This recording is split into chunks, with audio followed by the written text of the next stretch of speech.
What's going on, folks? It's a awesome Saturday, and I'm in here in my little office production, whatever you want to call it. This is where accountable masculinity takes place and goes out to the rest of the world. And I was sitting here thinking, it's a lot of stuff that people haven't seen that helped develop the content that you see me publish, that you subscribe to, that I want to say thank you for. And um, you know, somebody asked me like how did things get started. I can't really talk about accountable masculinity and code talk. The accountable masculinity phase of what code talk is. I've been doing my own podcast stuff for a long time. Then I got off the got offline for a little while because of business and some few other things I had going on. I just didn't have time for it. And then I got a phone call that kind of inspired me to get back into the game, to contribute. And the person that got me back in front of a camera, microphone, was my brother Garfield Martin. He goes by the Unkle Junior, and he said he had a vision for a network. He had, got a big design. I can't fully give his entire, plan and intent. But one of the things he wanted to do and that we connected on is that we wanted to make content that helped men. And this was like long before Kevin Samuels passed away, but it was kind of like in the height of it where everybody was getting inspired. But those of you that know me, been following me for a while, know I've been doing all of this stuff for, on my own without any type of visibility, right?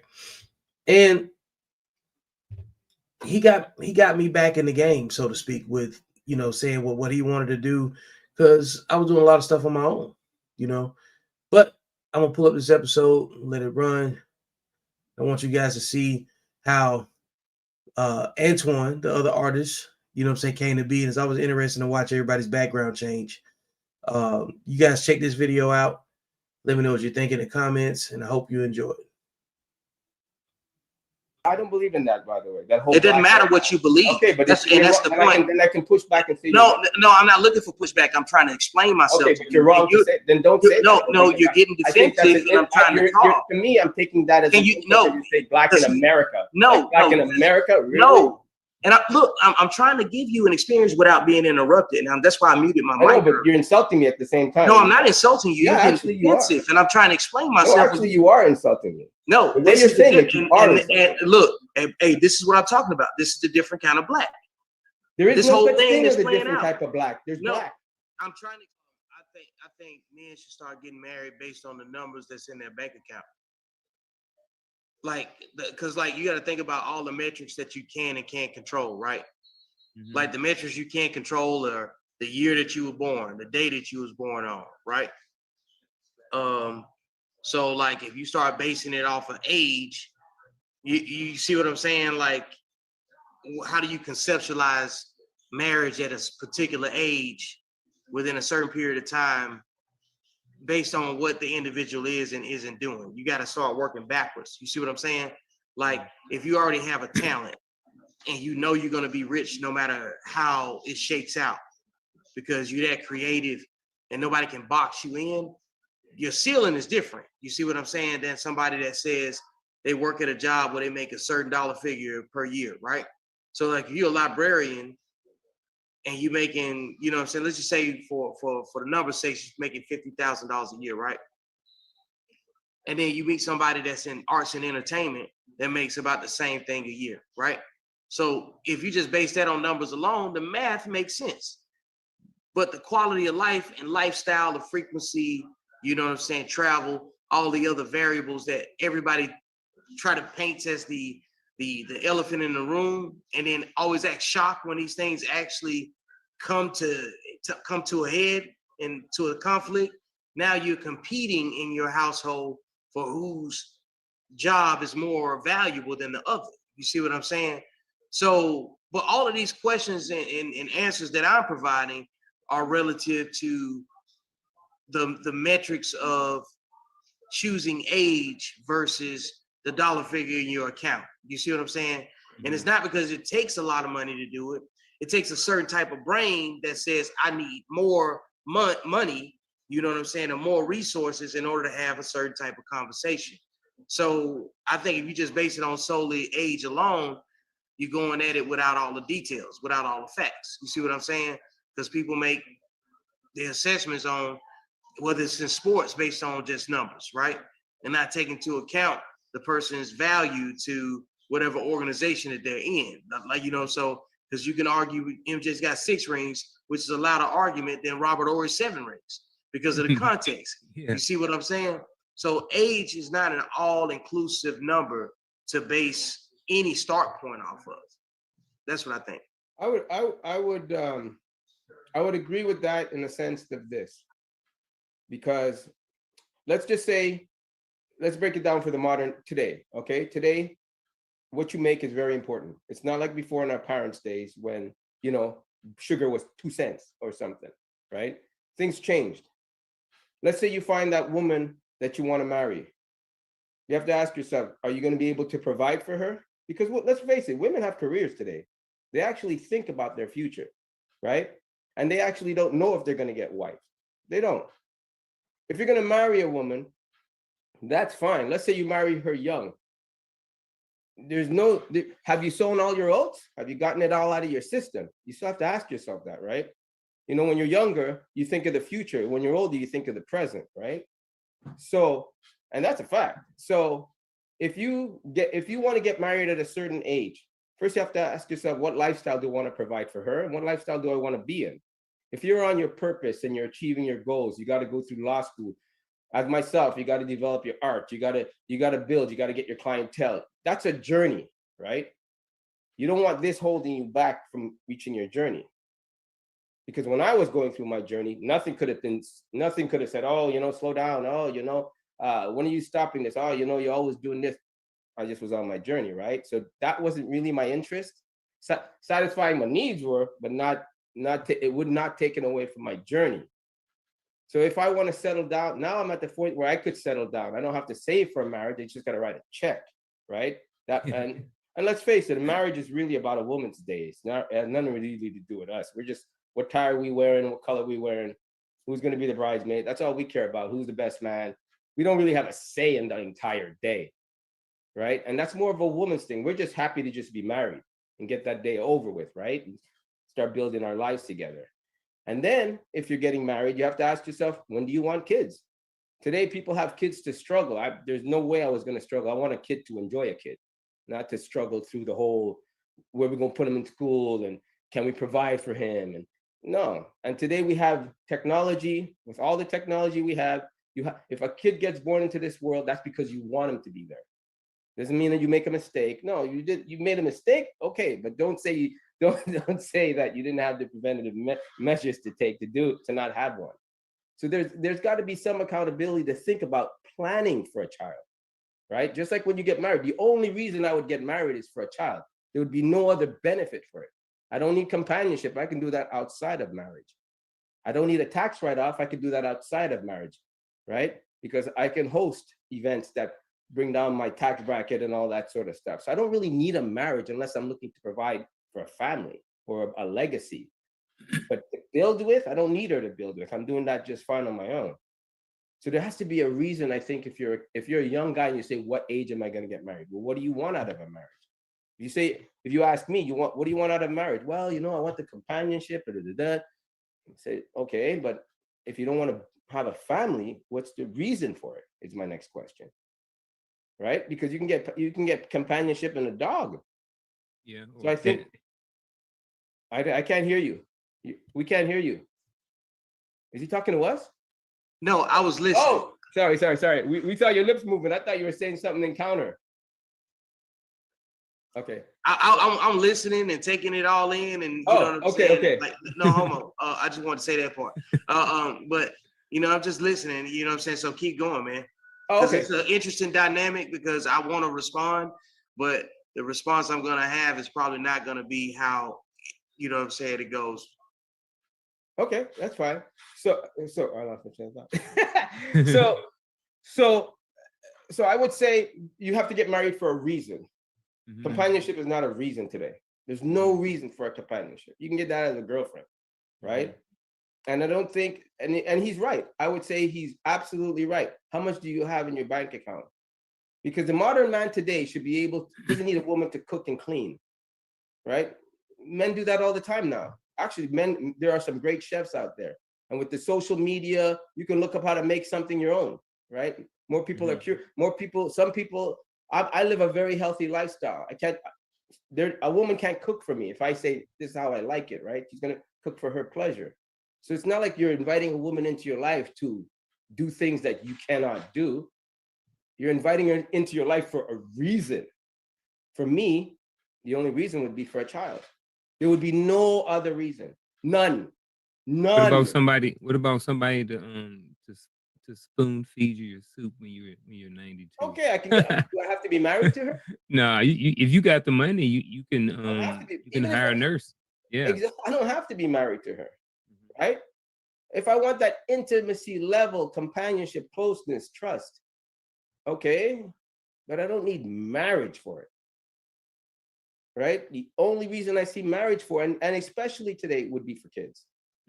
Well, then again, with the rates that people are baby mamas today, that's out of the picture. That people are doing it anyways, right? And even in my lifestyle doesn't allow me to be with a baby mama. Doesn't allow me to be with a woman with kids, right? There's no way I would do it, but it doesn't allow me to do it. So I think at what age is not really the thing you should be asking yourself. Is what kind of lifestyle you want to provide for that person, or what's that kind of lifestyle you want for yourself before you start thinking of marriage. And then when you're in a marriage, then you have to start planning. Today is a world you have to plan. There's something called stock, Bitcoin, all this sort of stuff now. So you have to plan. Things are not cheap. And where do you want to live? What lifestyle? Is she across the world? Are you over here? Are you prepared to move? The only thing I would ask financially is who makes more, in the sense that, do I quit my job to go across the world to work with your job, or can I work with my abilities over to where you live? These are the more of the questions you ask, I think, more than, what age. Age is like, today, if a woman's smart, she's going to marry a guy 10 years or 15 years older than her. Why? Because he's done played out. He's done with the games. He's already settled. He's already got his finances in check, He's already, and if he's leading, you're coming into his life. Because I doubt a man's going to say, yeah, let me go over there for love. Really? Love? Yeah, okay. But I can't take love to pay my mortgage. Absolutely. I'm just being real, And if I have to say I want a woman that matches my lifestyle, good luck. So I don't think age is anything about what age to get married at. I think it's more of what kind of a lifestyle you want to live, and what do you want out of a marriage is the question that should be asked. I agree, because here's the thing. The thing that men have yet to do is be true to the completion of their own dream. They always force fit a woman into it. You know what I'm saying? When, like, even if you go back and watch movies from long before today, like, you'll go back and used to call those movies romantic. Like that was the category they was in. But in a lot of cases, it was just emotional stupidity. You know what I'm saying? Like, come on, we laugh at the Titanic. Okay, but let's be realistic. Wait. No, hold on, let me finish. But frame it right, because you're talking about a certain time in life. Well, I get it. And that's what hold up. This is about transitive property and imagery. It doesn't matter what time of life. It's just, sure it does. Hear what I'm saying. Back then you married for love. Let me make my point. Okay. You want to mute your mic? Because that's why I muted mine, because I don't want to interrupt anybody. You know what I'm saying? Because so now what I'm saying is this right here. It doesn't matter when you got the message. You know what I'm saying? You got the same imagery, no matter what. The woman has always been catered to as a damsel in distress. Always been communicated as, you know what I'm saying, in need of rescuing, period. You know what I'm saying? When you start unpacking it, you know what I'm saying? So like a man that's 42 years old, like myself, and like my man Garfield's almost 50, he grew up trying to fit women into his plan. You see what I'm saying? And that has never worked. Like when you go back and watch a movie from like the 90s and you see them running through the airport without no TSA all the way up to the window, you know what I'm saying, to the counter to try to save their loved ones from getting off the plane. That shit is not realistic. Somebody drew up a whole fucking way that you're supposed to go through hell and high water, abuse and disappointment and financial ruin in order to secure love. You see what I'm saying? So it's a demographic of black men, not just black men, but just men in general, who are looking at the economic return on emotional investment. So it's not just enough just to hold your wallet. We have to unpack the real metrics behind why we make the decisions that we make. Because otherwise it's just going to be seen as chauvinistic. It's going to be seen as controlling, real packaged, you know what I'm saying, dialogue that nobody takes with them to go have the conversation that they need to have with themselves that creates accountability. See, we can't make other people that's not us hold themselves accountable. We have to create a dialogue that goes into a different room that makes them say, you know what they were talking about was somewhat realistic, and we have to fix that. So really what men should be concerned with, which is why me and Garfield have talked so much, all we need to do is be concerned with how do we make other men stay focused on their purpose and not get distracted by things that are just bright, shiny objects sometimes, things that are going to come along with the journey towards success. Because when you start, you know, having conversations that bring in women as part of the topic, we're still not focused on men. You see what I'm saying? And why they should be having the conversation they should be having. You know what I'm saying? Because a lot of guys are going to listen to this and they already have a woman as part of their plan. But some men that have a plan have a woman as their goal before they get to the plan. You see what I'm saying? So like anytime you introduce that other variable, it throws off the mindset that we're trying to, I guess, package and create that energy where it says, you know what, this is a protected place. I'm uncertain of things, and I feel like I can bring it up here. Versus like, I'm telling you, as a 40-some-year-old man, I don't want to hear about no man that's older than me telling me how a man should be moving. You see what I'm saying? But like what we should be learning is the mistakes from the people that's older than us. That's all I'm saying. And that way, when the viewer looks at it, they can look at somebody that they can absolutely relate to. When you say an older person's mistakes, an older person, what did you say? An older person can't tell you what? I'm saying it like from the space where like it has to, like any type of correction or advice has to come from a place of a certain level of credibility. You know what I'm saying? Like all of us are successful in our own way, right? You know what I'm saying? Just because we simply know each other. But sometimes when we speak from a certain spot, it's not going to be received, you know what I'm saying, a certain type of way. Right. So you know what I'm saying? So we got to think about the end item user about certain, based on the questions that we ask. You see what I'm saying? Like you start off, is it age or is it, you know what I'm saying, finances? Right?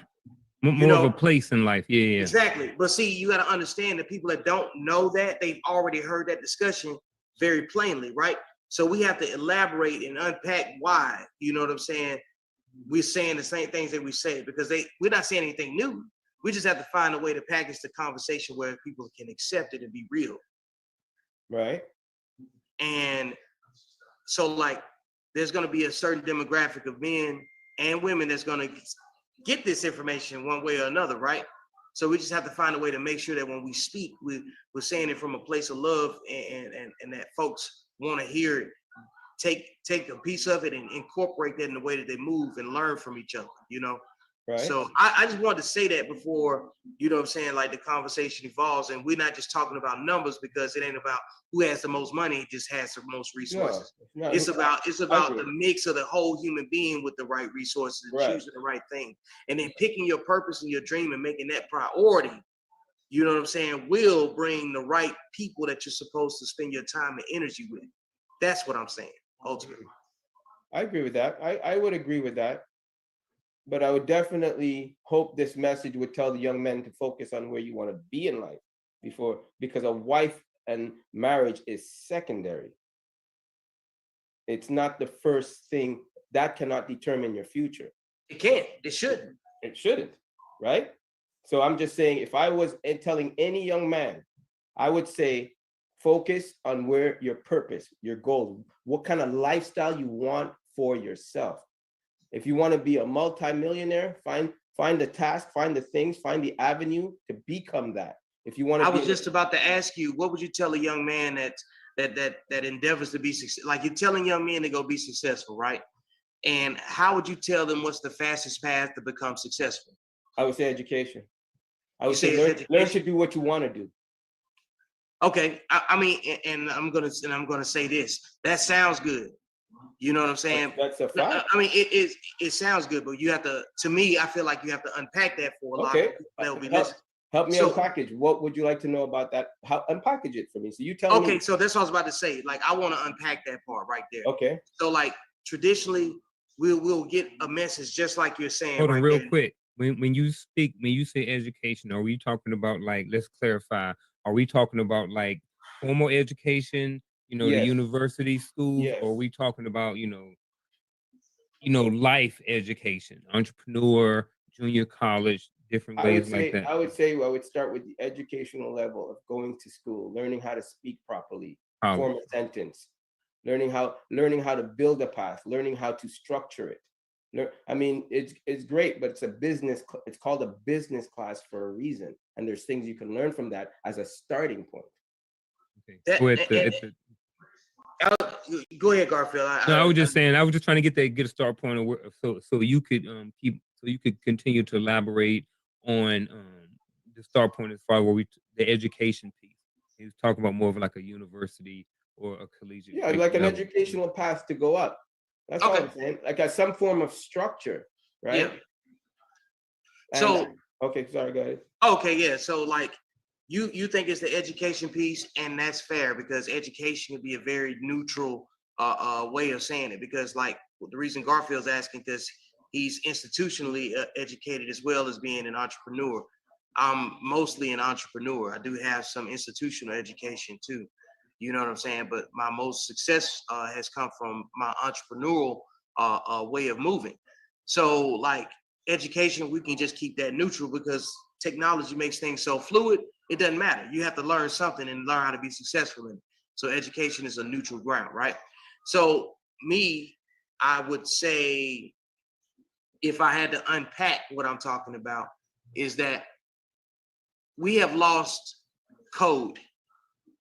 What is that? Like code, see, code is like this. Between men, we have this phrase, what's understood doesn't need to be said. Thank you. See, you get it. Like what's understood doesn't need to be said. I think more people should say what they mean because a lot of people are misunderstanding. But see that this is the difference. The way we interpret, the way we observe communication, and how we have an opinion about it, that is code based. You see what I'm saying? Amongst a certain class of men, there was a lot of things that was universally understood about how we carry ourselves, how we conduct ourselves, right? Now we have to go back to basics, and now we're having a conversation about how a man is supposed to conduct himself. You see what I'm saying? Somewhere in there, somebody broke code, and now we got to come back and have this conversation about how we're supposed to be moving. You see what I'm saying? Right. Something went terribly wrong. You gotta, you know what I'm saying? Like men have been held in higher regard wearing suits and ties than I've ever seen before. You know what I'm saying? And then we went and we bridged the gap where we can be a casual man and not be seen as somebody that was a slouch, you know? And then now we have sustained a culture that has the bad optics that everybody else exploits about men. You see what I'm saying? Because we have done nothing to defend ourselves the way that we should have. So when we say, how do we address young men and how do they set themselves up to be the most successful version of themselves, that's a very important conversation now, because we've chased part of my generation, part of the generation before me spent decades chasing women, you know what I'm saying, to no end.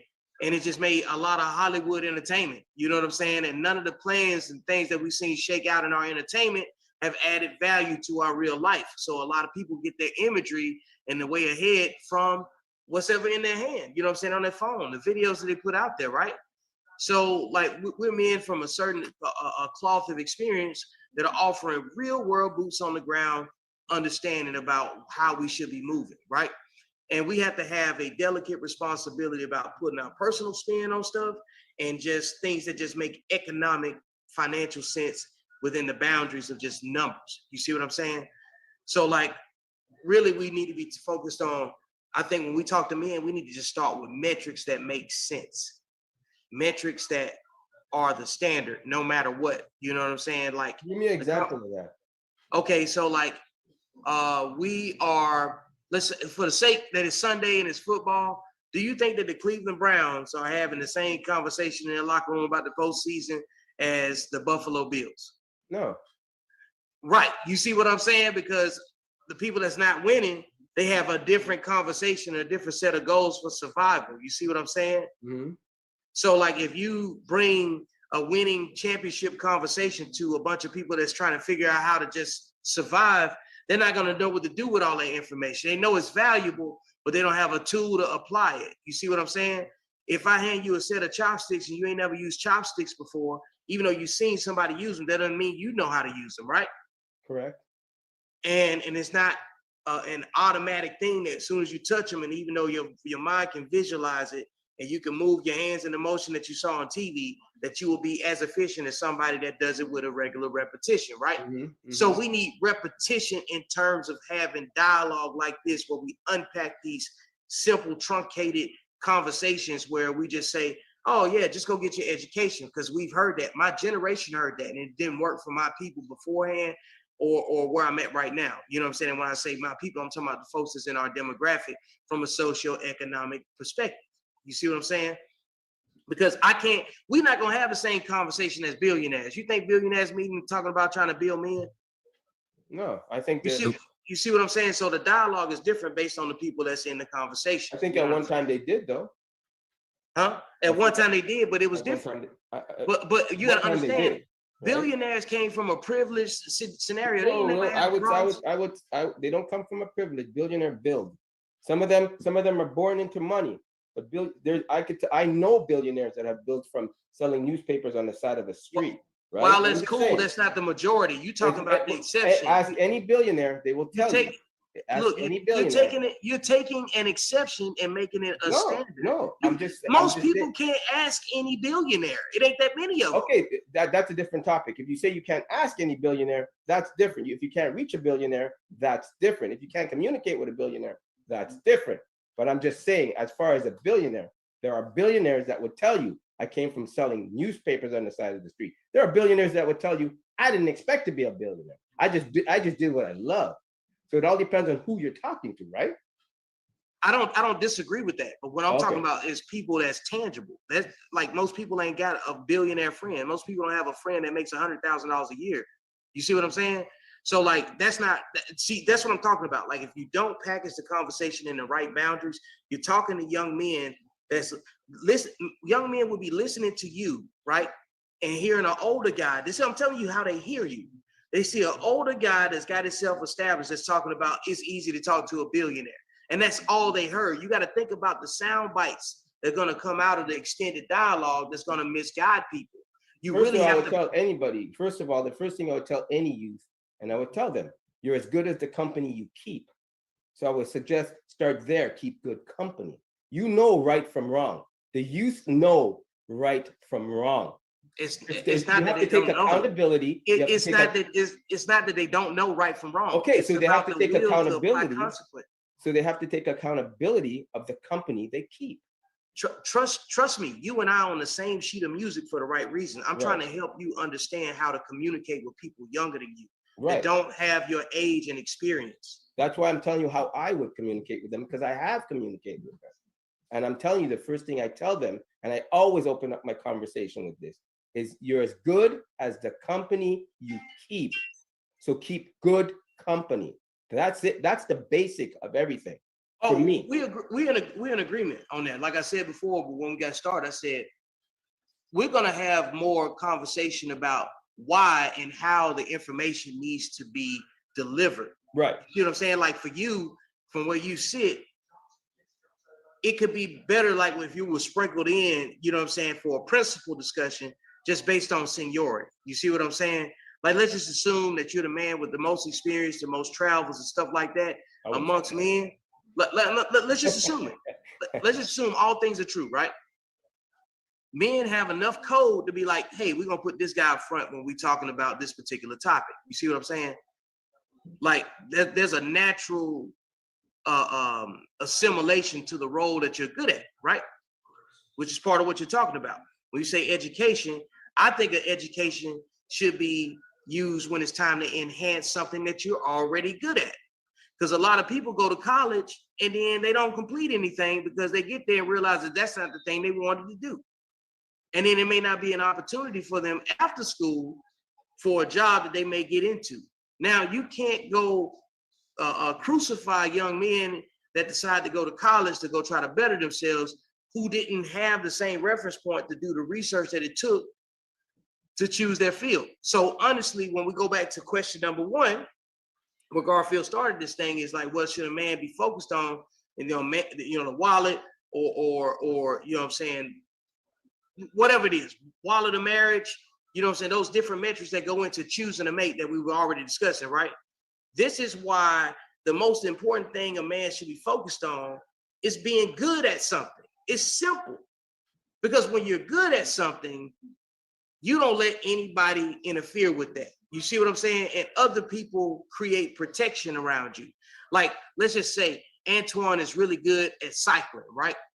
And he can't do nothing else right, but Antoine's a good person and he's a cyclist. Me and Garfield, we're going to show up for you because if you had everything else go wrong in your life and this thing right here brings you success, we're going to protect you to make sure that you realize your full potential. You see what I'm saying? Now, that's easy to bring success and help towards. You know why? Because you actually are good at something and you're worth investing in. You see what I'm saying? Because you invested in yourself. So no, education, in my point of view, isn't just the start point. That's one of the key components, but you have to know why you're pursuing a certain level of education and where you're going to go get it from.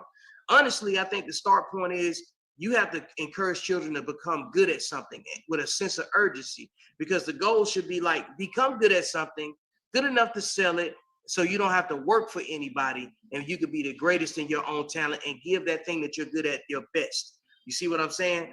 Like, you need to be like, so if you get a job, you tell a young man, get a job, hey, get a job so you can save some money to invest in the thing that you're good at so you don't have to work for somebody else. You see what I'm saying? Like, giving men freedom to choose and having the resources to choose is what we should be giving men. You see what I'm saying? Okay, but I'm going to just push back on that a second. I would say, and then I'm going to explain myself even clearer, because I'm saying education for the sake of how... I'm muted. Go ahead. Run it. No? Am I muted? Oh, okay. I say education for a sense of this. For me, the youth today, and now I can only speak from the youth today and what I come across, right? Because I mean, if you're asking me from a starting point, I say education for the sake of this. First of all, their vocabulary skills are horrible. They don't even know how to carry on a conversation. And education starts from how you speak, how you conduct yourself. Because I can't even take anybody serious if they don't conduct themselves in a proper manner. And when you're in school, the proper way to learn how to speak, form a sentence, lose the slang, lose the attitude, build from there is where it starts. Because you have to know how to explain what it is you're good at before you start going off and saying you're good at it. You're good at it, great, but you still got to package that to sell it. And I'm saying education in the sense of learning how to conduct oneself from the beginning. And you get that in school. You just don't scream out at the teacher. You have to actually raise your hand. You have to actually take it slow, take it back a step. I'm talking about from that point of view. I'm talking about entering a system that will say, hey, it's not you all, it's you all. It's not changing who you are, but it's saying how you can reach the masses. That's what I'm saying. And it starts from school. It doesn't start from how good you can play great basketball. That's great. But you can go the high risk of getting injured and you won't play basketball, or you can have something to fall back on. I'm just saying for the children of today, the way I see them talking, carrying on just a simple conversation. I'm like, Jesus, did you guys even know how to form? Do you even know the difference between they, there? Like, you're not, no. They have to start from a certain level to at least get that mannerism. To at least, okay. to at least get that etiquette skill of carrying on a conversation, and know and in school is where I learned to control my own emotions, anger, fighting in the playground, having an adult separate us to say, listen, no, it doesn't work that way. First of all, you guys are going to be friends before you're enemies. Can't get that outside. There has to be some form of the one thing my father always said, I don't care if you guys are going to do better than me, but you know what you're going to do better than me. You're going to make your bed before you leave the house. And no matter how late we were for school, he only did that for structure. And I get it now. Today, I can understand why he did that. But today, when I say education, I'm talking about going into a system to learn how to conduct oneself properly, to learn how to respect authority, to learn how to, it starts at home, but yes, but you know, after you leave home, hearing it from a stranger to put you in your place, to tell you, no, you can't do that. That's for me where I'm talking from. Dude, go ahead. Oh, and that was the point I was trying to make. Like how old are you? 44. You're 44. Where were you raised? Montreal. I was born in Trinidad. I was born in Trinidad, though. Right. So, like, here's where I'm trying to communicate the cultural barrier. You know what I'm saying? Like, outside looking in, you don't have the experience of growing up in the American public school system. Is that safe to assume? No. Why do people think Canada is so different from America? No, I'm not. I don't care. I'm just saying. But why would you say being an American? I can't speak from whatever. I'm asking questions to establish a baseline. That's it. Right. Okay, because like you got to understand, people don't know you. You see what I'm saying? Like, and in our culture, and when I say our culture, I can only speak for what I represent. People are going to ask. What are you saying you represent that I don't? I'm just asking because I think we're both black. Yeah, but we're a different type of black in America, bro. Like it's different. Well, you got to unpack. That's a completely different topic. You know what I'm saying? But I mean, I have to. If you're going to say that, you got to at least break it down so I can understand it. Well, that's what I'm about. Because if you're saying you're a different black than me, I'm going to look at you. I know. I'm about to break it down. That's what I'm trying to tell you. Okay, so what I'm saying is that I'm gonna take a long way to explain it because, like, I genuinely have a goal to get you to understand how we see ourselves and how we are seen. You know what I'm saying, in regular vision. You know what I'm saying?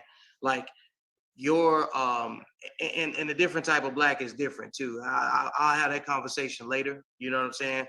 But I'll tell you this right here. If you didn't grow up in the Jim Crow South, you don't understand the barriers that black people have with education. Okay, that's number one. So like you're gonna automatically turn off an entire demographic of people that you don't even understand, that you claim to be. You know what I'm saying? And you are. But what I'm trying to tell you is that we fight adversity on education levels in the South that you don't ever understand. You're like people in the South get. And that, again, I'm speaking from where I come from, you know, like we're the least educated in terms of like the academic numbers, right?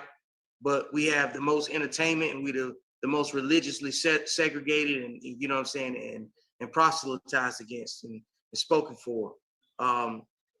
So it's a lot of different variables that you won't get when you make a statement like that and it sounds so simple to you, but you don't have the culture of growing up as black in America, especially in the South. I don't believe in that, by the way. That whole. It doesn't matter what you believe. Okay, but that's the point. Then I can push back and say. No, I'm not looking for pushback. I'm trying to explain myself. Okay, but you're wrong to say. Then don't say. No, you're getting defensive. And I'm trying to talk. To me, I'm taking that as. You say black in America. No, black in America. Really? No.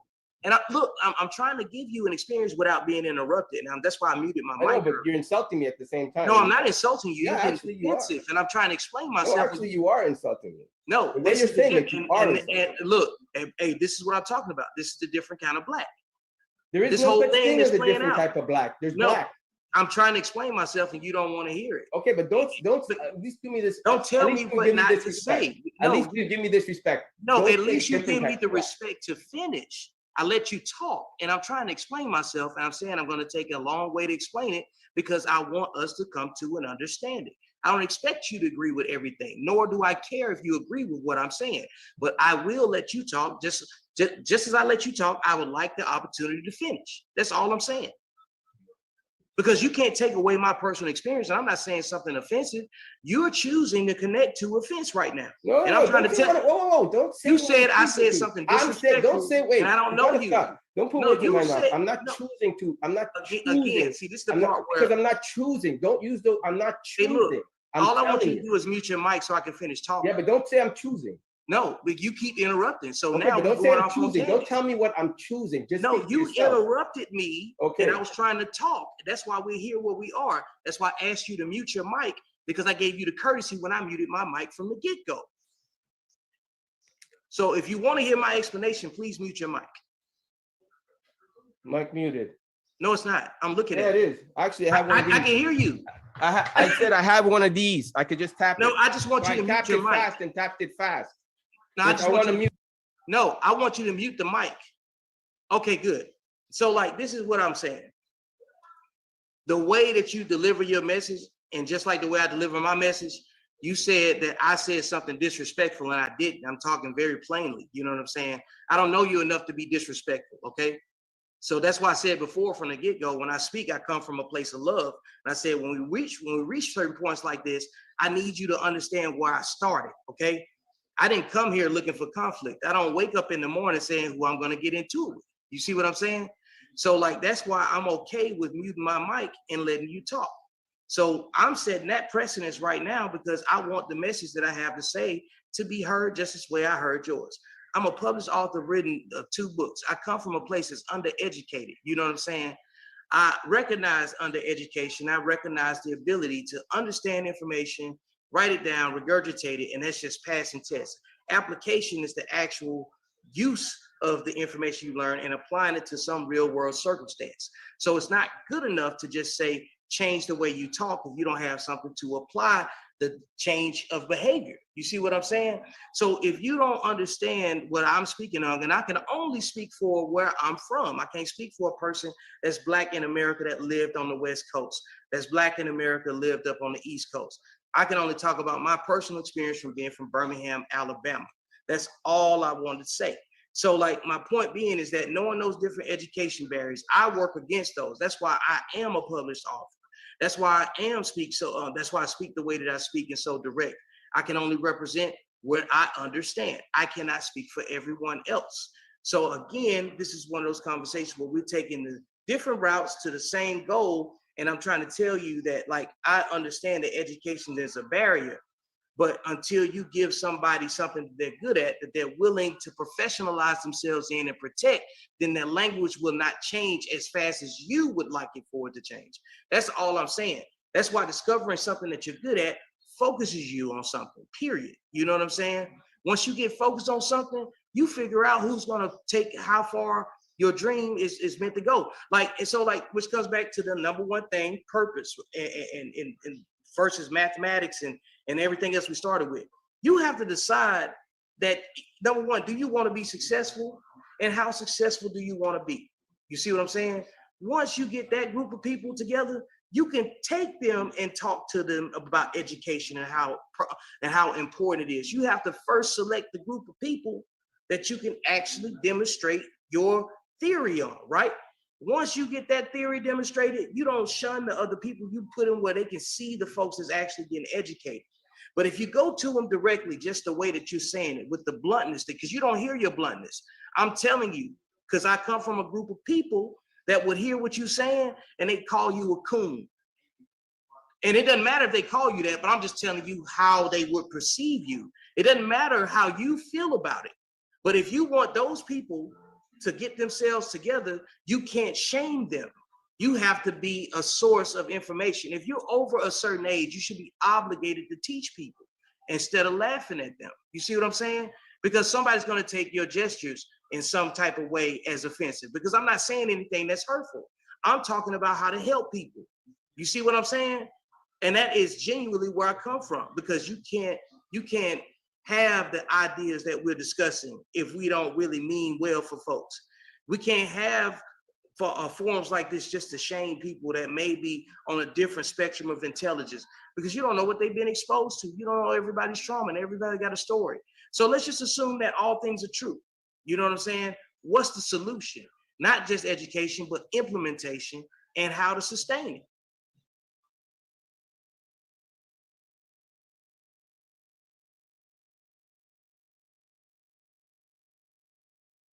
No man is going to say, yeah, come get with me with my short penis, little feet, and no money.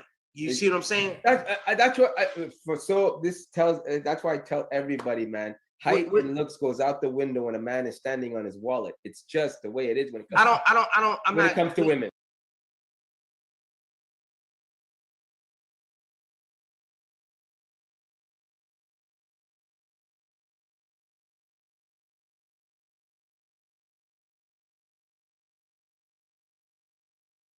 I'm not completely co-signing that because why?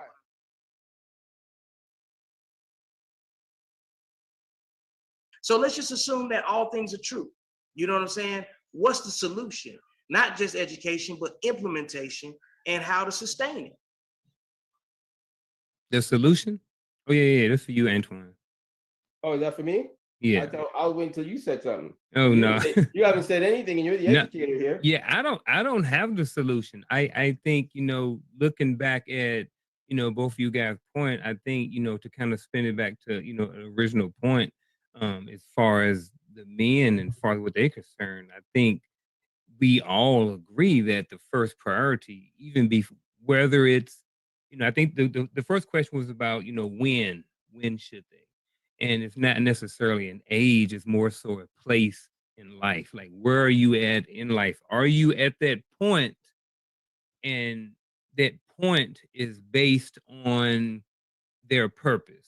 So once you get your purpose will dictate when that particular time is to get said woman. Is that what you guys kind of agree on? I would agree with that. Yeah. That's what I said. I would focus more on where you want to be in life. What do you want out of your own life? It's all about you. I would be selfish to say, yeah, it is all about you. You have to be selfish in the beginning. Yeah, absolutely. I think so. It's all about you. Nothing else matters. Mm-hmm. And if you are to get married, if you're on your purpose, then that person's supposed to come along and encourage you and help you build with it, marriage-wise. Yeah, part of it. It's part of it because you're on your purpose, achieving your goals, right? Because you can't take love to the bank, and you definitely can't pay a mortgage with it, right? So you can't pay nothing with it. You can't pay nothing with love. I'm sorry. I don't need the encouragement. I get it enough from my brother, my mother, my father, right? Mm-hmm. Sure, it's good to have that little outside encouragement, but I get that from my mentors. But if I'm gonna get married, there's got to be a purpose for it, a reason, right? But it's got to be a reason outside of you already achieving your goals. That woman is not gonna come in and take you to the next level and all that movie stuff. Yeah. She can't help me do what I do, and she can't help you do what you do. What is it? What she can't. She's not gonna help me get up any earlier in the morning, right? Just like I can't help her get a six-pack. I got to tell her what she can do, but she's got to do the work, and I can be there to say, great.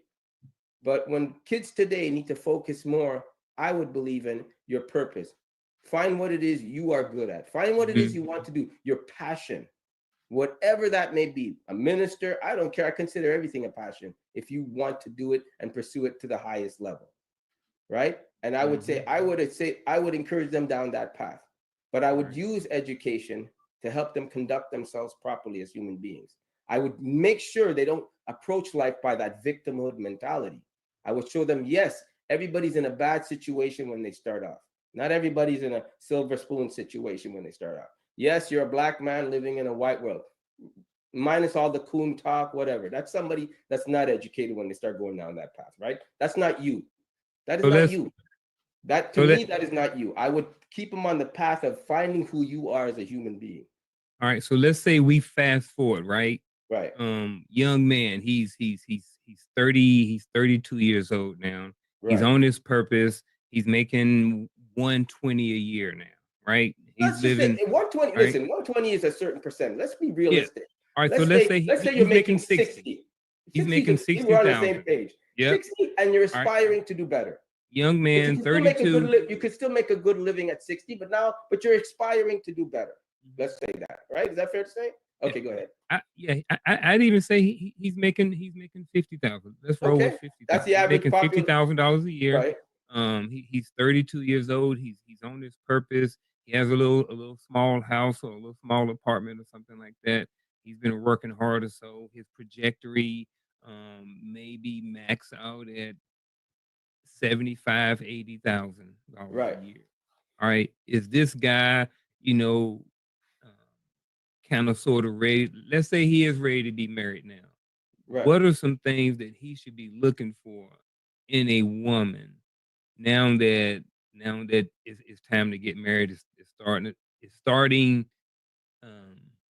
start to time looking. Okay. For me, I would tell him, what do you want her for? What's the purpose of marriage for you? What's the meaning of marriage to you? Mhm. That's the first thing. What is the meaning of it for you? What is having that woman? What is the meaning that you want to bring her into your life? You love her? Great. So you want to build with her? Great. Like, what is the purpose now of choosing the right woman? Because you're on your path, right? Now, unless you're settled in, this is it. I'm ready for marriage and kids. That's a So whole different. purpose. So let's see if we can, because I know individually it's going to be different from everybody. Right. But in a general in general terms, let's say 50%, 51%.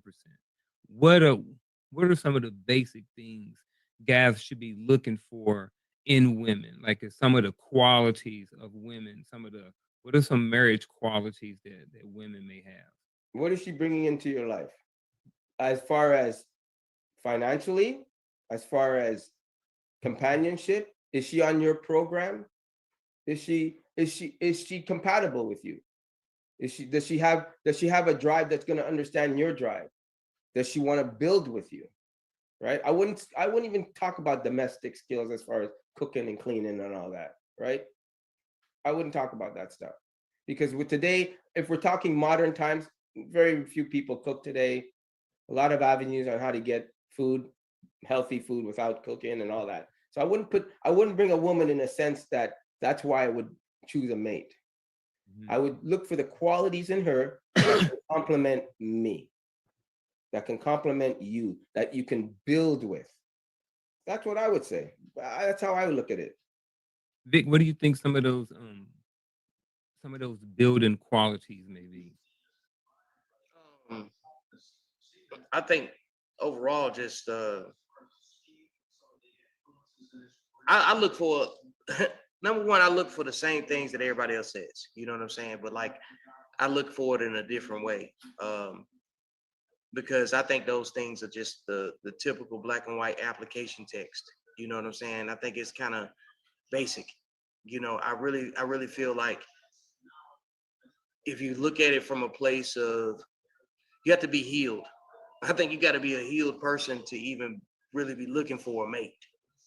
I've heard that before. Not to cut. What does that mean? Everybody says healed. What does that mean? Because I don't know that term. I hear it a lot on social media, but I want somebody give me a definition of that. What's one, and explain it this way if you can for me, Vic. What's one that's not healed and one that's healed? I'll come back to that. So what I mean by a healed person is it comes out in kind of context and explanation. You know what I'm saying? When you get with somebody that brings solutions instead of issues, then you're typically dealing with a healed person, because you can't fix people unless you can't help anybody unless you've helped yourself, because you can't see the value of the help that you're giving. Okay, that makes sense. Okay, you see what I'm saying? And that would be considered healed, right? Yeah, I Okay. think. Okay.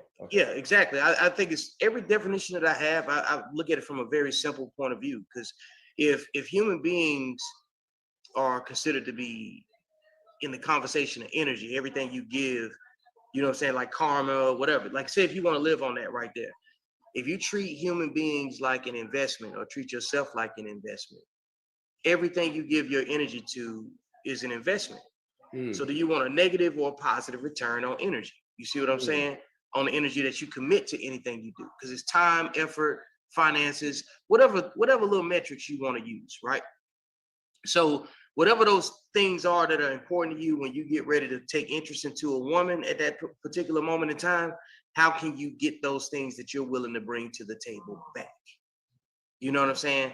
So like, in order for you to think like that, you had to have given, you had to have already healed, in a way where it invites somebody into your space where you have enough energy to actually be able to protect the person that you're with and take care of them as an automatic, you know what I'm saying, part of your day, you know? So like we got to take, so my conversation speaks on all the things you're talking about. It always will, you know, but like I look at it from the 30,000 foot view, you know, because the dialogue that we're talking about ain't nothing that we ain't never heard. That's why we so quick to respond with the same context, and we all understand it, that it's code. You see what I'm saying? Like now, the minute that I explained what healing was and you understood, that's code. You know what I'm saying? So like we are developing expectations for how the other person's going to respond and why.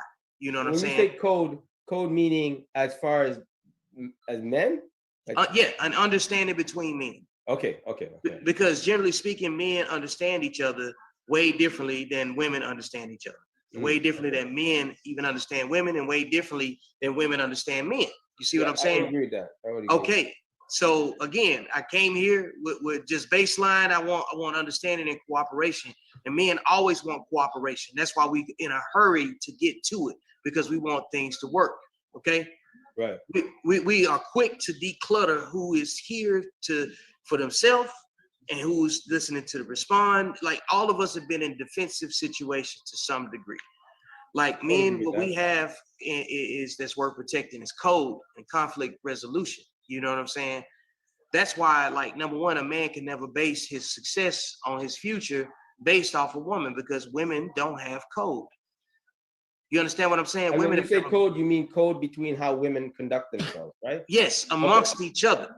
They've never put their differences to the side to build shit. Men can put their differences and expectations to the side and decide to construct something that we can learn from and say, you know what? Ultimately, I came here for self-improvement. Why would I come here? Do I want to come here to be difficult? Do I want to come here to be coachable? Do I want to come here to be part of the problem? Do I want to come to be part of the solution? And I agree. And I want to say something on top of that, because you nailed on something really good. Men come together to work together, because I would put that in, if I was put that in construction terms, I always say if you're good at holding nails, we have no problem just holding the nail. And if this man comes in and he's good at the hammer, he has no problem holding that hammer. And if this guy's good at swinging the hammer, he has no problem swinging the hammer. So he can actually put the nail into the wood. Welcome to understanding. I agree with that. That's all I'm trying to tell you. I agree with that. Because women all want to hold that nail and they all want to swing the hammer. I agree with that. Show me an all-woman construction crew. Exactly. Show me an all-woman infrastructure team. I'm not saying it don't exist. I'm just saying don't show me the exception. Show me the standard. Right. I agree with that. That's why, like that's why, like, I'm gonna nail you down if you bring up an exception of your personal experience, right? To make it a standard. You know why? Because women do that. You have to take that out of your vocabulary. Because like when you box people in by what they don't know and it's just saying education, you automatically drawing a division of people that want to be better, being intimidated by those that are already educated. You see what I'm saying? They don't know who you are. They don't know your resume. You see what I'm saying? But you have to find a more palatable way to deliver the same thing that we all want. This whole thing was just an exercise in exactly what I said when I started. But let me jump to give me 1 second, because I want to. Well, you just said something that I could jump to Garfield on. Jump around. I love that name. Yeah, let's do it. Garfield, my cat. Garfield, do you think? And you come from an educational side. You're perfect to ask in this conversation. Mm-hmm. Do you think our youth speak the way they speak and conduct themselves the way they conduct themselves? Do you think it's because they don't get to school? Or do you think the school is failing them on how to do it? Because I refuse to believe, and you know, educate me on this, that how I hear these children speak today, horribly, can't form a sentence worth their life. Do you think they learned that the teachers let them get away with that in school, as in they're not writing their grammar, they're not creating a project? Where is that gap that when they leave, they speak like that? I think it's I think a lot of it has to do with the culture in which they're raised in. I think that for the most part, students are at school for 6 to 8 hours a day. Right. They're at home for the remainder of the day. They're on social media for the remainder of the day. All Okay. the people that they idolize, all the people that they see on TV and follow on social media, that's how they speak. So for Okay. them, it's pretty normal. You know what I mean? And when we growing up and, you know, we use slang terms and stuff like this, but I think the difference between now, so here's what I will say. And I don't know how much of this has to do with what goes on in the home.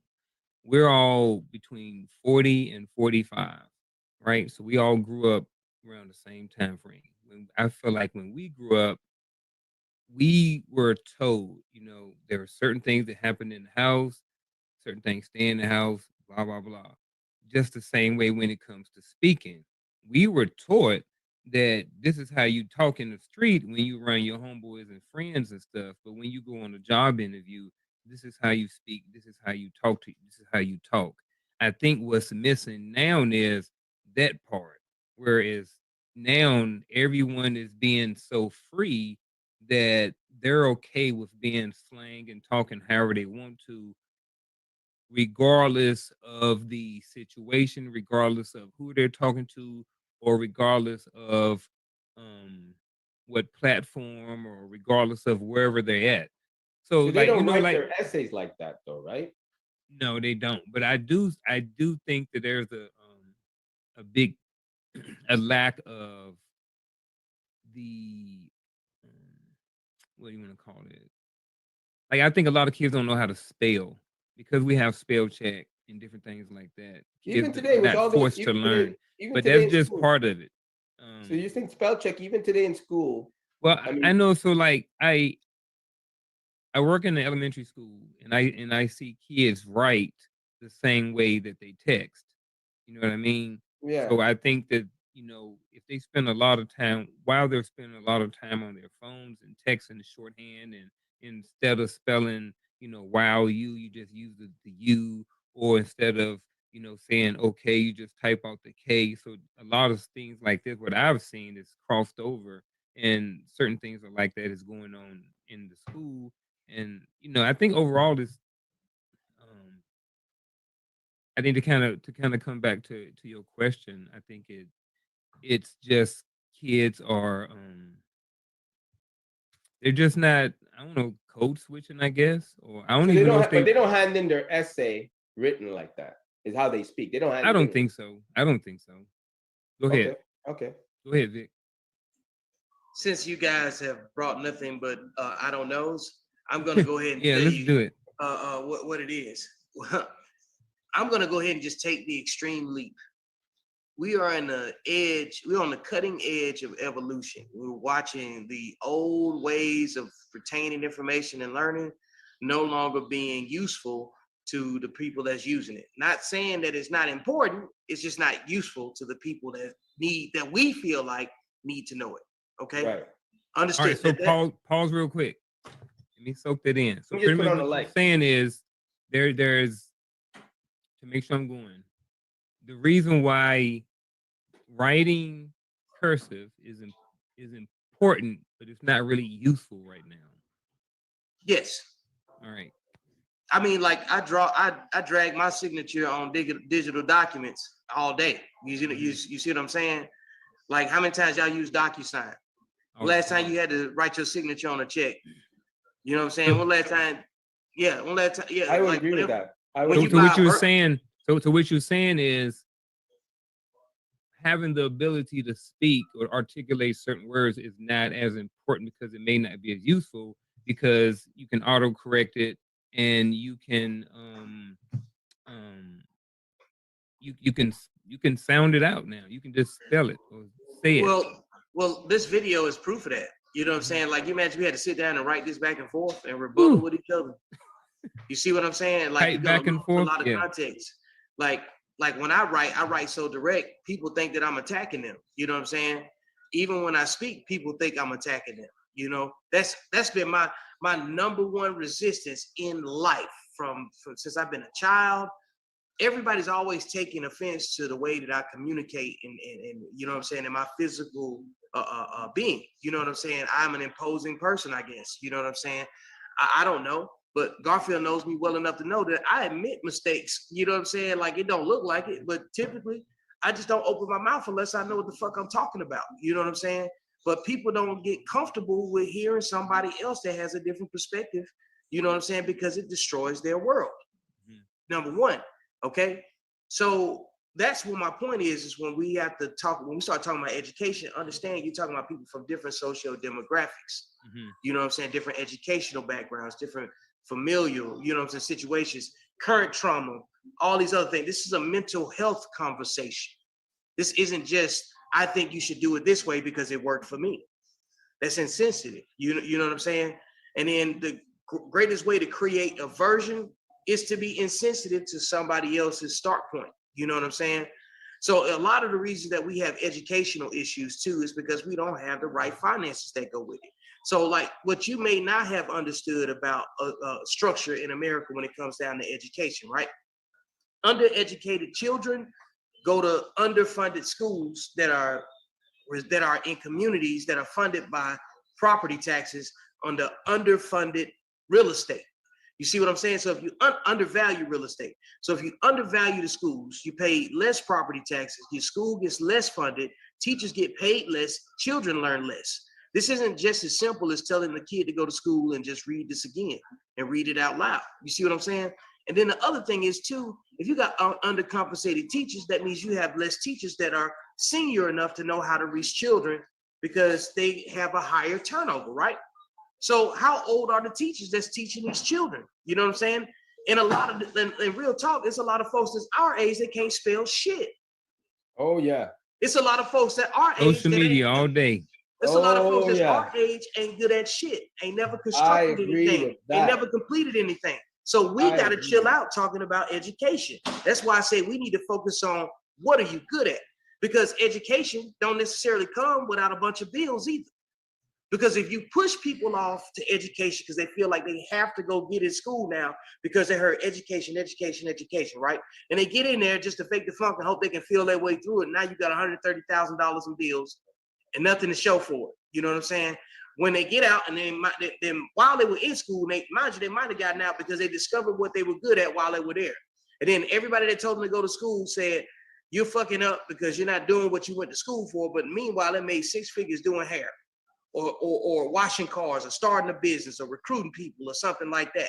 So education should be used to enhance something that you're good at, because sometimes you can take the education path now, unless you got like a specific career field that requires you to go be a doctor, like if you're an engineer, architect, something like that, those specific mathematical things, those folks need to go to college. They need to get, yes, because you're not going to learn that stuff. But if you're not a college student, right, and you don't have the discipline that it takes to be a college student and the vision that goes along with you going to college to turn your college experience into something that pays for pays your debt back and takes care of you going forward, right?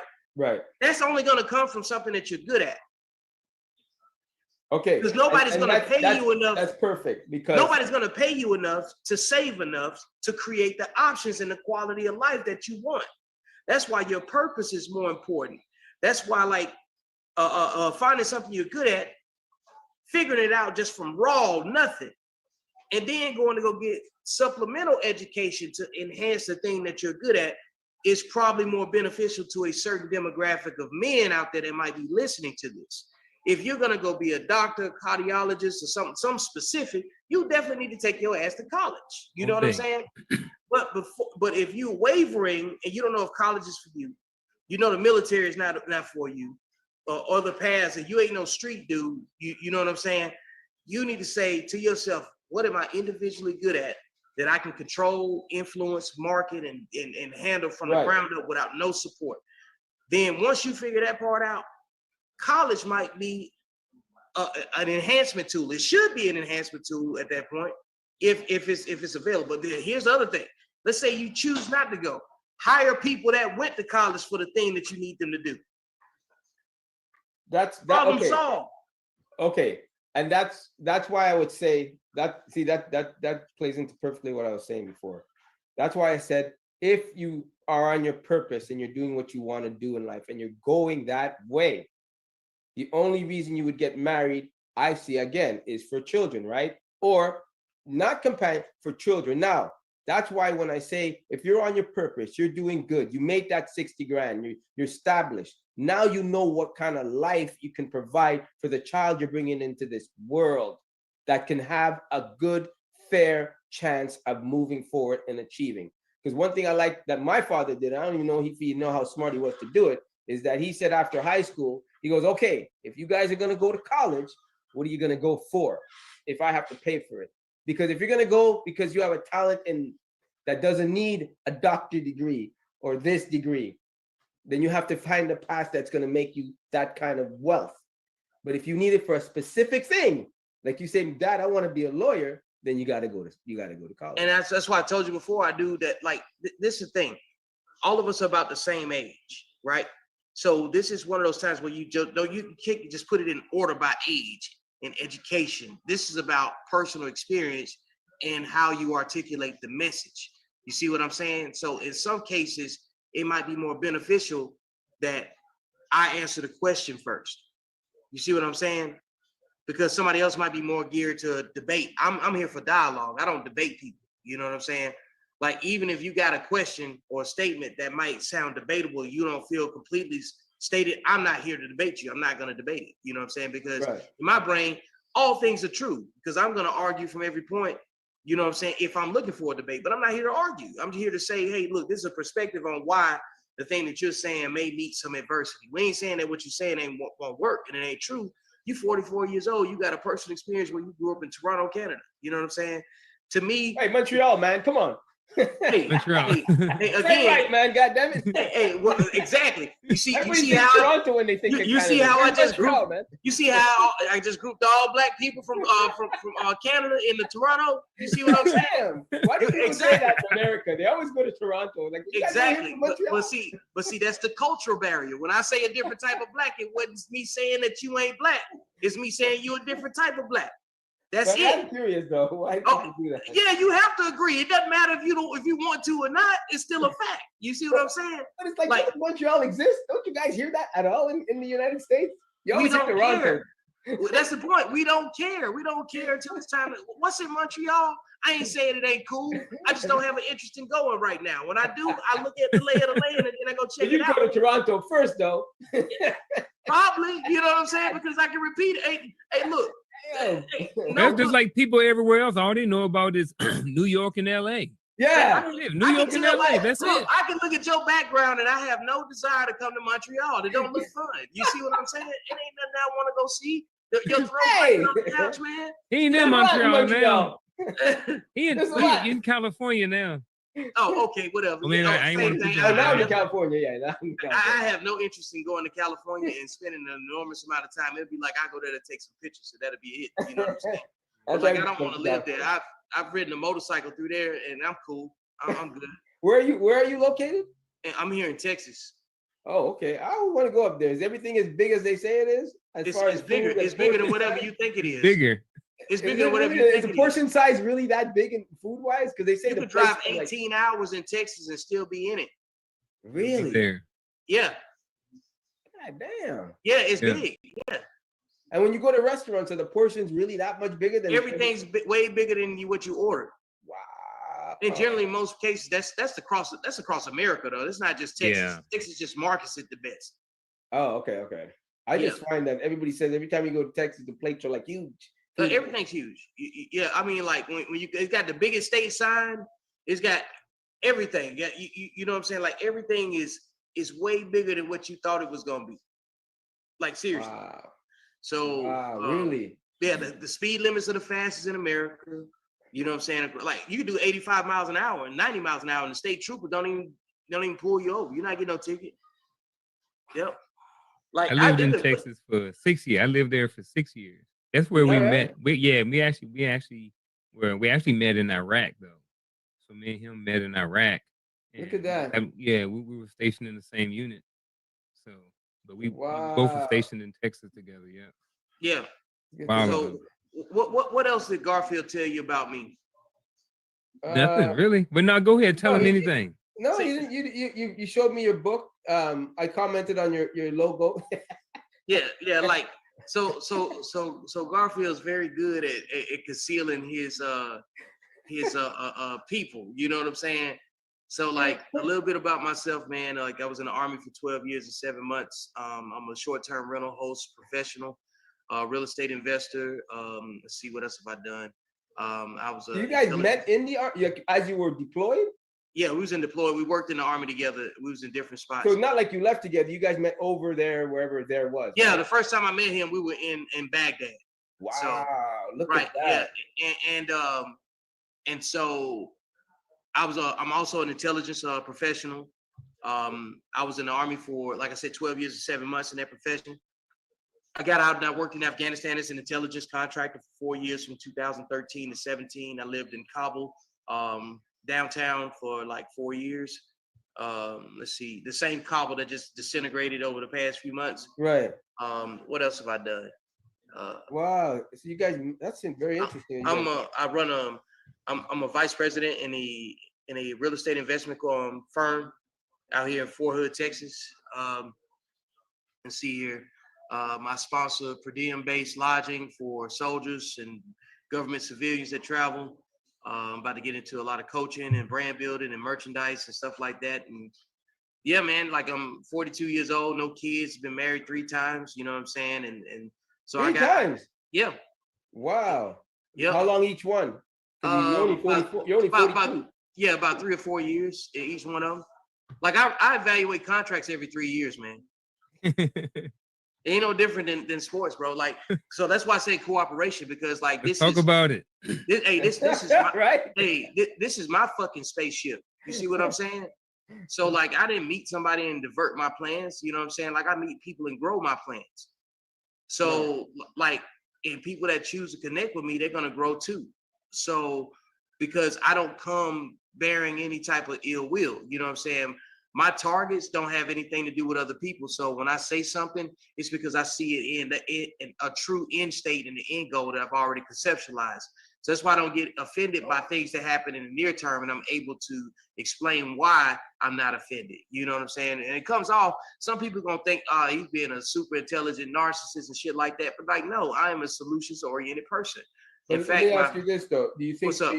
Since we're talking about when should someone get married, do you think you did it too early, too late? Was the wrong choice? I just did it. I got married at the time that my life made sense to get married based on the things that I was doing. See, here's the thing. Like, I'm an entrepreneur, so I shift gears. You see what I'm saying? Like, I went from doing real estate. I went from being in the Army, doing real estate while I was in the Army. I always have something that I can link to that gets me out of something else. You see what I'm saying? I am a full-on strategist. I have a plan that gets me to where I'm going. Like, when I didn't just decide, like in my 20s, I wanted to be rich and successful. When I was a child, I used to get the service merchandise catalog and look at the jewelry in the back. When I didn't have no affinity for jewelry because of rappers or other rich people. You see what I'm saying? I'm looking at these keynote figures in my life where I recognize that I was meant for something bigger than what it was, and I wanted to be open and receptive to whatever changed my current, so I can embrace it and really get into who I really am. You see what I'm saying? So like, when I started growing up, I had an affinity for nice shit, but I didn't know how to get to those nice things. I just knew I was good at most things that I put my hands on. And then when I finally committed myself to just, you know what I'm saying, like taking on harder tasks that nobody else wanted to do. Like, I joined the Army. Nobody supported, said, go join the Army. You see what I'm saying? And you'll find your way. I had more people saying, I want to join a white man's army. You know what I'm saying? But like me, I'm still a revolutionary and an activist, and the way I see things too. You see what I'm saying? But how are you going to dismantle something that you don't know how it's constructed? So I joined. I was willing to take that angle of understanding, because I don't like just being loud for no reason without knowing how to affect it. You know what I'm saying? Mm-hmm. But I had a different goal. I wasn't like most children. You know what I'm saying? Like, I wasn't coddled. I was always by myself. I was detached. You know what I'm saying? Even though I grew up with a mom and a dad, and I got a brother, I had a different plan, you know, because. Why were you detached, if you don't mind me asking? Why would you don't know. Why would you say, did they say you're detached, or you knew you were detached? Oh, I know I'm detached. You can't make the decisions that I made in life without having a certain level of ability to detach. You don't go join the army at 21 years old or 20 years old because you want to go make friends. You got a fucking mission. You see what I'm saying? For yourself. Because you don't know an army before you join one. You see what I'm saying? You don't know an organization before you join one. But you know you can benefit from it. That's why you had enough common sense to say, you know what? Let me be open to new experiences. You know what I'm saying? Let me be open to accomplishes something so somebody can actually say, damn, he did that shit. Because the true man that you're supposed to become is only going to be realized until you accomplish something. You see what I'm saying? That's the distinguishing thing between men of a certain class, age, and experience. You see what I'm saying? That's why, like, you could look at a loud, you know what I'm saying, misguided person that still needs education and all those things that we've been discussing, and you could be like, hey, I know you're having a moment. I mean you no harm. Here's my number. Contact me and maybe we could talk about it. You know what I'm saying? Whatever it is, at least create an opportunity. You know what I'm saying? Because you don't know where you could have used a you. You see what I'm saying? I could have used another version of me to come back and say, hey, dummy, pay attention to this. Don't do that. You didn't know what you didn't know. You see what I'm saying? And you had a hands-on dad, right? That's what I can kind of tell. Yeah. But everybody don't get raised with a hands-on father. That's one of the main issues. That's what, and that's what I'm saying. Issues of the youth in the United States. My goodness, man. It's like birth control is kryptonite to these women. Like, right. What the F, man? And that's what I'm saying. So, like, and this is gonna make my larger point. Why I'm saying, like, we got to figure out how to practice patience, empathy, and gratitude. Okay, patience, because you didn't have the patience when you had it. When you had the opportunity to make a good or a bad decision, and you chose something that maybe didn't produce a positive outcome. Not necessarily a bad decision. You just made a decision based on timing, which made it bad. The intent wasn't bad, but the timing might have been bad. You know what I'm saying? Empathy. Man, you just now learned what you know now to be able to talk about it as confidently as you can. You see what I'm saying? So empathize with people who didn't know what they didn't know. There's still a bunch of stuff that your pops told you that you probably still tried on your own and said, damn, my pops was right. You know what I'm saying? Mm-hmm. And then gratitude for recognizing those moments where somebody gave you a positive reference point so you can even correct yourself. You see what I'm saying? So it's a lot of people out here that have never had enough positive male guidance, or just guidance in general, but specifically positive male guidance, because that's what we're talking about, men, right? Mm-hmm. That have put a flag in the ground to say, damn, I done went too far left or right, but I don't know which way is, but you know what I'm saying, the other way now, you know?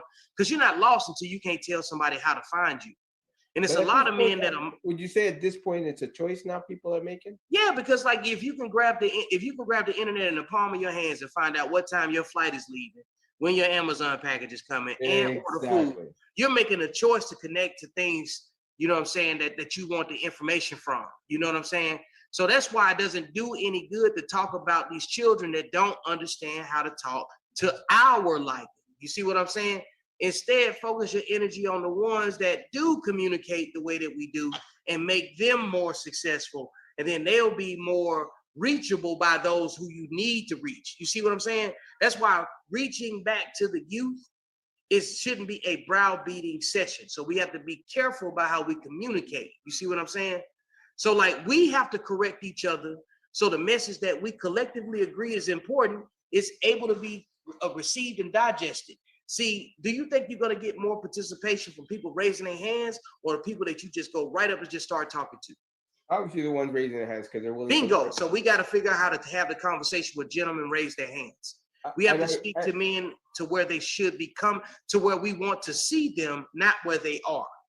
Right. That's why we come back from the future to have this conversation to those in the present. Mm-hmm. And I would say that's why I would also say I wouldn't say there's an age that to get married at.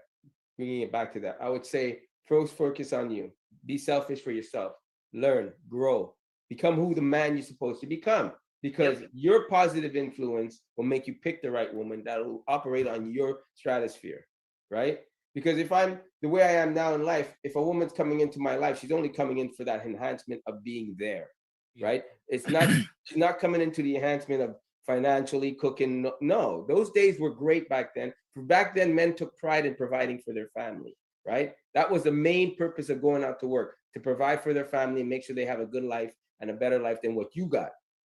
That was back then. Times have changed now, right? Women are educated. Women are doing their own thing, right? I'm the type of guy that believes that, you know what? You're not going to change the fire department test just to make sure women can pass. No, you want to be a fire department.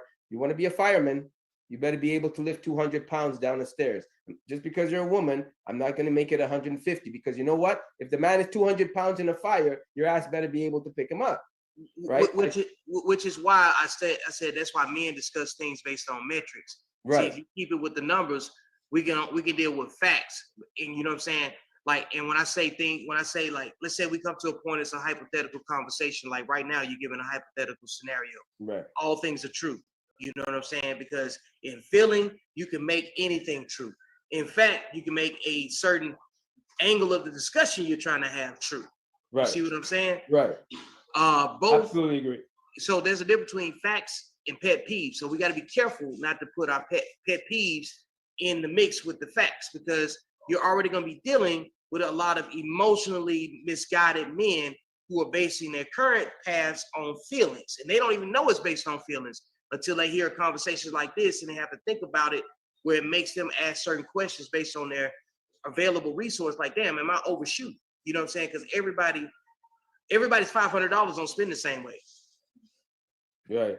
Yeah. So like a man could go to the Philippines and he may only make $30,000 a year, but he may live like a god out in the Philippines. Yep. You see what I'm saying? So he's living his life. A man that's 28 years old in the Philippines that only make $30,000 a year that he gonna fail. It don't make sense. That's why I say you got to start off with metrics that make sense, and those metrics are only going to be relative to what people live. Because if somebody makes $80,000 a year, you're like, oh yeah, that's more than enough to even consider marriage. But they live in California. DC. But they live in DC. What? But Los Angeles. Yeah, or but LA. they live here. But they live in Seattle. You see what I'm saying? So like y'all, if you're living in that side of town with that salary, you will sneeze away from being homeless. You see what I'm saying? So you shouldn't even be bringing people in there. And don't even bring in like your health scenarios, your job scenarios, your children, if you have children. You know what I'm saying? Or even your organic family, because they may cause enough issues for you. And that's one of my main things too.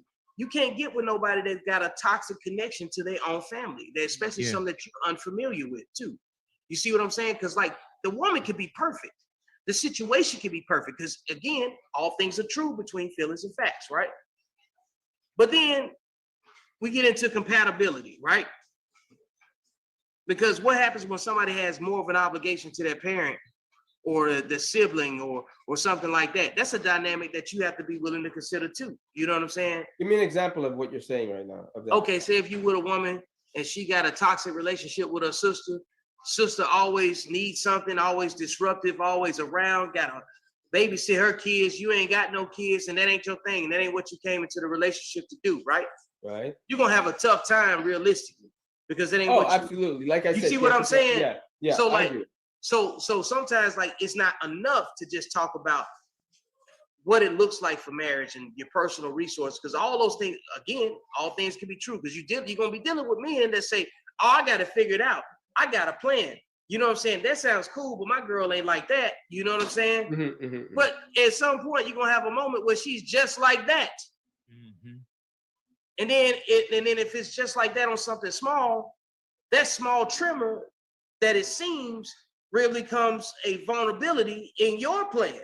But Vic, you don't think, okay, then it goes to my next point. You don't think that that's part of the communication, that when you do get with that woman, that you lay all the cards out on the table, you say, listen, what is your situation in life, right? Because, well, that's when her chance is to say, I take care of my sister, or I babysit that's the chance to let it all out in the beginning, right? Because that's the first conversation I think any man should have with a woman. What's your situation in life, right? Because if you're saying, well, if you're coming into it's about, I don't want to say compromise, but I would say if the man's taking his lead and doing his part, a woman's coming into his life, he's not going into hers at metrics. all. Okay, right. so metrics.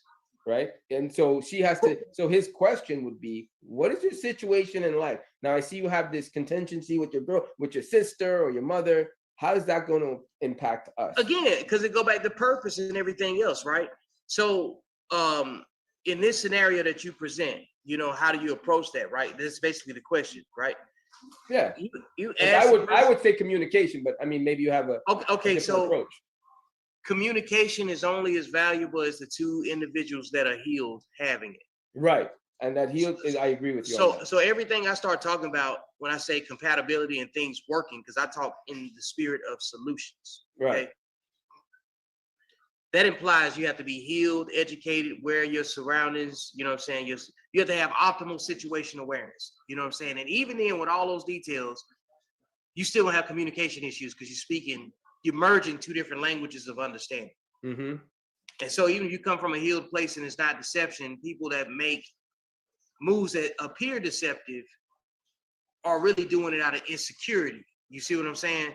There's a difference between being deceptive to be destructive or being deceptive because you're insecure. Mm-hmm. Because understand, healed people still deal with the responses from trauma. They don't necessarily mean they have something to connect the trauma to. You see what I'm saying? Like, I might ask you a question and you may respond in a nervous way and then it look like you're lying. You know what I'm saying? But in the past, you may have responded to the same words or something before and people accuse you of lying about something or being untruthful. You're like, no, I don't know why I did that. That's what you're saying to yourself. Right. But you're being transparent at that point, right? Right. But you have to progress towards transparency. Everything in a relationship is a need to know basis. Nobody's going to give you every single thing. So it's utopian to ask why in communication they don't tell you every single thing that's wrong. People block stuff out that they don't think is important, that might be important to you. You see what I'm saying? Generally speaking, most women ain't never been concerned about finances the way men are concerned about finances. So if you bring something up about their finances, they may say their dollar amount is let's say $50,000. That might be a crazy number to the wrong man. You see what I'm saying? Oh, bitch, I can't even mess with you. You got $50,000 worth of debt. But is that the same scenario to a man that's got leverage, money, talent, merchandise? Nope. No, it's not the same thing. You know what I'm saying? Like, my girl thought she had a whole bunch of debt. She had $3,000 in credit card debt. I said, chick, you an investment. You see what I'm saying? Like, I wish I just had $3,000 in debt. You see what I'm saying? So that takes discernment. And again, we're talking about what?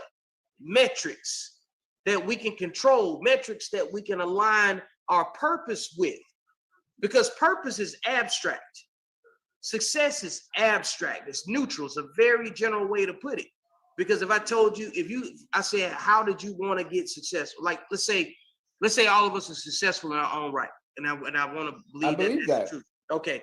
So how did you get to where you are? I can tell you what I did.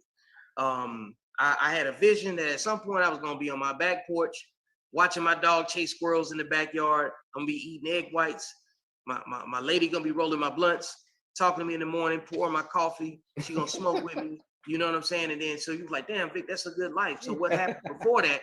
I'm like, well, I made my money in real estate and the money created time. You see what I'm saying? Right. And the time gave me opportunity to branch off in other things that fed my curiosity, that fed my whole model. You see what I'm saying? So then it's like, damn, well, how did you decide how to apply it? You know what I'm saying? Well, I got back here and I decided, you know what?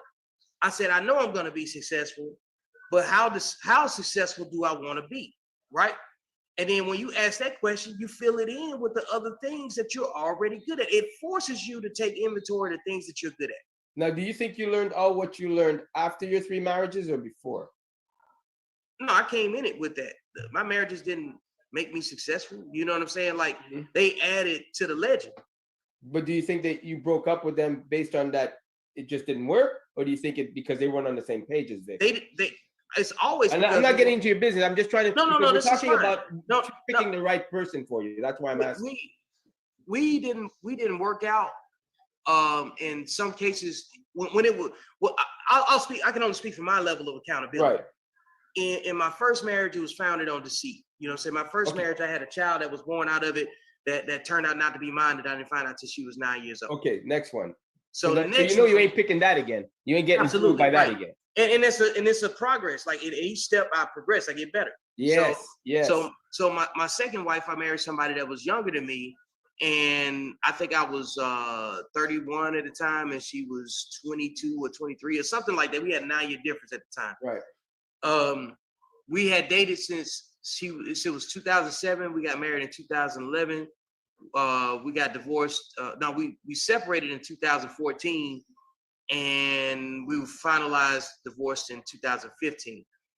But in that situation, when it didn't work, she woke up in 2014 after we had been married for 3 years and decided that she didn't like some things that happened between us in 2007 and decided that she didn't want to be in a relationship. I can't make that up. You know what I'm saying? And I'm trying to. That's women's mentality, though. So I've had my experience. So yeah, I don't want to make it about women's mentality. I just want to make this about my person. Hey, I know. Hey, look, I just want to make this about my personal experience. I get you. Okay? I get you. All right, you know what I'm saying? Like, I don't want you. That is such a common cut. That is such a common thing. See, that's what I'm saying. That's a trauma response. The way that you just responded to that, that's the trauma response that I'm talking about. You're taking my situation and making it about you. You see what I'm saying? Taking your situation to tell you that many times, and I get it. Hey, and that's that, and which. That behavior right there is why I divorced my third wife. You see what I'm saying? So I can't make up none of this stuff. You see what I'm saying? Like, you can't, because I've seen it prepackaged. You see what I'm saying? So like, that's why I'm like, I know that there's a communication barrier in relationships in general, but there's some wide extremes and there's some poor expectation management. And when it comes down to relationships in this era of relationships based on this socioeconomic structure. That's just the bottom line. And we got to learn how to talk to each other, and we don't know each other's dialect anymore because we come in with Old Testament equivalent, you know what I'm saying, ideologies and delivery versus setting conditions for dialogue for people to tell us how to communicate with them. See, you understand, if you listen, that people are telling you how to talk to them. You see what I'm saying? People are telling you how to respect what they're trying to say. Respect the space that I need to communicate what I'm trying to say, you know? And then once you get that, you got to have a conversation about empathy and understanding each other's individual obstacles. Because see, you got to look at it like this.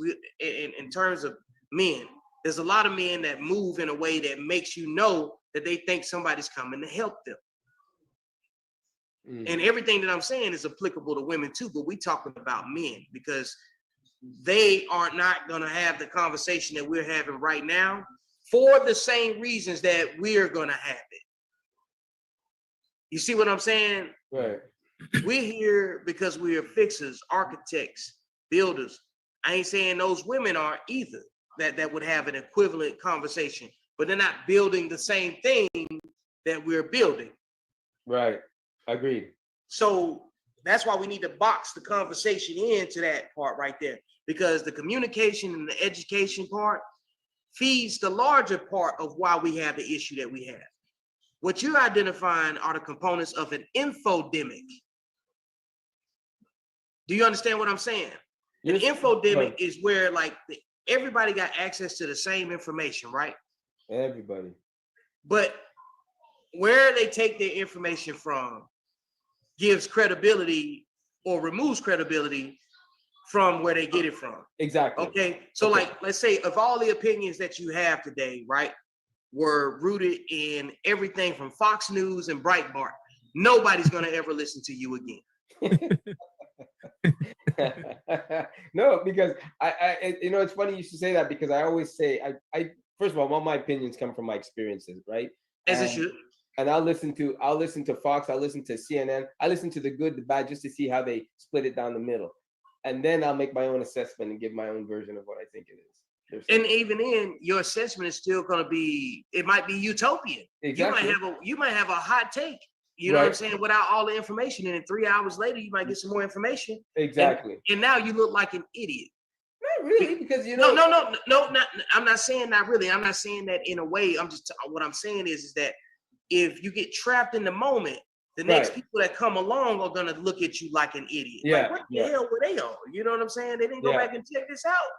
But that's the risk that you run when you decide to be a published author. You might, especially depending on what you're writing about, especially nonfiction, when you basing it on shit that's actually happening in real time. you write about something, you're obligating yourself to say, hey, look, this is the bullshit that I was on at this point in my life. Right. But then you go back and read a book and you have a new period of enlightenment. Then you look back, you say, damn, I used to be stupid as hell. You see what I'm saying? No, so like your relationships are gonna fit the way that you move throughout life. So as long as you're taking in new information with a will to decide to how successful you want to be, the person you with is going to be compatible relative to that level of success that you're at that moment in time. That's why if you want to date chicks that guzzle beer pitchers, you know what I'm saying? I ain't saying she can't do that down the line. She just better be very sexy at doing it. You know what I'm saying? Yeah. She better be plugged up to the right people with the right kind of status where she could do that. Because there's a big difference in standing on the bar, you know what I'm saying, at Buffalo Wild Wings in some location, than standing on the bar on a yacht in Santorini pouring champagne down your neck. Okay, so based on the conversation we're having, would you say then that there really is no right age to get married at, no blocked in age?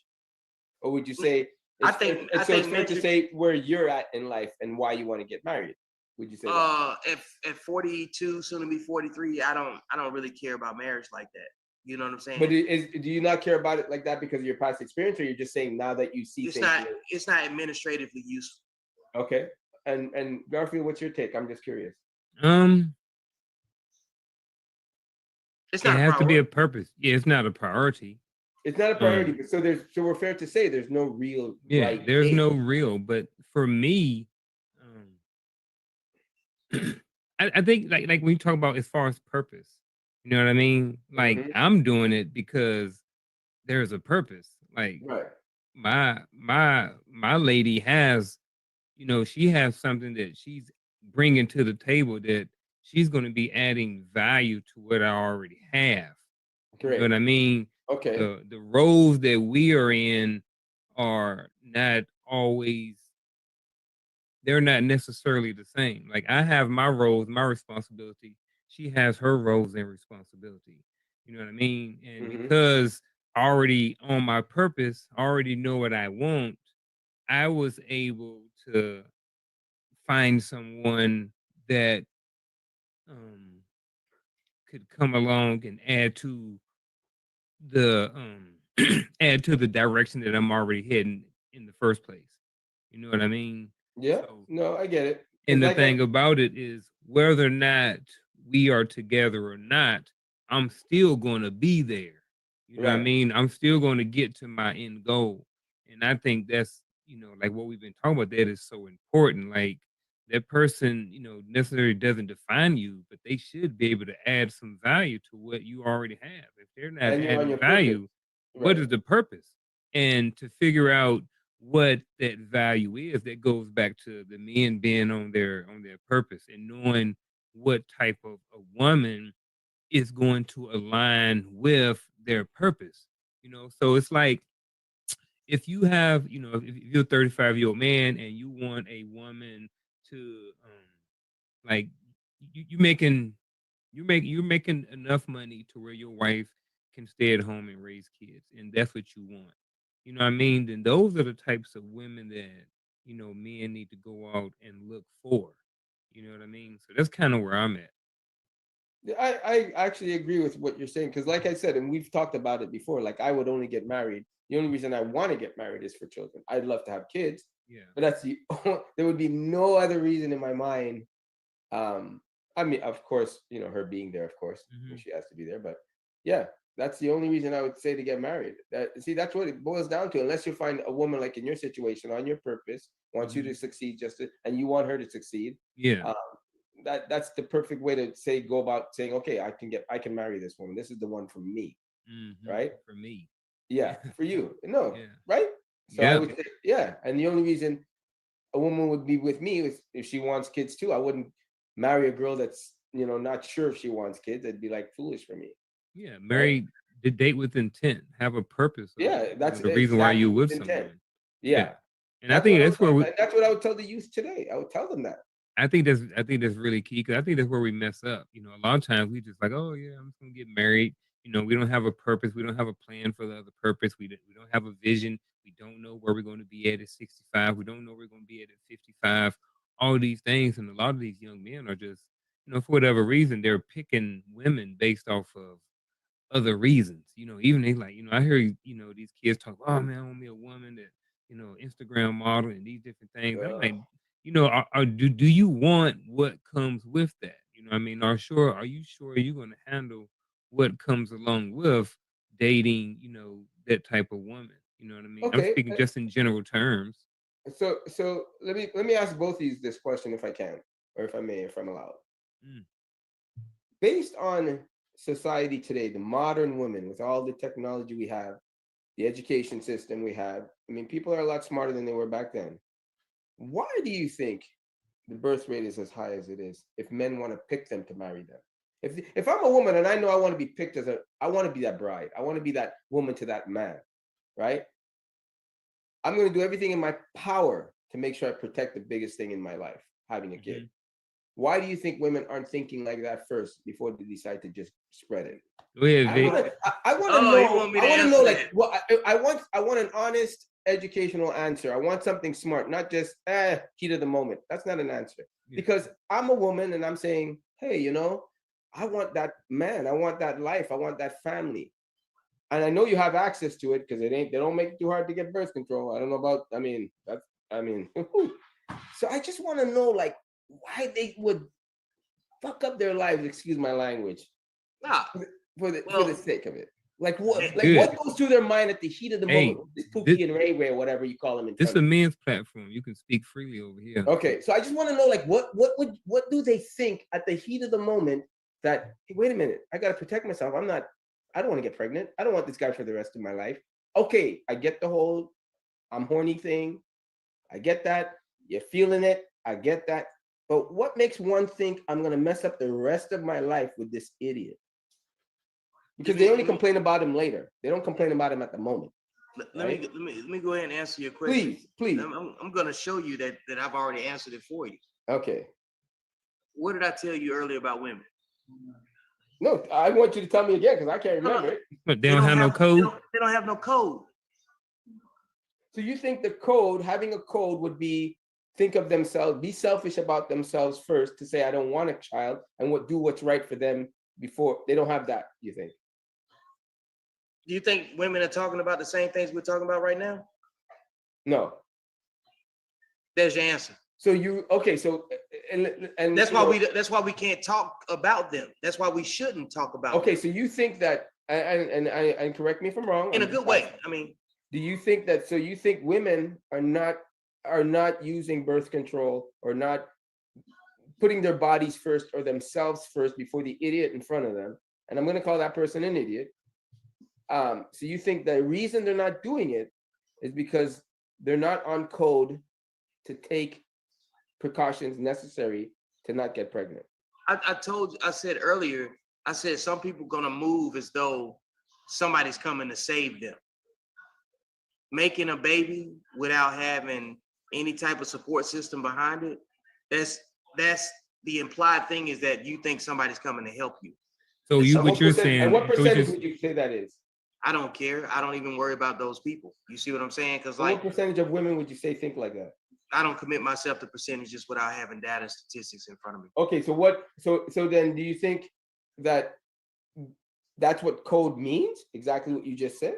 Code is about metrics, man. It's about making decisions based on the metrics that you have. You see what I'm saying? So what metrics are women looking at before they decide to go make those decisions with their body? Exactly what I would which is the point being that they don't have a code. Men start with metrics. That's why we established the conversation that we're having now.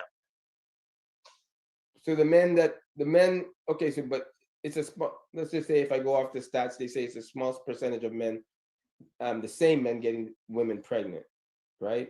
That's what they say. That's the percentage. I don't know, but it's true. You think those men aren't on code, right? I think those men are definitely not on code, but I think it's deeper than that. I think that you can't have winners without losers. Mm-hmm. You can't distinguish what success looks like without people achieving various levels of success. You see what I'm saying? That's how you can determine what failure and success is. You know what I mean? Now, that's a human element because people are gonna wind up trying to improve their quality of life, you know? So when you have people competing against different standards of what they believe to be success, people are not gonna see children the same way that other people are gonna see children. You know what I'm saying? Especially children out of wedlock. People are not gonna see expanding or getting married, expanding the empire, getting married, you know what I'm saying, and growing with a particular woman the same way that the next person is going to see it. Some people may come from a family that says, we have 6 and 7 kids over here. You know what I'm saying? So you might have 4 kids and it might not be enough, regardless of what the financial goal should be. You know what I'm saying? Because every family doesn't have a culture of growing the family, and like everybody's got a different ceiling for success. So you got to take that part into consideration, which goes back into compatibility, socioeconomics, and stuff like that. So like if you got a woman that's been raised around a bunch of other women that get cultured to lead a life that only makes them suitable to marry or be for another man, right? Instead of mentoring those girls to work on something that they're good at too. You see what I'm saying? Because that way they can have this cultural desire to protect the thing that they're good at. See, when you give them something that they're good at, they're gonna change the direction of what they associate themselves around, right? Let's say if you got we'll just talk about, you know what I'm saying, young girls becoming women, you know what I'm saying, in the sense of this right here, because it's something that we've all got experience with, right? Let's say if you got a young girl that's super educated, academic or whatever, right? What's the first thing people try to do? Hey man, don't let her get pregnant. You know what I'm saying? You see what I'm saying? So you do something to take her away from that potential, or the potential of that bad thing derailing her. You know what I'm saying? Yeah. And then so let's just say it doesn't. So let's just say the plan doesn't work, and she winds up getting pregnant. It's a new variable, but we got to stop calling it a bad thing like that person's life is over with. You see what I'm saying? So there's a stigma that goes with it. I'm not encouraging anybody to go make children young or have children young. But like after the worst case scenario happens, you got to be careful of if you can simulate the worst case scenario happening, right? You have to be responsible with your words in the present. You know what I mean? So like we have to quit obligating children to not make the mistakes that we made, instead of just showing them how successful they can become with the opportunity they have in front of them. See, we bring up all the negative stuff that they weren't probably even thinking about. Instead of saying, hey, this is what could happen to you. That's cool too, right? Got that part. That's just contextual conversation. So you got to have a start point, right? But like, if you take this approach based on my experience, right, maybe you could have an outcome that's like this, instead of us imparting our fears on them because we see an opportunity to relive moments that we didn't make the most out of. You see what I'm saying? So ultimately, all my conversations are going to come back to this. How successful do you want to be at whatever it is that you want to do? I always looked at a child as a child. And then what's included in that picture of success that you have? Is a wife in your picture for success? Is a family in your picture for success? Is generational wealth and you teaching grandchildren in your picture for success? I could answer that by no. I could exactly. So that determines what type of woman that you go after. Right. I could answer. I could say that I think the kids today should not put a woman, and I'm gonna say it straight out, they should not put a woman in their level of success, because that is only a hindrance, just like a child would be. A child would only slow you down. I could not do all what I did. I don't think anybody can do all what they did if a child comes early, because there's a responsibility in that direction. And I want you to caveat this though. You could say, in my personal experience, based on the different decision-making points in my life, children didn't fit. That hits way different than saying nobody should be thinking about children. Right. You see what I'm saying? Because not everybody wants your success. Not everybody wants to be rich. Not everybody wants. That's what I mean. Exactly. That's what I would ask. What do you want in your life? And that's why, like, the general question for me is, how successful do you want to be? Exactly. And then when you start painting that picture, your success is going to be different than anybody else that paints success. Exactly. I might paint children in mine. You might not paint children in yours. Motorcycles is always in my picture for success. Right. So that means I'm going to live somewhere where it's advantageous for me to ride my motorcycle and get the most out of it. I like the fact you're like, well, I get it. Okay. And date somebody who's okay with Cold having a weather man. is not in my picture for success. Yeah, mine either. Mine either. Yeah. But those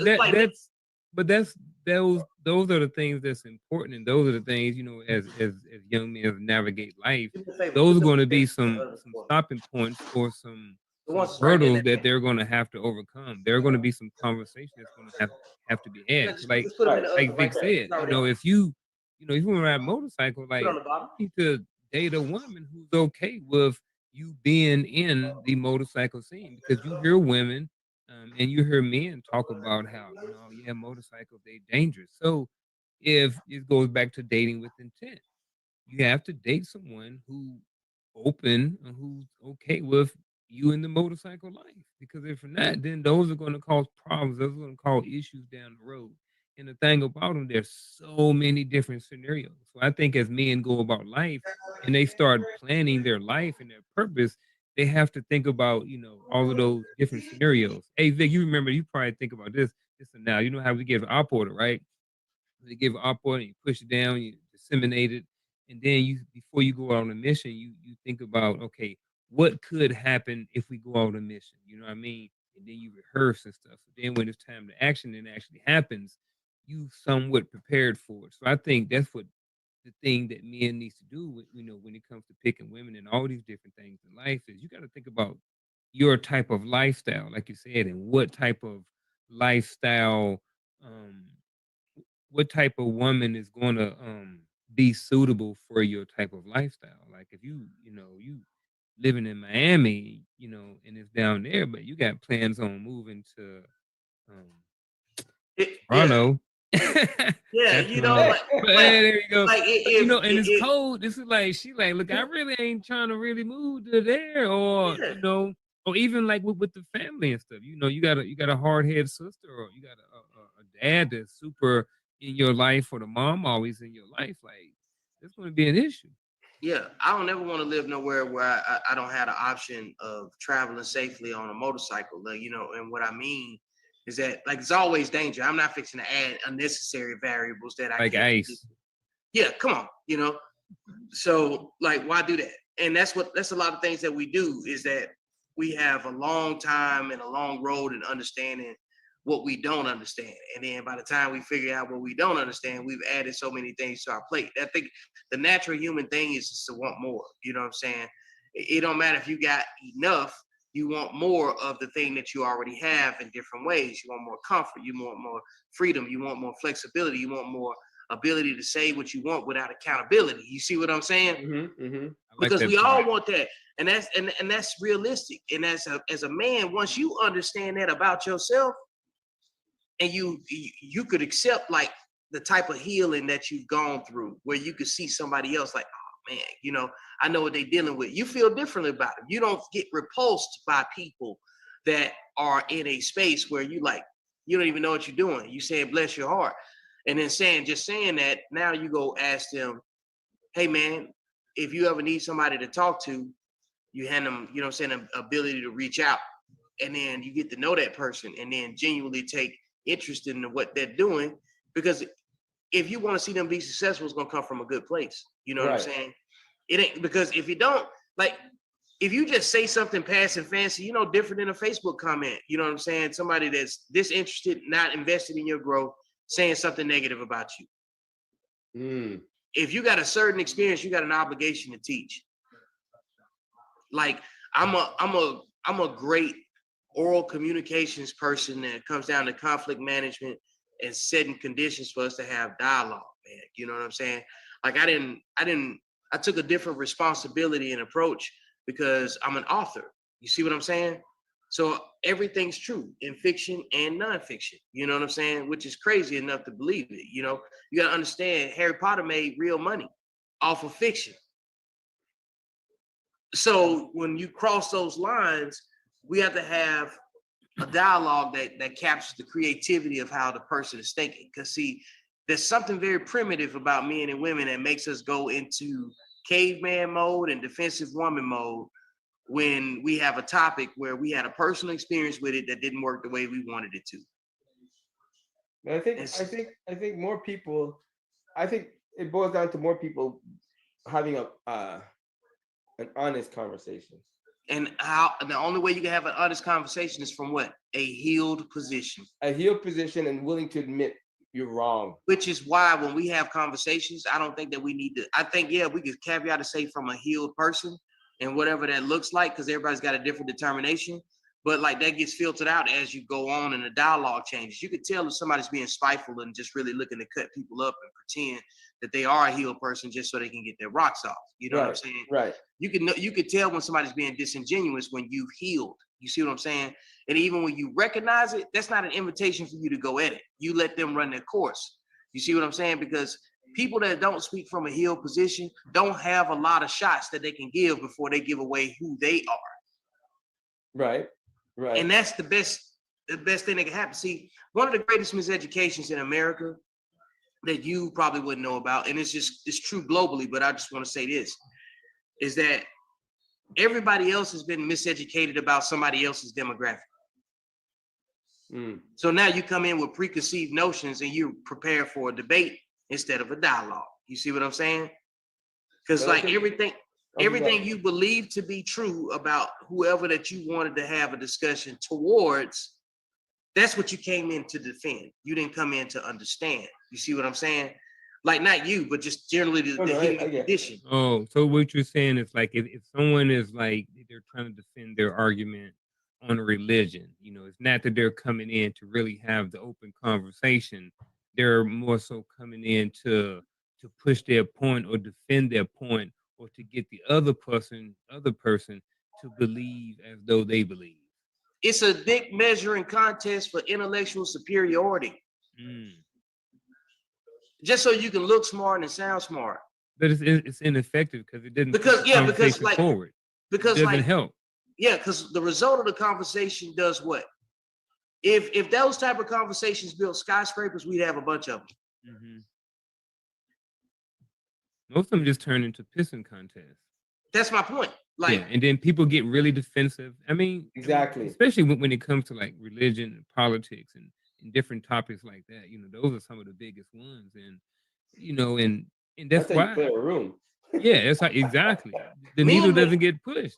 Yeah. Men, when they discuss politics, they discuss the use of politics. And the leverage that comes with it. Like healed men do that. Because you can put your differences to the side and understand that politics is a dirty game, but somebody's got to play in it. You know what I'm saying? In order to get things, to keep things balanced, to protect the things that we have, we do the dirty work to protect the things that we have. You see what I'm saying? Right. So when you do the dirty work, that's when people can see how far you're willing to go. And that's when they know what their price tag is with you. You know what I'm saying? Like if I push this person too far and compromise their passion, they'll get rid of me. Right.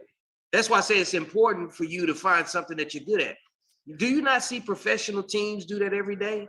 They go get a player that they know can put asses in the seats, sell merchandise and everything. But the minute that they don't get a return on investment because that person has an attitude problem, the person doesn't have goals that align with the organization, the individual goals become a competition instead of an alignment, right? Right. What do? They get rid of the person, right? Yeah, absolutely. So you got to treat yourself like an organization. That's just the main thing. You know what I'm saying? When you decide that you want a certain level of success, it don't matter how big or small you want it to be. You got to treat yourself like an organization. Success is a way of living. And hire the right woman. It's not something that you. It's not something that you trip over. On the same program. Yeah. You got and that's it, because you got to have a woman who. I mean, if you speaking in these terms. For those men that want women, they have to be choosing based on those filters. Because see, I don't want this to get conflated. Just because you're successful doesn't mean you have to have a woman. Okay. No, that's what I said. And just because you feel the need that a woman has a place in your life That doesn't mean you have to give her automatic access to everything that you that she thinks she's supposed to have. I so agree with that. So like, because just like there are things that she's gonna be like, I'm not ready to share this with them. Women are gonna be the most selfish people first. Because see, look, men have to make assurances to even bring a woman to a conversation. Yeah. No man is gonna say, yeah, come get with me with my short penis, little feet, and no money. You see what I'm saying? That's what this tells. That's why I tell everybody, man. Height and looks goes out the window when a man is standing on his wallet. It's just the way it is when it comes to women. I'm not completely co-signing that because see, what I'm saying is we're talking about healed men that don't have to bring up the metrics. No, but healed men that are healed, right? All that if we're talking about telling a guy about a certain woman he wants. But see, that's what I'm saying. That's when you dabble off into speculation. I'm only talking about myself. You're talking about you, okay. Because that's what I'm saying. I can't speak for you. I can't speak for Garfield. I can only speak about my journey because we're all three unique men. With you never have opinions. You never have opinions generally. It's only when it's useful. Only when I can benefit from it. I don't care about having. But that's not my question. My question is, you never have opinions generally on general things. I used to. I stopped. I mean, okay, so you don't then. Yeah, I mean, like the opinions that I have had. I use them as my own personal metrics. You see what I'm saying? So you don't have general opinions on things. You only have it based on you. I have opinions based on me because that's the only thing that I can control. That's one thing I've lived in life. So you don't generally speak on subjects. You speak on your own personal experience on that subject. Yeah, pretty much. Like that's all you can do. You know what I'm saying? Not really. No. Yeah. If you watch football, you can have a prediction. But generally, you want your team to win. That's it. And nobody should be crucified for their opinion based on their personal experience. Right. That's what I'm trying. I just want to make sure so we're on the same page. Oh yeah, absolutely. Like when I speak like that, I'm gonna always bring the conversation back to me. Okay. Because like that's the thing I'm trying to communicate to the person that's watching it is focus on yourself. You see what I'm saying?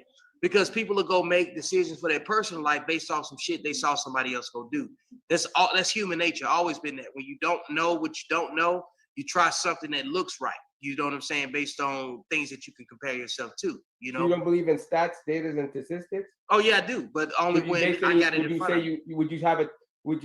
So if you do believe in data, facts, and statistics, are you able to have a conversation generally on that if it doesn't pertain to you?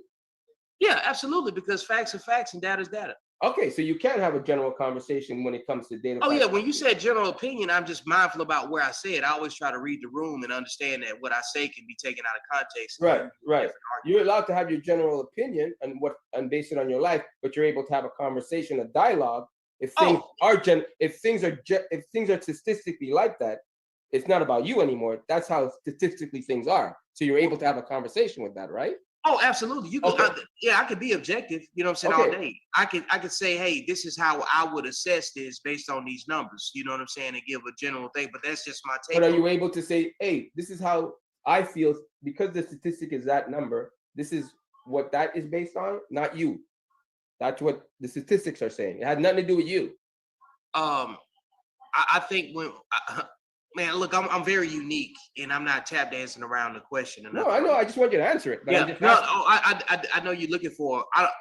The answer you're looking for is what I'm trying to figure out. If I'm the person that can give it to you, maybe I'm not the person. You know what I'm saying? Because I see things different. And I'm not trying to be difficult by no means, because I see things from a socioeconomic view. You know what I'm saying? So when I look at data and statistics, you have to put it in the pocket of the context in which you're trying to explain it. You see what I'm saying? So let's play a game. You know what I'm saying? Give me a scenario, data, statistics that you would like me to have an opinion on, and I'll try to. Okay, let's just generally speak. It's generally safe to say, based on data, stats, and statistics, that women base men based on their financial provision. Yeah. Okay, so if I was to ask you, and your opinion on what you think about that, would you be able to give it to me outside of your experience, or would you be able to give it to me based on what that data statistic said? short Because I'm answer, asking you. Suppose I say to you, do you believe that? Would you be able to say, not well, my experience, no, the women I come across aren't like that. Or would you be able to say, well, honestly, if that is how it is, I generally believe that's how women are. But the ones short answer, statistically speaking, women are generally wired to wait on some man with a financial ability to take care of them. Okay. So Period. That's what the numbers say. That's which exactly. goes back to waiting on someone to save them. Bingo. That's why I said that conversation. And it goes back to what I said. Generally speaking, height and looks goes out the window when a man is financially standing on his wallet. He has that as an advantage, but it's not a guarantee. But generally speaking, again, I'm not talking individually. I'm not talking personally. I'm just saying if you go by that, generally speaking, height and looks for a woman goes out the window when a man is standing on his wallet. Oh, absolutely. I never disagreed with that. That's what I mean.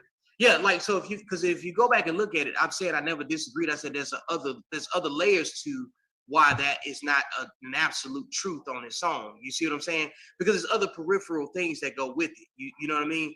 Like a dude standing on his wallet and a dude standing on his wallet got options. No, general. No, like that's just the bottom line. That's just the metric. You know what I'm saying? Just like a woman with good looks has a leg up anywhere else. You know what I'm saying? Let's be real about that. Period. She's getting into you know what I'm saying? She's getting into the club. You're getting into VIP. So take away extreme beauty and extreme finances and then make everybody average. You know what I'm saying? Right. Those people have to choose between what makes sense for their emotional well-being. Hopefully they take into account their financial well-being, but if emotional well-being comes in first, hopefully they can balance that out, because there has to be a time where you ride the high, the emotional waves and all that stuff, and then things start to taper off, get a little normal. And then now you figure out, say, okay, we got past all the lovey-dovey stuff. What really holds us together, and have a real objective view about that. So it's not just the wallet, because sometimes the man's wallet has a greater potential to grow depending on the mate that he gets.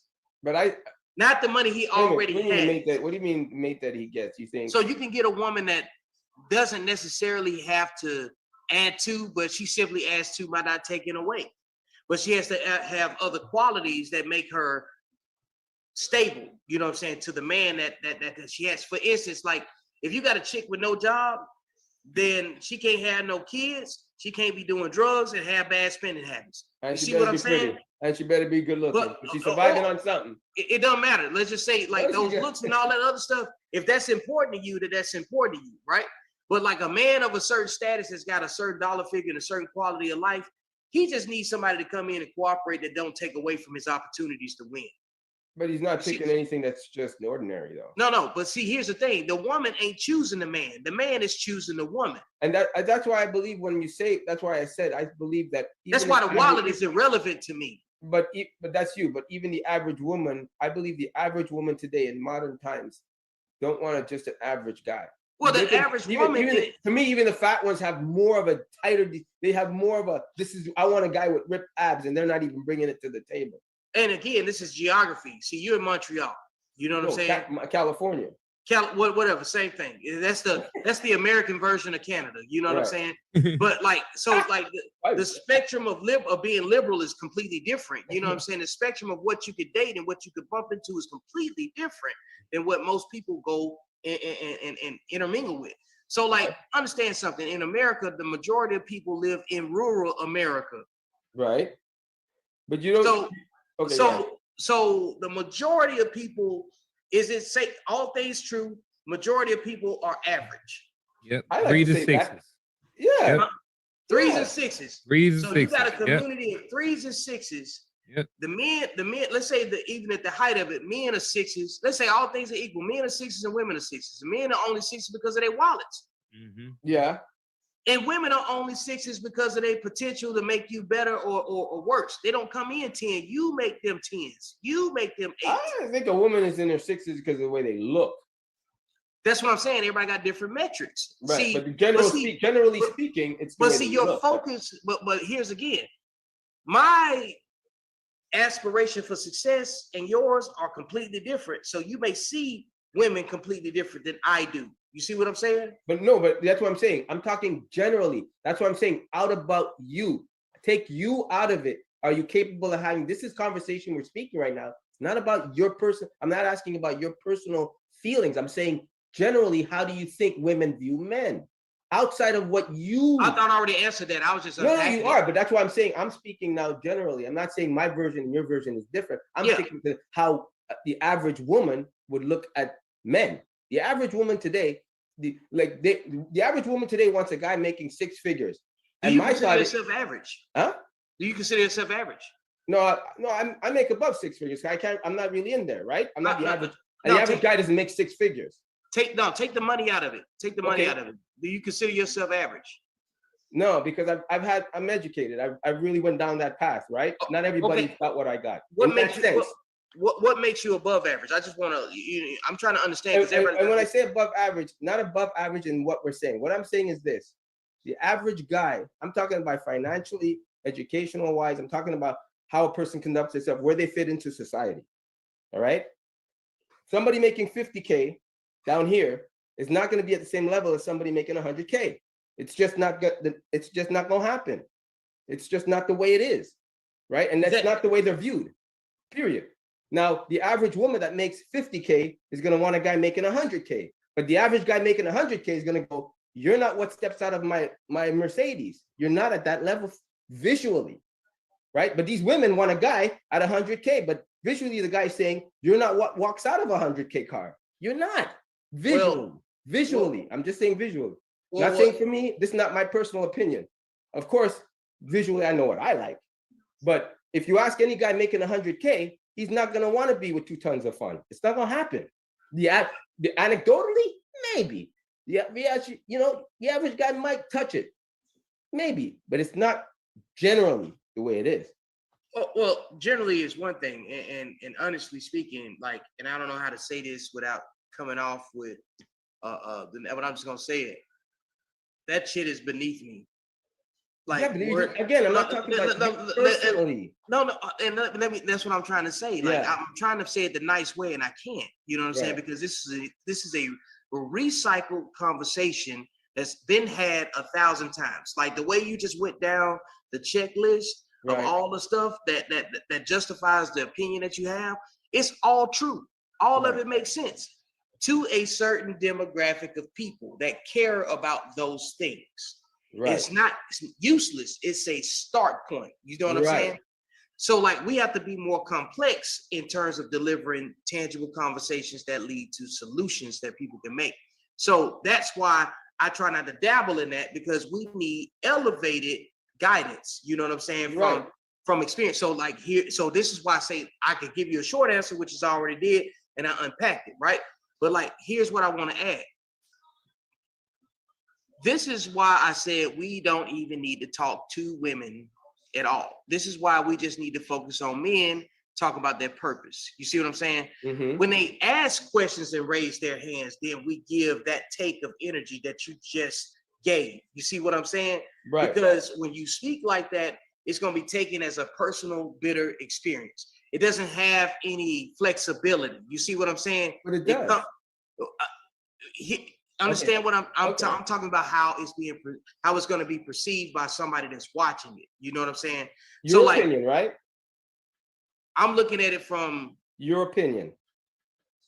Because you can't speak for what you can't speak for generally. You're not speaking from generally. No, I try to look like when I form an opinion, I try to use it from the consumer end, the viewer end, and how it's going to be seen. You know what I'm saying? Not just what I have to say. Right. Because this is about understanding your audience. And if we're going to have a conversation that produces dialogue amongst other men, we have to take we got to make the playing field even. You see what I'm saying? Because like even in that discussion, when you start talking about money, you drawing a class separation between certain men, and we already know that these things exist. Men don't have to be told that you don't make enough money to talk to this type of woman. You see what I'm saying? Now, the men that do think that way, we don't even need to talk to them. But if we're talking about people we want to improve on, like you want to reach those masses. But and that's what I'm saying. The people that we want to improve on, right? We don't need to talk to them directly unless they do what? Raise their hand. But we just need to share our experience between men of certain experience and journeys and stuff like that, and say where we went wrong or what we would have done different or how we saw our situation before we made the choices that we made. You know what I'm saying? They should be getting guidance out of desire to do good, win, positive things that align with their purpose. You know what I'm saying? And not just the pitfalls of if you choose this based off these metrics. You see what I'm saying? Because like the metrics conversation about money is not new. We've already discussed that. So like now we need to take money out the conversation because that's already implied that money and resources are part of the deal, right? So like how do we have a conversation about men accruing more success and everything else without telling them shallow things like you don't make enough money to go date this type of woman? You see what I'm saying? I think that's when we decode that conversation, that question, that dialogue produces a conversation that's not as superficial as we used to seeing people respond to. Because like we've been having a rash of people saying the same things you saying. I make 6 figures. She got to do this and she got to do that. You know what I'm saying? Or I got to have this type of woman because of this type of money that I make, or things of that nature. And the truth is, everybody's always said these things, but we have to have a different type of approach to understanding what trading resources looks like now, because money hasn't fixed it. Status hasn't completely fixed it. Status is effective, but it has not been weaponized to make it a fertile ground to grow a solid relationship that's complementary to both people. That's all I'm saying. But so let's just say, but the average person, the average kid, the average child wants to do better, wants to achieve better. We can agree on that, right? I think generally speaking, human beings kids that are 18 to 35 in that bracket, they're not going in to say I want an average kid. They're going in to say I want that IG model, right? No, a lot of them don't even. A lot of them don't even care. A lot of them don't even care about dating. No, a lot of them don't even have. A lot of young men have no direction. They don't have a goal. They don't have a tangible plan to accomplish anything for themselves. So that's what I'm saying. Like us talking about women doesn't make sense. We need to be talking about men that want a certain status in life, because then because when you get the status, then that's when the men, that's when the women come. That's when the other stuff comes. See, when you focused on the women to young men, they think that the women come first and then the success comes after. I would say definitely financial comes first when it comes to that. It should. The women are just a byproduct of what you get. Bingo. But see, right now we're focused so much on women right now. No. But that's only mainly, it may be today just because that's. I get it. Talking about what makes. Hear what I'm saying. Hear what I'm saying. You got to look at these videos like this. If somebody takes a 5-minute sound clip and this is all they get out of it, right? Think about the Kevin Samuels effect. Well, he's had. You know what I'm saying? I think he had a good effect on waking people up to reality. And that's my point. So, like, we got to be careful about the 5 to 8 minutes that we spend on one topic about a specific thing, because the young man that might be watching this captures this 5 to 8 minutes, and they only hear what you said, and they take that without the context, without the conversation, and then they go lead a life that is nothing like what we said go do, and then they come back and say, "Well, he told me to do this." Like, did you watch the whole video? Which comes down to education, being able to deliver a message that people are ready to receive, and the person being ready to receive the information, because you got to have your hand raised if you really want help. Because I'm hoping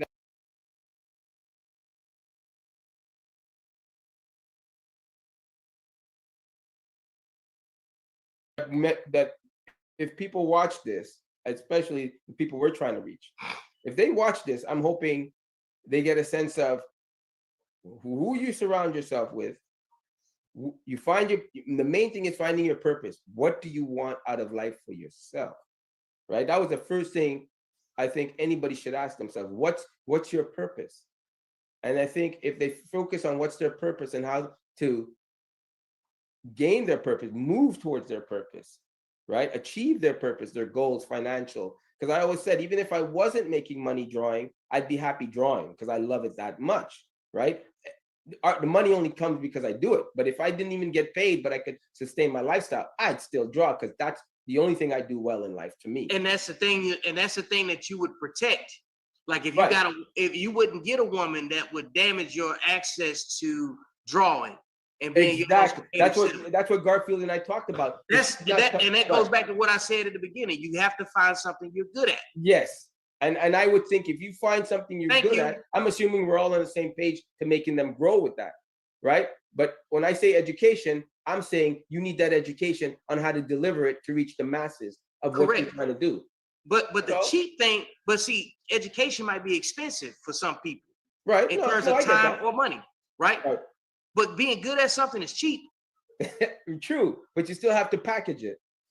You can do I it think, all you want. But you first have to have something to package. Right, but you still have to, when you find it, you have to package it. You have to be good at something, and which means you have to be good at something so you can package it. No, you can't package it without knowing how to package it. Because you can, well, you want to package it. What knowledge do you have to package it? You have to have something to package first. Right, but you have to know how to package it. You have to first be good at something. That's the point. Right. All I care about is the start. That's the purpose. I agree with that. 100%. All I care about is the start. Right. How people dissect it. See, you got to understand something. Everybody don't have the same start point. Right. The whole point of the conversation is to give everybody the same start point. And I would say the same starting point would be find your purpose, what you feel you're good at, what you want to do in life. And your path to your purpose is actually being good at something. And that's the main point. So then that determines what additional information you take in and access to make the thing you're good at better. That's the only thing that I'm saying. Exactly. You want to water it. You want to give it some. You want to give that dirt some water. You got to give it fertile ground to grow to be successful. Exactly. So it can reach its full potential. Yes. Exactly. Right. To reach its full growth. I agree with that. And you being an educator, Garfield, you would agree with that. Yeah, I like that. I can rock with it. Right. And I think that's why I always say, for me, I can never understand why teachers are paid so bad when they're the first thing in life to give the education they need to people. I just can't understand that for the life. I would it's say like this. You're from Montreal, bro. I would say no, we have the same thing. We have the same problem in Montreal. We have the same problem in Canada. I just can't believe. I can't believe. It's like people that go into the army. It's like they put their lives on the line to come back to being treated like shit, like they're homeless, like they're the bottom of the barrel. I don't care what anybody says. I've never heard a good story from a guy coming back from the army with his and I go, how come you don't get? Oh, it's hard to get, the medical, it's hard to get this. I'm like, you guys just did pay the ultimate sacrifice. Why should you come back to being treated like that? You should have, if anything, you should have a goal. You should have a goal path to what you need to do and what you need to get. I would say this as a 20-year military vet and a retiree. Everybody that was a military vet did not do what they were supposed to do while they were in. Yep. If you did what you were supposed to do while you was in the militry, I mean, you wouldn't be on the streets. Now. So now, but I will say this. Now, this doesn't have anything to do with the mental illness or different things like this. But what I will say is I'm not talking about those people that fall into those categories. I'm talking about the people, because the thing about it is, if you get kicked out of the military, you're not always afforded the opportunity to go to the VA and different things like that. Okay. You know what I'm saying? So in the military, even the vets, they have a lot of programs. They have programs for homeless vets out there. So why would you say there's so many homeless vets out there? Everybody ain't a homeless vet. And everybody ain't a homeless vet either. Well, and the other thing is too, I call them addressless people, because like veterans have access to shelter care and stuff. They just don't want to do the treatment schedules and stuff like that. If it's drug treatment or whatever classes, there's plenty of access to resources. It ain't that many. Like, I ain't saying it. You gonna always have like that one vet that you can always have some exceptions. You know what I'm saying? It's gonna be catastrophic that you can't predict.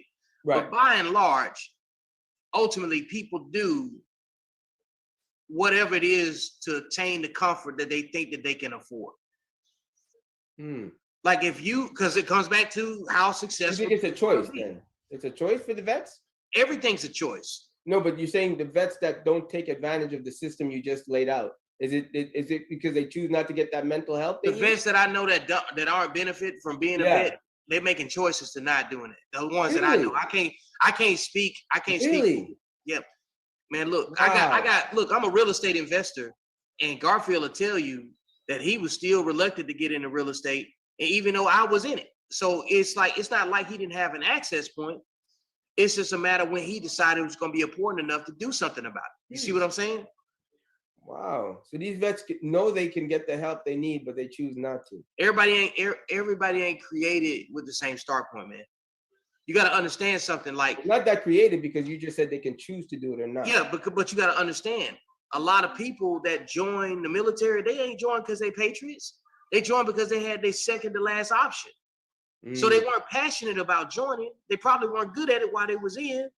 So they didn't do the other stuff around it to protect what they felt like their career should have amounted to, because they didn't go into it with the same intent. That's why being good at something is so important. You'll do the peripheral things to protect the time. Me and Garfield served. I got out at 12 years and 7 months. I get 100% disability. I got all my resources that I could get. And I probably got more that I haven't even checked in on. You know what I'm saying? But for the most part, I took care of the staple things that embody a dignified service career for the length of time that I stayed in. You know what I'm saying? And I live a certain type of life where I can say that proudly, you know, and not from a patriot standpoint, because I'm a man and I made certain sacrifices that other people couldn't do or wish they could have done. You know what I'm saying? And I'm making the most out of it, you know? Then on the other side, like Garfield did 20 years, you know what I'm saying? And he's been in school since I met this man. It would be uncharacteristic. I'll be done next year. Yeah. Oh, is that the deal? Okay. Yeah, family. It'll be uncharacteristic to hear about the Unkle Junior getting caught up in something negative that's well outside of his character, because it would jeopardize the time that he put in. Men make investments in themselves when they commit to something. Generally speaking, most human beings do when they decide how successful they want to be at something. Again, I'm just repeating the same things I've been saying. You know what I'm saying? I'm trying to program it because we are programmed to make certain choices when we are met with certain stigma. You see what I'm saying? Like, like you could sit back and read a situation like, I can't believe that they wouldn't support the veterans that blah, blah, blah, but you don't know every veteran's responsibility because did you serve? Yeah, but I guess I'm generally speaking that I think, no, I'm just saying, like, these aren't attacking questions. This is like, what I'm trying to do is, a lot of people give information from seats that they've never sat in. You know what I'm saying? This is a general conversation because all of us have had some kind of service, right? That's why we're having this conversation.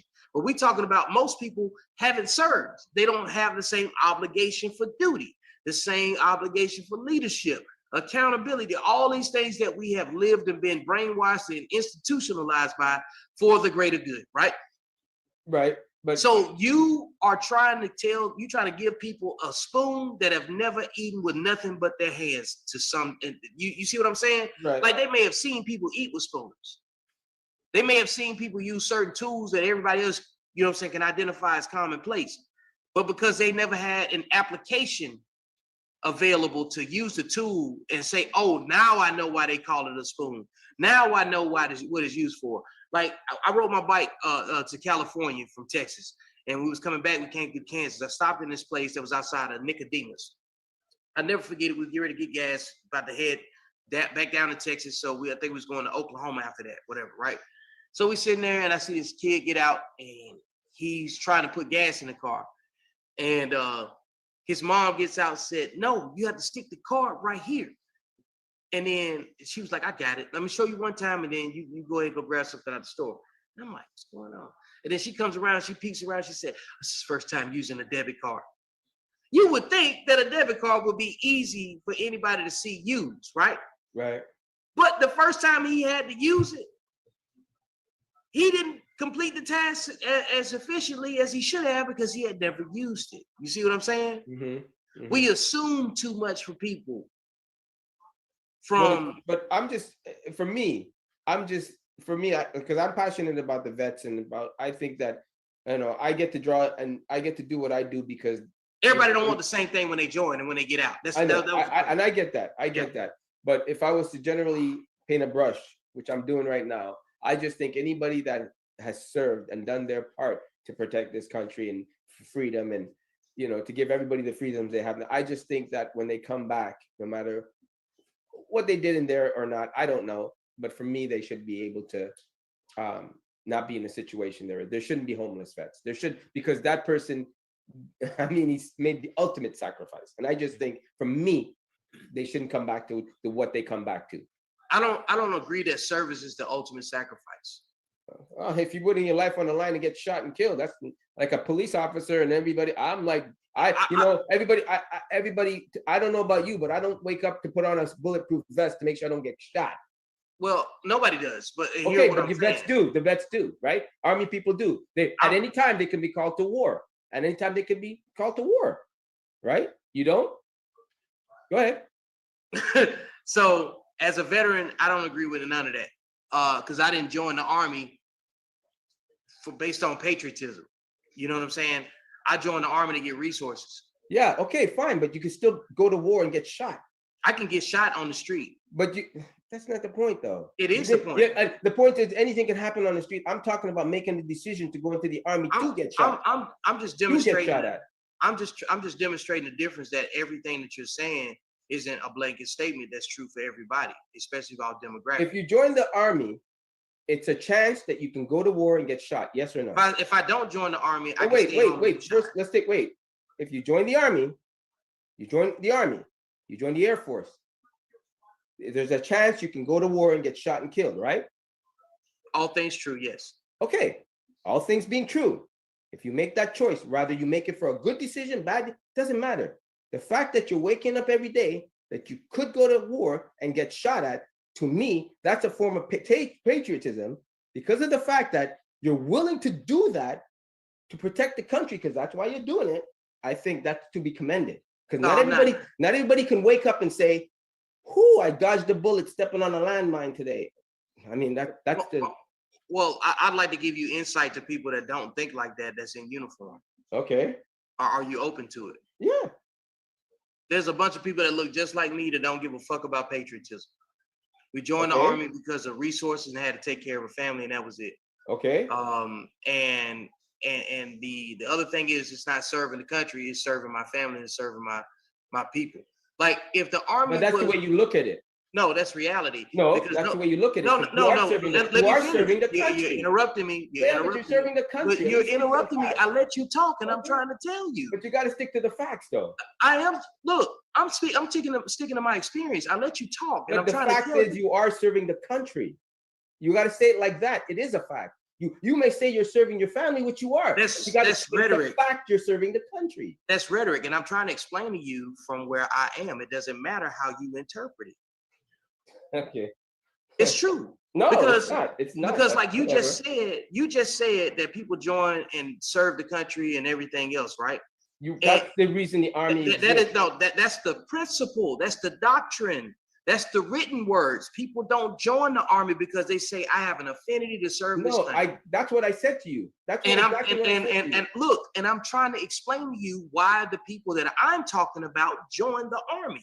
You're talking about one part of it, and if people only capture, when people only capture that part of it, it's gonna sound like it's a bunch of people that's saying join the Army because your life is gonna improve.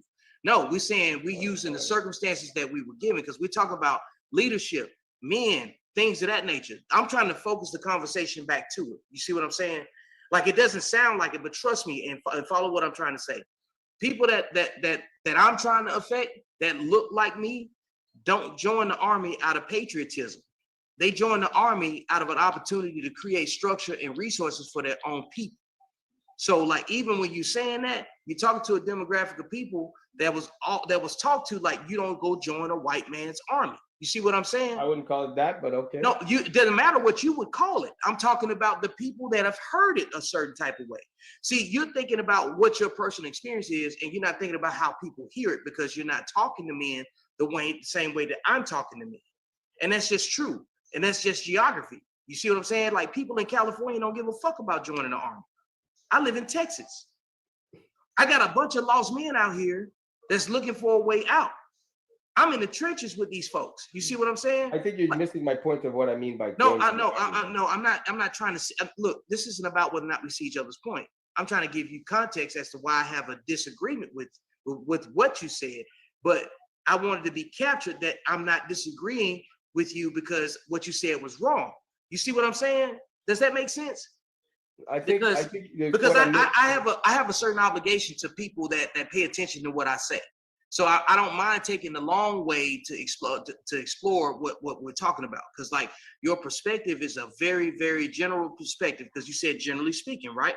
Right, because I think And I'm a details-oriented person. I'm trying to talk to you about a specific demographic of people that would disagree with you, that you would probably have odds at. You know what I'm saying? What would they disagree in what I said? The fact that if you join, everything that I'm disagreeing wait a minute, with the fact that if you join, you are putting your life at risk. They would disagree with that. Yeah, because it's a lot of gigs in the army where you're not gonna get at risk. Like so that. you think that when you join, there's no chance of war happening for those vets? I think the chance of war happening is already understood, because most vets are already coming from situations where they know that they could die anyway. Nobody joins the army thinking they're gonna go sleep nowhere. I think the threat, see, that's the thing. See, joining the army implies that there's threat already that people recognize what's dangerous, what's not. So if you live a life where you recognize danger and it's a possibility your life can be on the line, and you still join the army, it's not nothing that's new. You see what I'm saying? If you live in a place that already got gun violence, do you say yes or no that you can get robbed in California? You can get robbed in California. You can get robbed anywhere. Right? You get robbed anywhere. That's the same point. You see what I'm saying? But that's I'm not the going way to look for it. But that's the way out. That, of course, you're not going to go look for it. Just like if you go serve in the army, it's volunteer, right? Yeah, but there's a likelier chance that you go to war. But you just told me that there's a likelihood you can get shot on the street without joining. That's what I'm trying to say. But here you can go looking for it. There it's automatic that somebody can send you there. But my point being is this: you can mess around and start a conversation that gets into the dialogue or the details of who's oversimplifying whose situation. And I'm trying to tell you that from this aspect of young men that lack guidance and structure, in order for us to see our community improve, both dating or whatever, you got to have men with structure out there like that. Do you agree that the men that's having this discussion right now are men of structure to some degree, right? Yeah, of course. And what's the thing that separates us from people that we probably don't necessarily think are the best fit for the structure that we live in? Probably folks that didn't serve, right? Right. Okay, go ahead. So if you focus your attention on those people, do you think that the military will benefit a large demographic of men that's in the population? Now? Yes. I think it would. Okay, so if we think that men would benefit by joining the military, right? Right. I think there is. And there's an anti patriot vibe in America right now, has been for a while, right? I would agree with recently, because the numbers don't reflect people joining. I would agree with that. Okay, so the last thing they want to hear is a bunch of old men talking about the army in a fatalistic way of viewing it. Because the reality is that all of us can get shot anywhere. Those same people that we want to join the army that we think can benefit from it are saying the same thing. They're saying, I ain't got to go join the army to go get shot. You know what I'm saying? I can stay out here and get shot, because they think the benefit of being shot on the street is different than the benefit of getting shot in the military. You see what I'm saying? Right. But we don't want to think about it in a negative view. We need to be talking about it from a structural community improving tool view. You see what I'm saying? Right. The minute that you start off with serving the country, it puts a false connotation and a false narrative in people that aren't patriots to begin with. But if you speak to them and say, hey, look, I want you to improve. This is an institution that I use to improve myself. And the army is all about what? Building leaders and self-improvement, right? Right. So if we focus on the institutional development that every individual can benefit from, that we're experiencing right now, and understanding order, discipline, code, things of this nature, right? Then we have to have a conversation that speaks to the benefits of why we joined, not about people having, you know what I'm saying, limited options, so to speak. But you got to understand why, when you got a lot of negative influences outside of that, and people can't see structure as something that they can benefit from. You see what I'm saying? Right. That's the issue. That's the issue that I'm trying to get to. But see, when we have the small, you know what I'm saying, in the details conversations that aren't geared towards problem solving or solutions, the person that might watch 5 to 8 minutes of this video is going to be like, damn, they just going back and forth about somebody being in the army, instead of talking about the solution, the added value of why it's in it. So like when you bring up the army or things of that nature, military service, or anything that is structured, talk about the benefits of being on the other side of it more than talking about the danger associated with it, because dangers imply for all of us. Exactly, but that's why It's old. that's why I said for me, anybody that puts their lives at risk doing a job like that or wants to do something like that, I take my hat off to them. I have the utmost respect for vets. I have the utmost respect for them. That's how I look at it, right? So I'm just saying, if I didn't know what I wanted to do in life, like now I'm saying, I hope in my second life I come back and I want to be a pilot. I know that, like a jet pilot. I was telling Garfield, I want to be a jet pilot, landing on aircraft carriers, all that. Do it. Right? That's in my second life, right? Because my passion right now it doesn't. That's what I love. Too old now. to go in the military now. Yeah, but even if I wasn't, I love art too much, right? But that's me. But I'm saying in my second life, that's what I wanted to be my first passion, to go into fly jets. See, some people be trying to live their second life without the skill that goes with it. You see what I'm saying? Right. and then when it doesn't work, you know what they do? The thing they should have did from the jump. Okay. An artist. I found that out early though. That was my that's mom. I would give my mom credit for finding me out to be an artist, not me. Man, you ain't even got no folk. You ain't even got one of your arts in the background today. You know what? You know what? I forgot. I totally forgot. I was so focused on connecting with you guys, like I'm cussing myself out, saying, how come I can't get on time? Like I'm here, but I don't know what to click.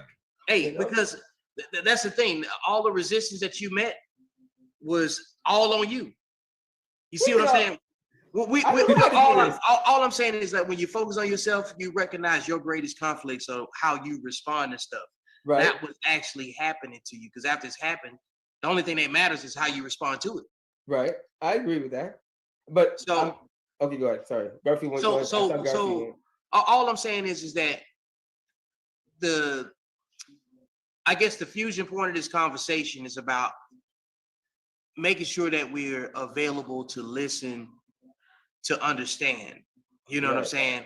Before we form an opinion that we can't go back and unpack because we canned it too tight. We have to leave room to have our opinions changed with new information, new application of information too. You see what I'm saying? Because somebody can tell you to apply the same thing, like work hard and you'll be successful, right? Now, if you're on a fucking hamster wheel, you know what I'm saying? Yeah. You know what I'm saying? Unless success looks like something that, like success on a hamster wheel might be like, congratulations, you stopped. Now you get promoted. You see what I'm saying? Sometimes you got to do the opposite. Because like we conflate working hard with physical exertion too often. Sometimes you could be working hard in the wrong damn direction. You know what I'm saying? Right, be completely off course. You know, we have to understand where do we see ourselves at the end and then work backwards from that point. And that determines the decisions that you make in the present. That determines how fast you how fast you snap to judgment or slow to judge, or willing to participate a little bit of equity in terms of time and energy just to see it play out, to validate your own devices. You see what I'm saying? Like I got into a discussion today. I signed a lease with this lady, and she was under the impression that I was going to split business with her off of vending trucks and stuff like that. No, I signed an agreement lease to operate out of space, not a business agreement for you to make money and have equity in my deals. There's two different things. You see what I'm saying? Right. So like I bring you to the space, but I got enough boundary where I can regulate how you have access to my space. You see what I'm saying? Right. And the thing is, you can't think like that if you're not moving in, you know what I'm saying, in ways where you have to use those analytical skills to actually apply them to things, to create fusion, so you can understand the power of what it is that you've already learned and know where to put it.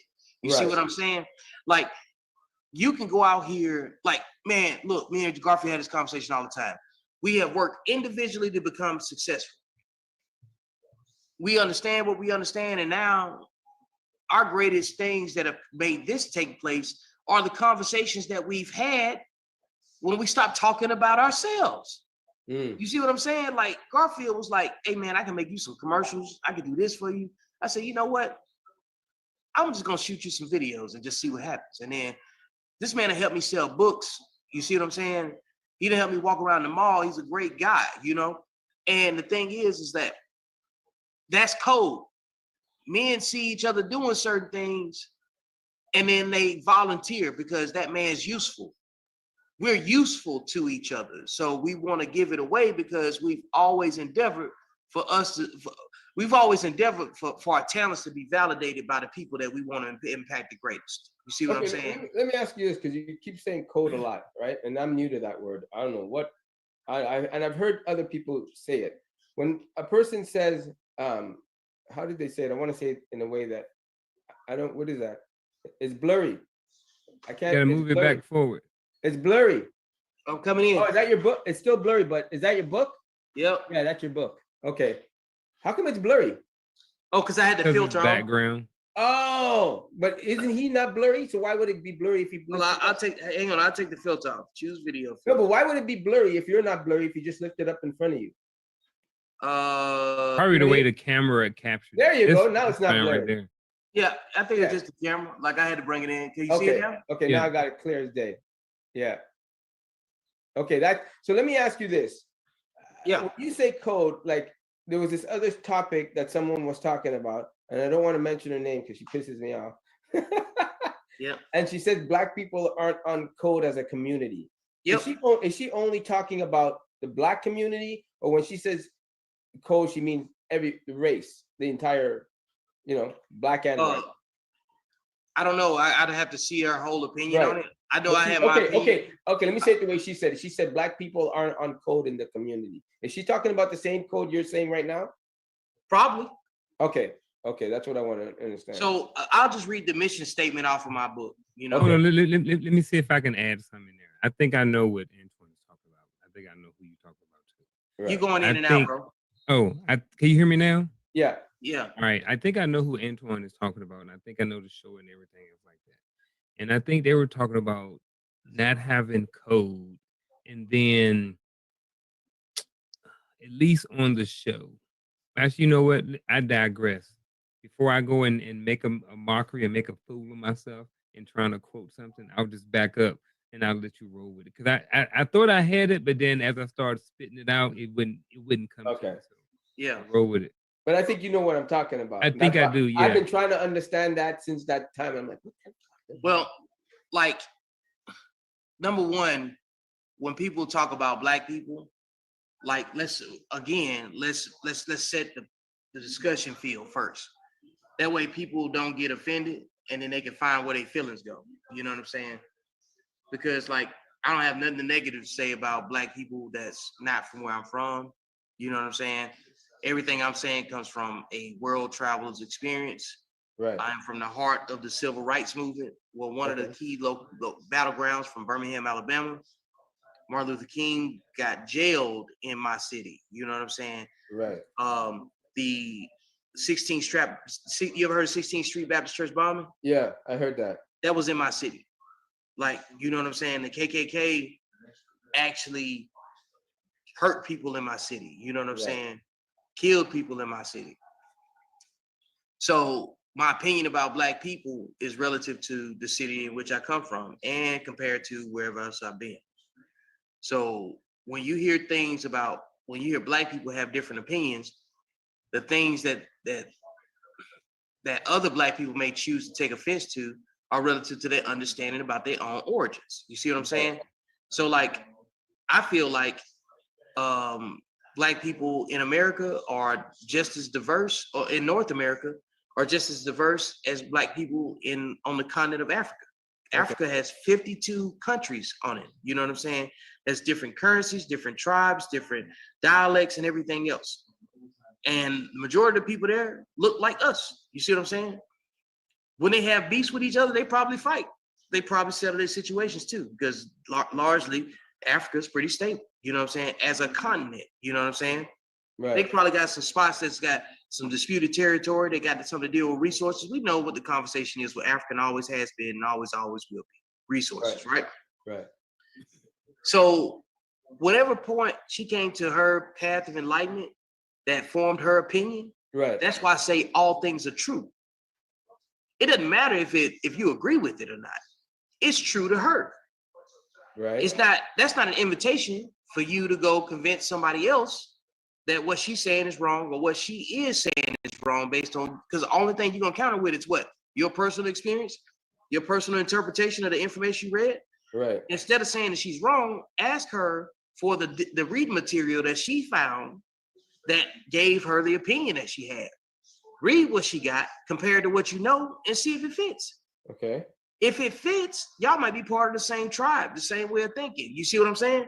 If it doesn't fit, it's just a different dialect that you don't understand. Right.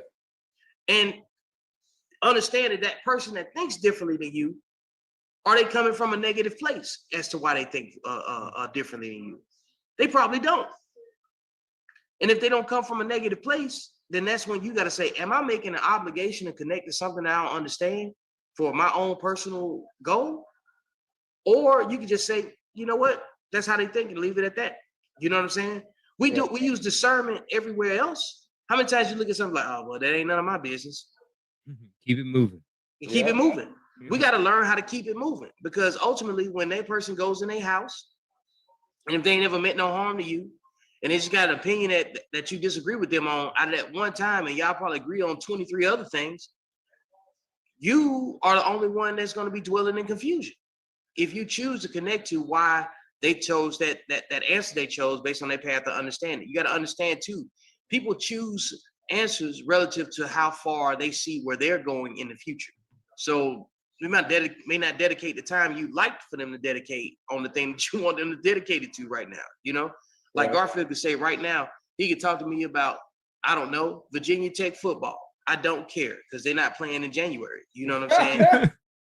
You hear them shots fired? You know you're Alabama fan, so all he did was shots fired right there. I picked it up. It's not even shots fired. It's fumble recovered. You see what I'm saying? There you go. He's still shooting. Still shooting. I let the chopper out, baby. You know what I'm saying? I don't ever say nothing. So my point being is this right here. When people close that door, they don't care about what goes on in any other person's household. The only people that do are emotionally disturbed folks. Right. Because it's got to be a mental disorder to be concentrated on people that you don't even like. Right. You know what I'm saying? So I do want to come back to his question though. Yeah, go ahead. About the code though. Okay. Yeah. The question you asked was, Antoine, was what kind of sort of what does it mean by code? You was kind of looking for an explanation of what code means. Yeah, does it mean only for the Black community, or it means white people can have their own code, or Asians can have their own code? Like, is it a code specifically for Black people?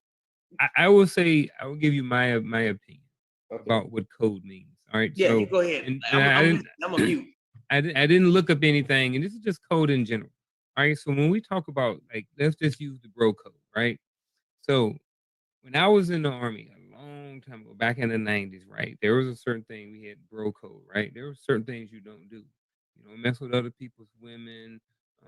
It's just be respectful. You know what I mean? Just how we move as men.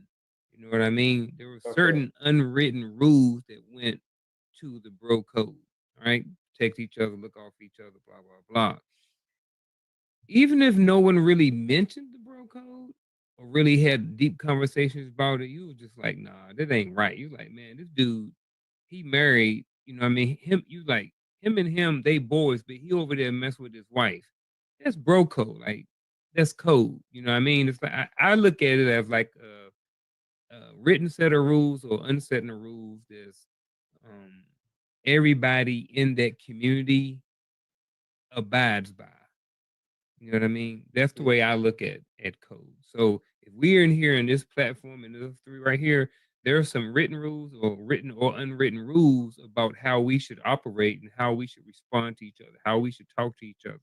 Respect. All of those things are code. Or respect. There's automatic respect.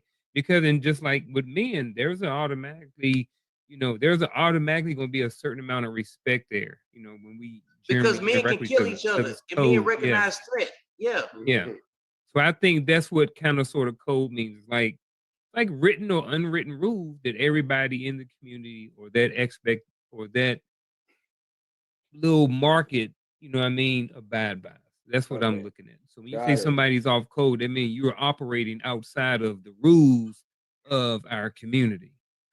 Okay. Yeah, but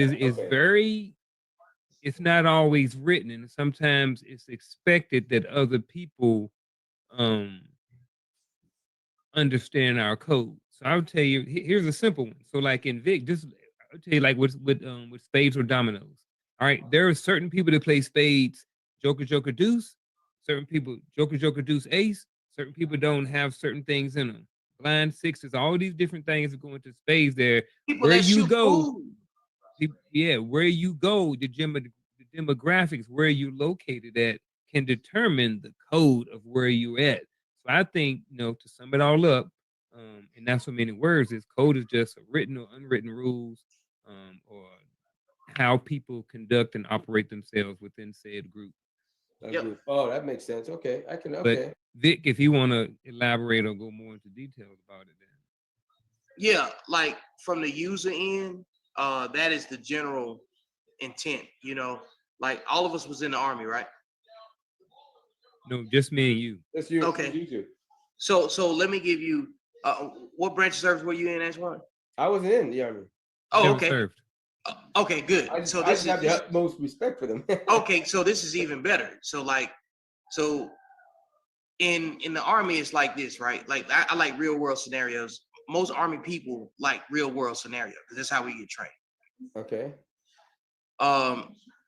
Private Garfield and I are walking to the DFAC, and both of us are E2s, fresh out of AIT, don't know anybody anywhere. AIT is like tech training, you know what I'm saying? Right. So we fresh out of tech school, new with the unit. This senior NCO, which is a non-commissioned officer, just what happened to be, we're going to say for the sake of discussion, is Sergeant Major Lewis, which is a DISCOM Sergeant Major. Now, all of this terminology means that this dude is a top dog, you know what I'm saying, on the local food chain, you know what I'm saying, and chain of command. So in military customs and courtesy, let's simulate that you're the Sergeant Major, right? Okay. Me and Garfield are walking. We're going to go get something to eat. Proper customs and courtesy. You have to address a senior NCO like, "Good afternoon, Sergeant Major," right? Right. Let's say we walk past him and don't say anything. Oh, he's gonna go in our shit. You know what I'm saying? Right then and there. Do you know who I am? That type of energy. You know what I'm saying? Right. And then generally speaking, we really didn't know, but we didn't want to be offensive. So we felt like not saying anything was the best thing that we could do. Right. You know what I'm saying? But we ain't gonna respond that way because not knowing is the worst answer that you could ever have. It has no accountability, right? So Senior Sergeant Major could just berate us and not tell us nothing. Instead, Senior Sergeant Major says, "Here, I'm giving you guys this handbook. So the next time you see a senior NCO, it's got all the faces by it, so you know who to recognize. Because the biggest issue, sometimes you just don't recognize somebody, right? So when he said, the next time you go in that DFAC, look, which is the dining facility, you're gonna look on the wall, they got people pictures up there that's in charge of things, right? Might be in charge of that building. So when you look at that person's face, you're associated with that building. So the next time me and Garfield see this DISCOM Sergeant Major, you know what we say? Good afternoon, Sergeant Major. He gonna ask us a couple of questions to see if we paying attention to what's in the smart book. You see what I'm saying? Right. So, but the thing is, you have to write a smart book where it's digestible because it's a big deal. But what's the only way you can eat an elephant? Same way you eat a piece. You know what I'm saying? A piece at a time, right? So you have to establish rapport. And if you don't know how people communicate with you, then how are you going to communicate with them about the respect that you're supposed to have? Right, right. So you have to step down from where you are and understand that it might be the first time that anybody's ever seen you, talk to you, or anything to that nature. So that's why I always caveat and say, hey, all things true, because I already recognize somebody's going to be speaking from their feelings or a pet peeve. I recognize when I'm going to speak from feelings or a pet peeve. So I'm saying, hey, look, this is what is acceptable, but this is my pet peeve. You know what I'm saying? I will specify that, you know? Right. But generally speaking, code shouldn't have to have any left or right. You see what I'm saying? Because if you own code, what's understood don't need to be said. See how you guys are already learning? That's my point. You funny, right? that was a good trap. Yeah, you got it. I mean, but that's, I get that. Okay. We have to find ways to funnel ourselves into some being accountable somewhere. Okay, so let me ask you this. Why do you think today, then Okay, wait. How would I say this? Oh, are we off topic? We're off topic, aren't we? And we've been off topic, but I don't care. Let's roll with it. That's why. Didn't we just talk about saying we shouldn't be off topic? We did. We did talk about how we want to stay on topic as much as possible. Okay, we gotta get that for the next time then. Yeah. So this code thing, right? So it's fair to say code is being respectful, knowing when to speak, when not to speak. You know, addressing your elders in a proper way, all that sort of good stuff, right?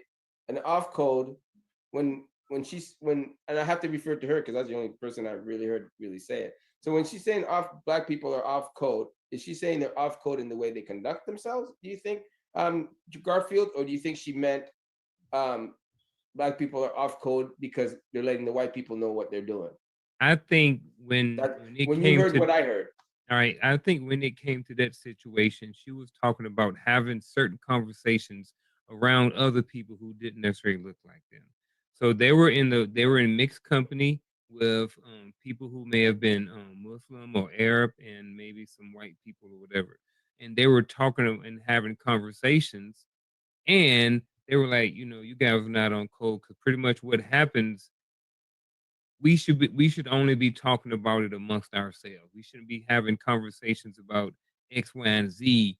We shouldn't be having conversations about black men and black women around white people. And I think that was kind of sort of, if I remember correctly, that's kind of sort of what it was about non-black people. Around non-black. And that's why, okay, that's what I understood when she said that. Yeah, around non-black people. Around non-black people. But in my mind, I'm thinking, well, why would you say that if the panel is not non-black people? Like, why do you have those topics if you know what I mean? Mm-hmm.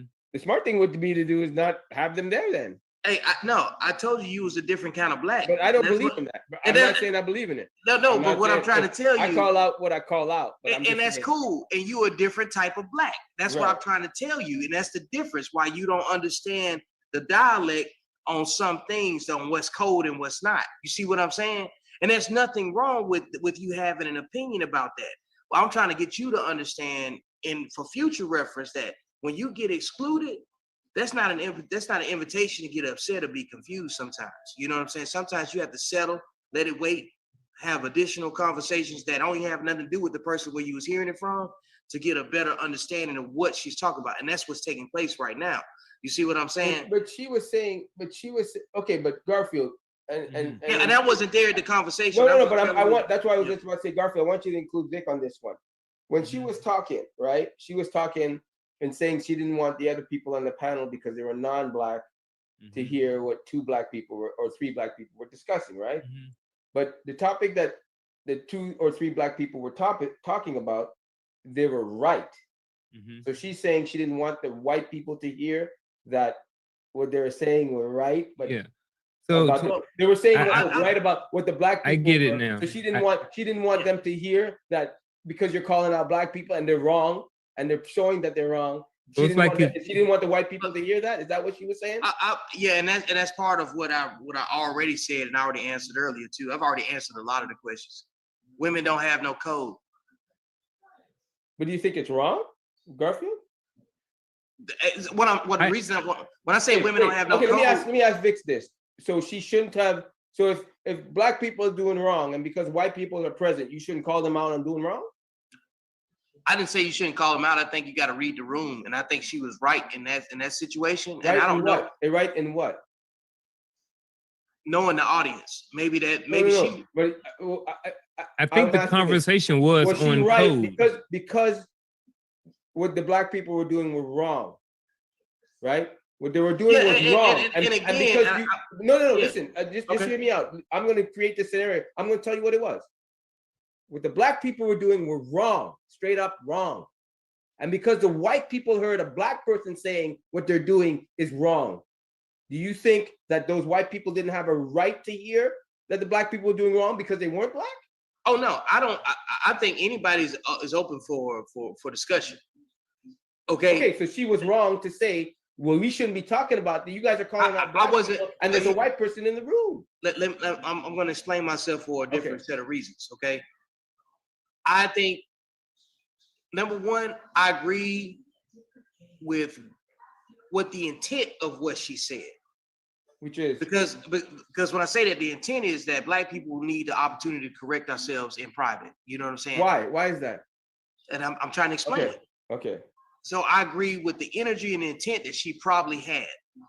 The execution, I wasn't there, so I don't know what's going on. Now, so like that's me on the outside looking in saying that's not my business. That's me being on code, you know what I'm saying, based on the resources and understanding of what scenario. Based on the scenario that you painted, it's not wrong to have the discussion. You know what I'm saying? I can't read the energy that she came into the topic with, you know what I'm saying, without seeing it firsthand. But Now, is it wrong to have the discussion because no, it's not wrong. I know it's not wrong to have the discussion. Because white people are present. I don't care about that part. See, that's what I'm trying to tell you. Yeah, and so, but I don't care for a different set of reasons. Okay, Right.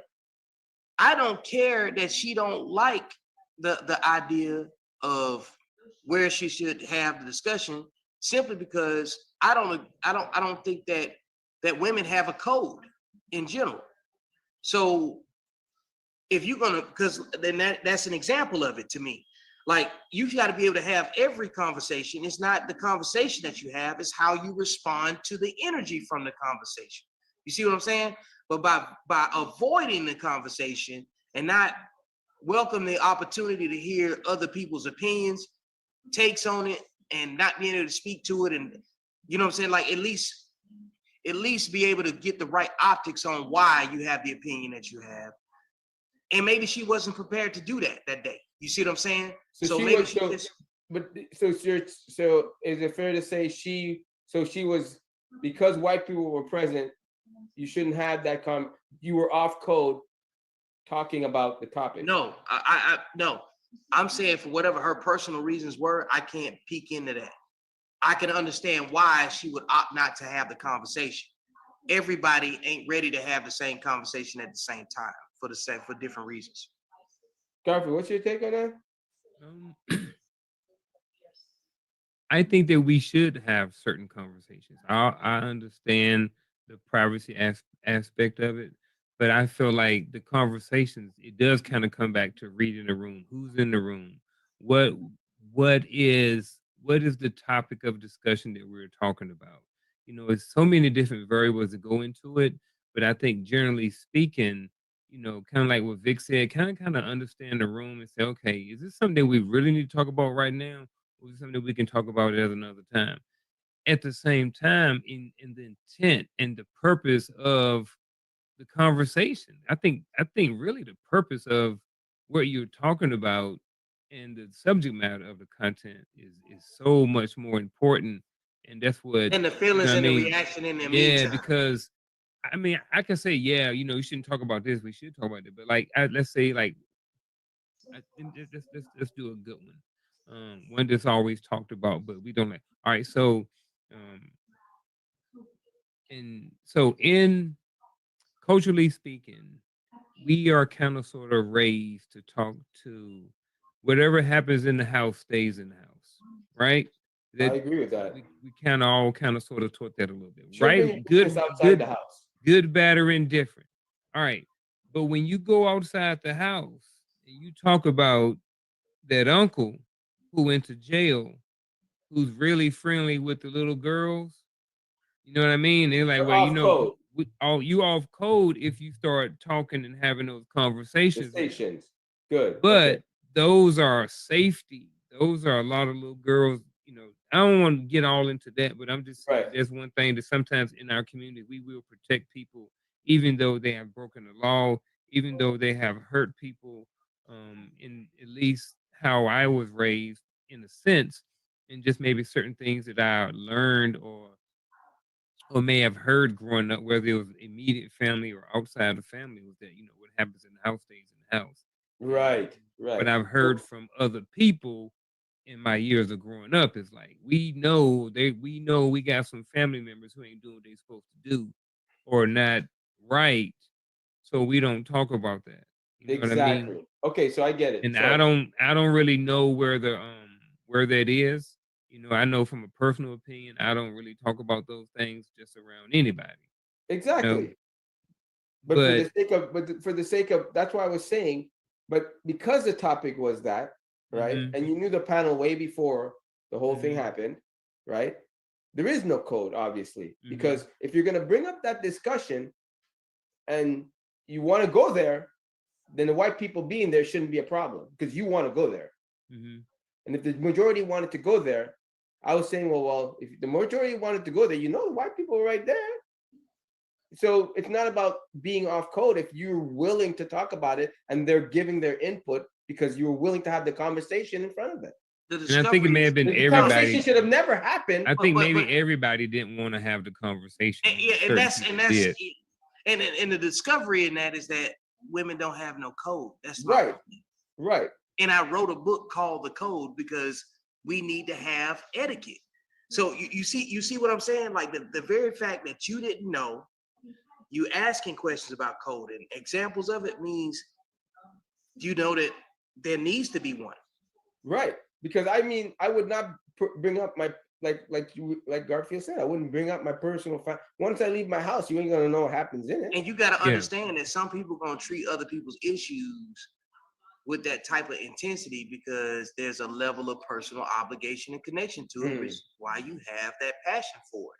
You gotta understand, like when you watching stuff that people respond to that happens to human beings on a physical level, they may have had someone that's either been a victim of that or the antagonist, and they've either defended or supported in some way, shape, or form. That's the only way that we can develop a connection to something that we actually care about. You see what I'm saying? So understand that people won't say that they coming from a personal place or anything like that. But if you pay attention, you could tell, you know what I'm saying, why it affects them. You ain't got to know every single detail.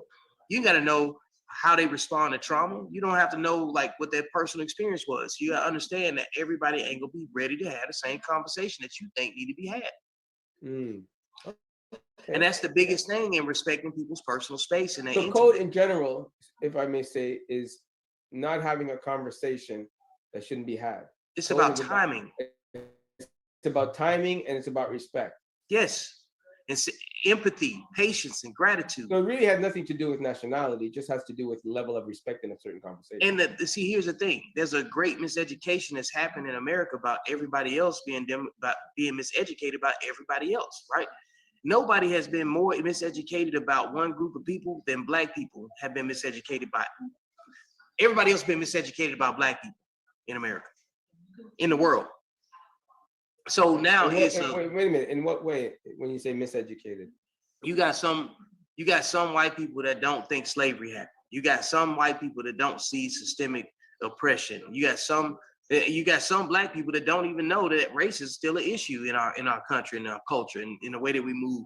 You don't understand. A lot of people don't understand systemic oppression. A lot of people don't understand what was done to their ancestors. So, and it's evident based on where they are right now.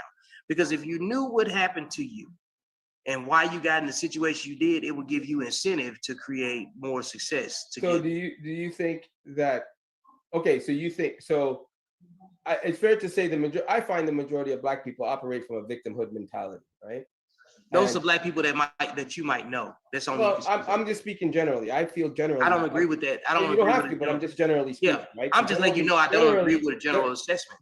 Generally speaking, I feel Black people are raised with a victimhood mentality because the opportunity. I don't speak on slavery because the opportunity that I've had in my life and the other Black people and the current Black people have had in their life doesn't even touch a torch to slavery, right? You don't touch that. That's something that you will never understand.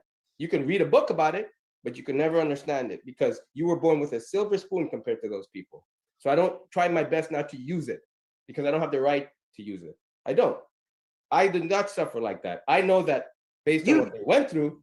You definitely don't in Montreal, but continue. No, in Montreal or the United States, you guys have opportunities here that we don't have in Montreal. That's why I moved here, for the opportunity, right? You guys have an opportunity here that you have no idea how fortunate you are. Or whatever race. Hold on. I want to say something. The issue isn't opportunity; it's access to opportunity. You have access to, and I'll say you have access to it because you do. But I'm going to say that because I'm outside looking in. Right?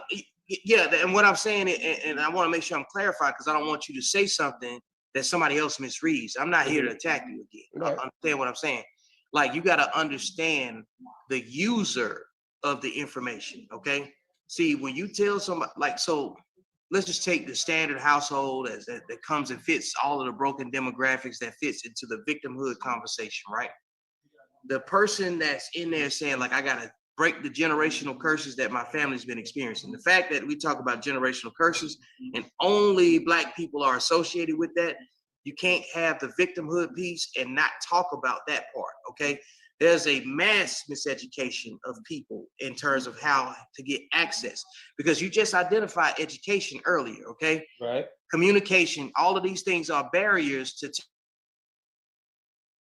Is he frozen? Mm-hmm. I think he froze, right? Yeah. Does he know he's frozen?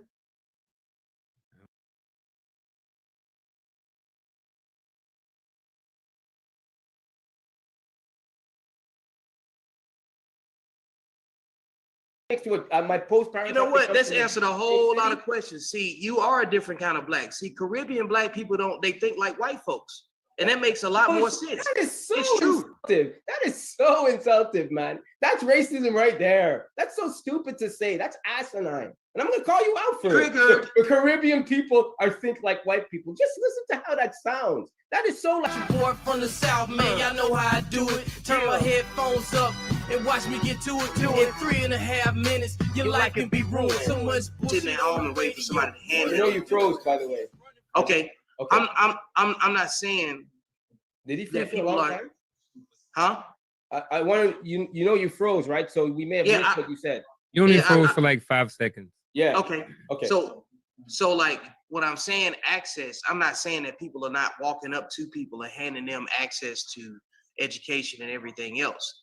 It's the educational path to understanding that what you have is access. A lot of people, remember I told you the story about the debit card, right? Mm-hmm. Everybody's seen a debit card, but that doesn't necessarily mean that kid knew how to use it, right? Right. The information that he got gave him a different use for that. You see what I'm saying? He had a tool, but no access to understand how to use the tool effectively, right? So you brought up education as a big piece as to why people do not understand each other, right? Or have trouble understanding what things are, guidelines and rules and stuff like that. Then you got to have the communication piece part of it, right? Mm-hmm. So now you bring that part back full circle, and then you're talking about Black people who's the least educated, most policed, under-resourced, and everything else. And you want people to say, "Oh no, we got access." No, you got to understand. You have a lack of understanding of people, not you. I'm talking about the user has a lack of understanding of what access and success looks like, because they don't have access to people that are that successful that can give them a tangible way to go forward, because we're talking about who again? Lost people. Right. And would you say that's the majority of Black people? No, I wouldn't say that that's the majority. And why do you think that we're in the masses like that then? Because I know when to pick and choose which information I can affect. See, I can affect the people that's already moving in a positive way by adding more momentum. Right. I don't have time to focus on who isn't on board with us. That's why my book is called The Blueprint to Solidarity Among Reasonable Black People. Okay. I only talk to reasonable Black people. So again, that's your experience and that's what you want to focus on. But I'm saying for you to say that, you know, it's the whole curse thing, the slavery thing, it's affecting them, it's all this. I didn't say it's the whole thing. I just say it's an understanding. It's an understanding it, whatever. It's education. It's all of it. Great. Slavery ain't gonna do nothing for me today that I don't know already, right? It's not gonna affect my life. It happened back then. Sorry it happened. Build a bridge and get over it. Now, I'm saying for the majority of the modern day Black man today, do you think he has less access than back then or more? The access has always been there. It's education. Okay, so you think so they have lack of access to get to it. It's education, understanding. So they don't have the education or understanding to use those resources. Because if you go back even further, like I said before, you have to get good at something. People don't get educated on something until they decide they're going to be good at it. So in the meantime, you're just winging it on whatever resource you got. And if you don't if you come from a blue collar family where everybody had a job here, a job there, and a job there, and a job there, you don't have continuity. You don't know what consistency is. You don't know what it's like to be dug in and do anything for 20 years and complete something. So in other words, you're saying they don't, in other words, you would say that they don't have the knowledge to know that it's there. Nope, I wouldn't say that. I don't think they have. No, they don't have a stable enough community to understand where they have access points. See, That's what I'm saying.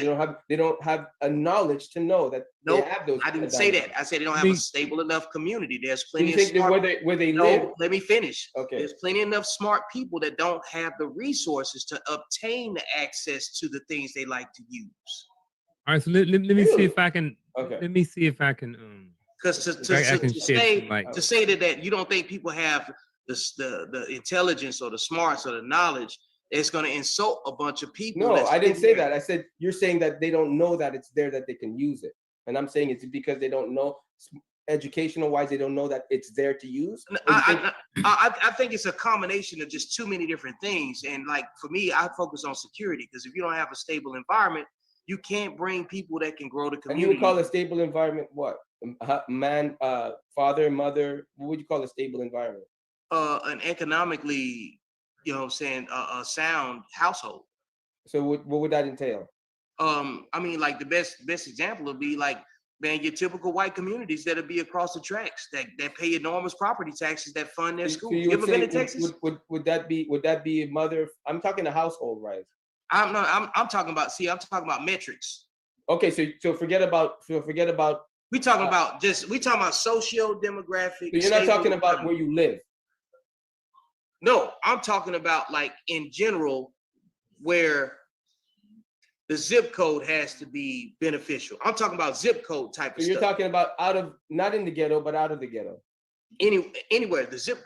Like here's my point. You can find the ghetto in any point in America. Right. So I'm trying to figure out what you're trying to say, because I'm talking about the individual. How is the individual? The individual is you're talking about the individual as in he comes from a good household to advance in the environment that he's in, or you're talking about the environment that he's in is keeping him where he's at with the household, within the household that he grew up in.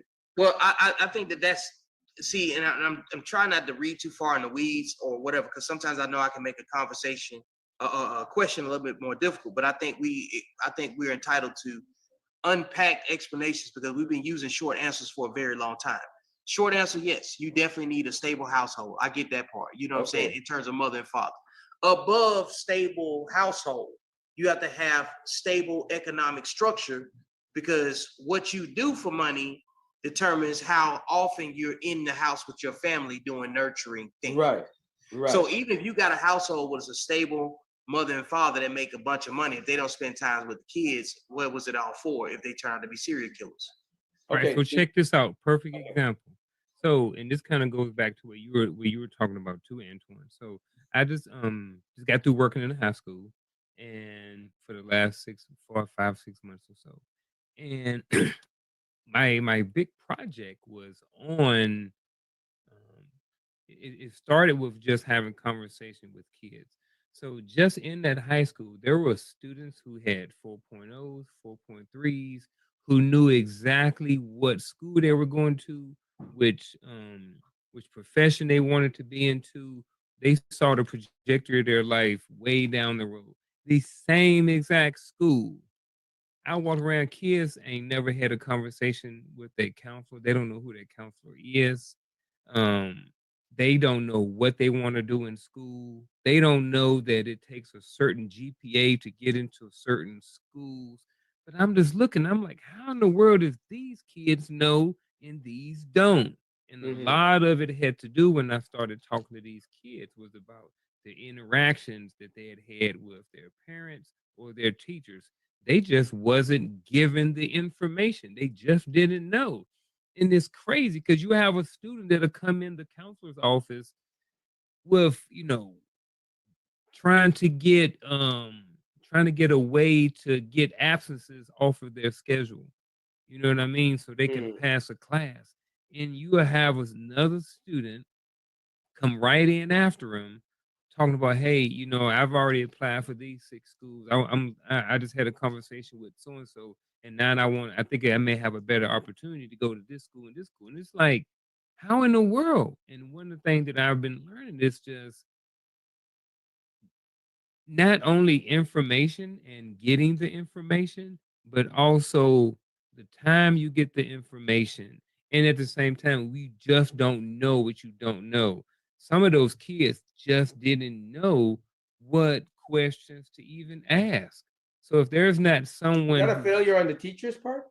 I do think it is some failures. I do think it is on parents, but at the same time, the only thing about the teaching is teachers are there to teach.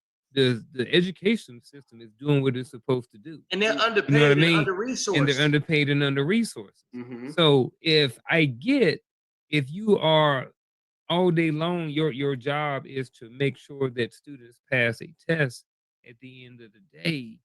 You know what I mean? And then it's going to be an issue if you don't have a certain percentage of those students passing. And it becomes a bigger issue because now the school overall is not passing or meeting certain expectations. So now your job is on the line.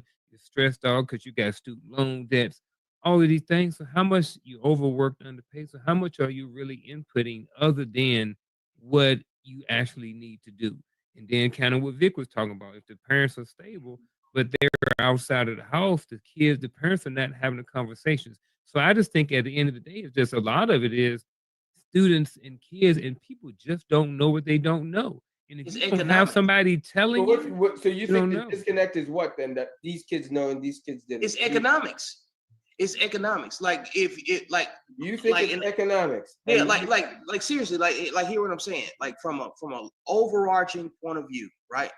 The reason all of us do what we do is because we need resources and we need to survive. Okay. Right. So the jobs that we do or have done put us in position to act on the talents that we already have. A lot of us went from employed to self-employed. You know what I'm Yeah. saying? Because we actually found something that we were what? Good at. If you got an unstable home, what are the things that you're going to wind up being good at? Probably sports. Probably sports. Okay. Or running the street. Do you see a direct correlation between entertainment and sports with Black people and economics? Yes. Okay, but that still doesn't answer my question to Garfield. Why do you, if you knew those two sets of kids, why do you think this kids did and these ones did it with the same grades? Because the parents don't have the same goals. Because like you got to understand, parents and teachers ain't necessarily good at the shit that they do. Okay, they just go clock in. You're saying the parents is the reason the kids never ask those questions? No, look, the parents everybody has some involvement in why kids aren't where they are. Okay, let's just all things considered. It starts at home. I say. Here and we get that part, but they don't. But where's the end? That's just another recycled answer. It starts at home. You know what I'm saying? But you don't know how those children. You don't know how those parents were raised. That's what it says. It starts at home, though. But which home? When? The one they live in. Or the one before all right, so I get you. All right, so here, check this out. So you don't automatically have kids and then become a responsible parent. That's my point. What was that? So you don't automatically have kids and become a great parent. That's why I said plan. That's why I was. But here's the thing. I think so because I came from a certain background, and then I've kind of, I've moved and transitioned to a different socioeconomic status. So I've seen it on both sides. I am still learning things that I just didn't know. And I didn't even know that I was supposed to know this information. It's like no one told me how to pick a wife. I never knew. No one ever told me that. No one had a conversation with me about this. You're supposed to look for this. You're supposed to look for this. You should be on your purpose first. I never grew up learning any of this information, but there are a bunch of kids who do like you. You grew up with a father who told you to do A, B, C, and D. You know what I mean? He told you to go to school, be on your purpose. You know what I mean? Get your education. Whatever it is he told you, those positive things, you had those. So for students and people who don't grow up with someone even knowing what to teach their children is where a lot of the problems come in. Because, I became a parent at 19. I didn't know what I was supposed to do. I didn't know what I was supposed to teach my son. No one told me. There was no book. There was plenty of books written out there to be a parent, but there is no book written for my specific purpose in my case, in my situation.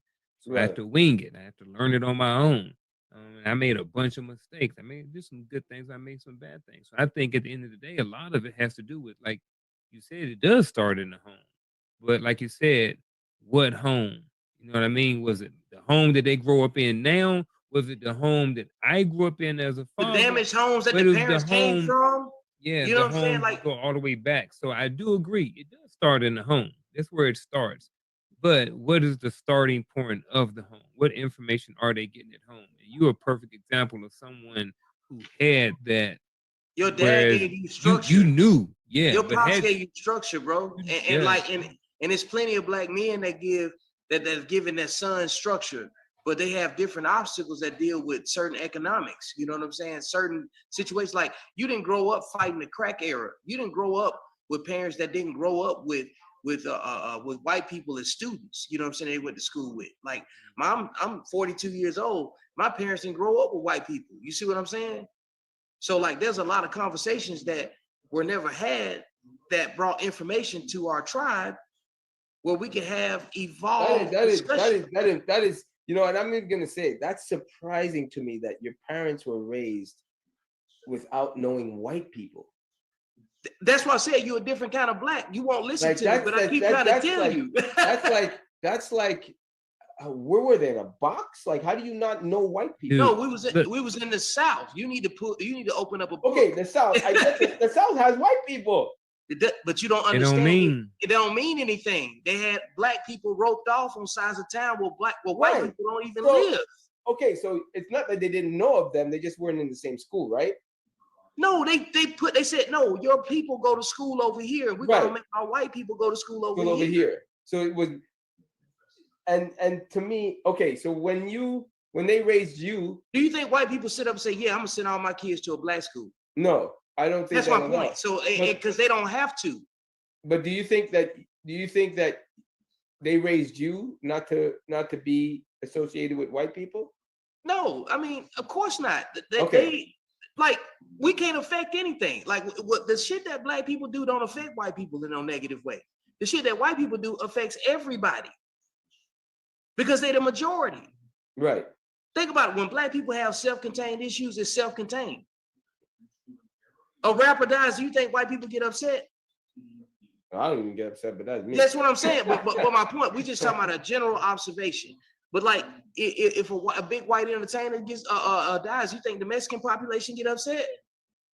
Probably not. They don't give a fuck. You know what I'm saying? You can only care about the shit that's close to you and what look like you. You know what I'm saying? So my point being is that, like, your discovery of what black people have dealt with from where I'm from, that the same people that oppressed, that have all the information, run all of the institutions, you think they're gonna educate the people that they abused? Okay, go on. Yes or no? Do you think that the people, what's the incentive of the people that oppressed everybody? What's their incentive of empowering the people that they oppress? You think it's an apology?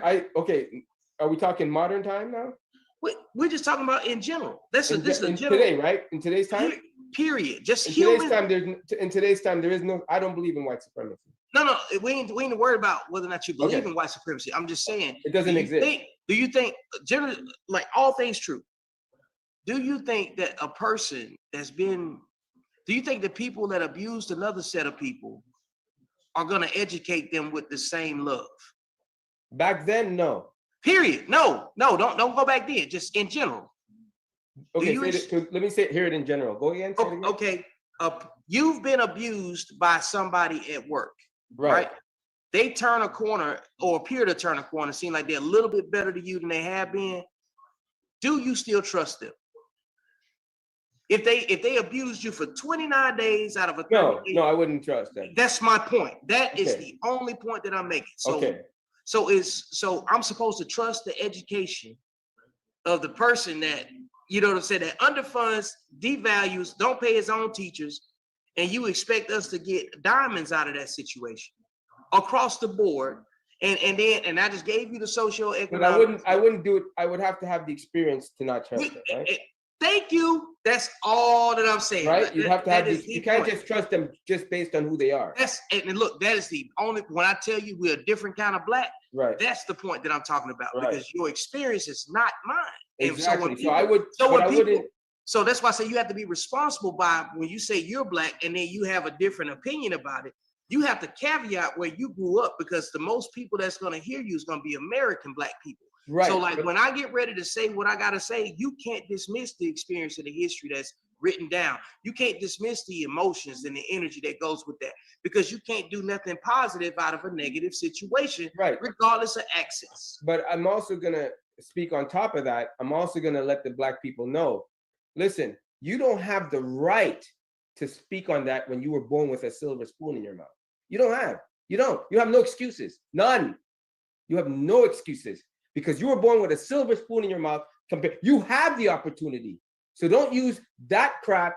Don't use that and what happened back then to justify your asinine ways today. And what happened to that person has no bearing on what you decide to do. You got to take your own responsibility and you got to use your own knowledge to find your own way. But you can't use that as an excuse to base why you failed. No, you failed because you wanted to fail by choice. And because you drank that Kool-Aid. I think it's a difference. I think it's a difference between someone who blames that versus someone who recognizes where they came from. Right. And I just recognize the obstacles. Exactly. Do something and I about expect it. that. Because I get that. I know that's why I only want to. That's why I say when I focus my conversation, I'm only talking about reasonable people that solve problems. Yeah. We're not talking about those that make excuses. We're talking about those that recognize the obstacles. Yeah. That's why I set the conversation where I said it, because like if you don't, you got to understand. Like when you play this back, and I want you to go back and look at this segment, this piece. When you got to think of it like, who's going to hear what I have to say regardless of what my intent is? And if they could chop out one section of it and look at it, they're going to go back and they're going to see somebody that's just adversarial. You see what I'm saying? To black people. That's the way they're going to see it, because you got to understand something. Everybody don't have the same start point. Everybody don't have, like even black families that have a stable father in their life, whatever, right? And a stable mother in a stable household. It ain't no guarantee that they came from a stable household themselves. You don't know what they was raised by. You see what I'm saying? You don't know what's normal. You don't know what type of trauma that they come from. And then you got to go back. See, when you go back in black people's history, it's just more and more trauma. You see what I'm saying? So like you can have your opinion about slavery, but the trauma that came with trying to get reset, nobody else has had to deal with that. You haven't had to deal with the residuals of that in America. You see what I'm saying? And neither do you. And neither does Garfield. Hey, look, I like seriously, I'd like for you to consider the words that you're using, because I'm trying to tell you that when you say neither do you, and I come from a place where I just described where the civil rights movement took place, and I grew up here, and I know I have relatives that have marched the civil rights movement. Right. Okay. Now I'm not like Birmingham is not 60 years removed. We just started voting. You don't understand. This is the limitation of your understanding again. You see what I'm saying? But you, no, this is the limitations of your understanding. Okay. You don't live in an education system or in a country where education system is trying to remove slavery from the history books that already oppressed you. Jesus, come on now. But see, like, but you don't understand how dismissive you're being, and truth be told, that's the victimhood. How you understand? Look, how you deal. Look, I'm trying to have dialogue, and you're the only one having the defensive language right now. And what I'm trying to tell you is that how you deal with conversations like this from somebody speaking from an informed position, and how you respond to it is more indicative of you and not me. And I'm trying to tell you that when somebody sees it, they're going to run off on a different tangent. And maybe that's not what you're trying to exude, but I'm telling you right now, the way you're being dismissive right now, nobody's going to want to talk to you in that regard about black issues. And that's cool. But understand that if you're entitled to your responses and your opinion, but I am the person that's going to bring the flame out. You know what I'm saying? Because I wanted to be understood that everybody don't feel the way that you feel. And that's cool. And that's cool, but but look, don't make but what I'm saying is don't make a disingenuous effort to understand just to dismiss it. No, it's not to dismiss it, but there's a lot of black people that are tired of the old narrative. They're tired of it. And they want to speak on a positive way about it now. They want to speak on the avenues they do have, but they're tired of the old Kool-Aid. They want to drink something new. We talking about this though. We ain't talking about the other negative people. We talking about the positive people that's on this panel. Right. Because these are the people that can push the narrative further. And see what I'm saying? that's exactly what. But see, but see, and that's the thing, and that's why I bring it back and I put this up and say, hey, look, this is about reasonable Black people, even though it's blurred out. You know what I'm saying? Oh, you keep it down. If you keep it down, it's not blurred. Yeah, when you keep it to you, when right you keep there, it like it's that, not it's blurred. fine. Oh, y'all can see the whole thing. You know what it is, man? My name tag. Yeah, when you keep it right there, if you raise it up. This is about reasonable Black people. See, the understanding is this right here. That whole conversation we just had was a trauma response to what we're used to defending. Right. Because to be honest, because you're talking about what you're tired of. I'm not talking about what I'm tired of. Right. I'm trying to reset your foundation so you could take in a different perspective of the conversation that I wrote about. Right. I wrote a book about my feelings on this. Right. You can have a different opinion, but until you read the book, all you have is conjecture. No, but that's your book. I'm just saying that's your book. I'm just saying I was raised the same way. I was raised the same way. There's a lot of obstacles. We were not raised the same way, and that's a poor assumption. There's a lot of racism. That's a poor assumption. We were not raised the same way. It's different environments, but when I say that there was racism, I would say that was just as effective, just as hard, just as goddamn. It was the same thing, but the only thing different is I wasn't raised with that victimhood mentality. I wasn't raised to look at it. I was raised. Are you mixed? Are you mixed? I was born in Trinidad. What is that? What does mixed mean? When you mixed with my post-parents. You know what? Let's answer a whole lot of questions. See, you are a different kind of Black. See, Caribbean Black people they think like white folks. And that makes a lot more sense. That is so insulting. That is so insulting, man. That's racism right there. That's so stupid to say. That's asinine. And I'm going to call you out for it. The Caribbean people think like white people. Just listen to how that sounds. That is so like, what makes you more Black than a Caribbean person to say that? Like, what makes you so Black? Really? What? Because you come from You don't even see the hypocrisy. What makes you so Black over somebody that's Caribbean? Why would you say that? What makes you so Black? That makes you over somebody Caribbean to say that a Caribbean person is a white thinking person. That's like so narrow-minded. Really. Look, we didn't learn about that's uneducation right there. No, we didn't learn about colonizers until y'all. Jesus Christ. But to even say that, man, it's like, how could you say that? Like, what makes you more Black than me? But because look, you've done nothing but dismiss the Black experience that I'm telling you. I'm not dismissing anything. Yes, I'm just not functioning on that level. You really did. And then the minute that I tell you that you sound like a white colonizer, look at how you respond. But I would never say to you, oh, it ain't about what you would never say. It's a different. No, but I would never. But still, I would never. I told you we were a different kind of Black. But I would never say to you, you're more Black than me because you are from Alabama or whatever. I would never say that because it doesn't. You see how you even just tried to say Alabama real country because you wanted to take a shot. You're defensive right now. What are you talking about? Dude, don't worry about it. We'll play it back and you'll see it. No, wait. Don't try to backpedal that asinine statement. Let's talk about that. You cannot say somebody is Caribbean, is the people from the Caribbean think like white people. How could you say that? This is the invitation for you to buy your book. That's your opinion. That's your book. That is your book, your opinion. I don't owe you an explanation. Your book, your opinion. That is your book, your opinion. I'm cool. But that is your book and your opinion. But you cannot say Caribbean.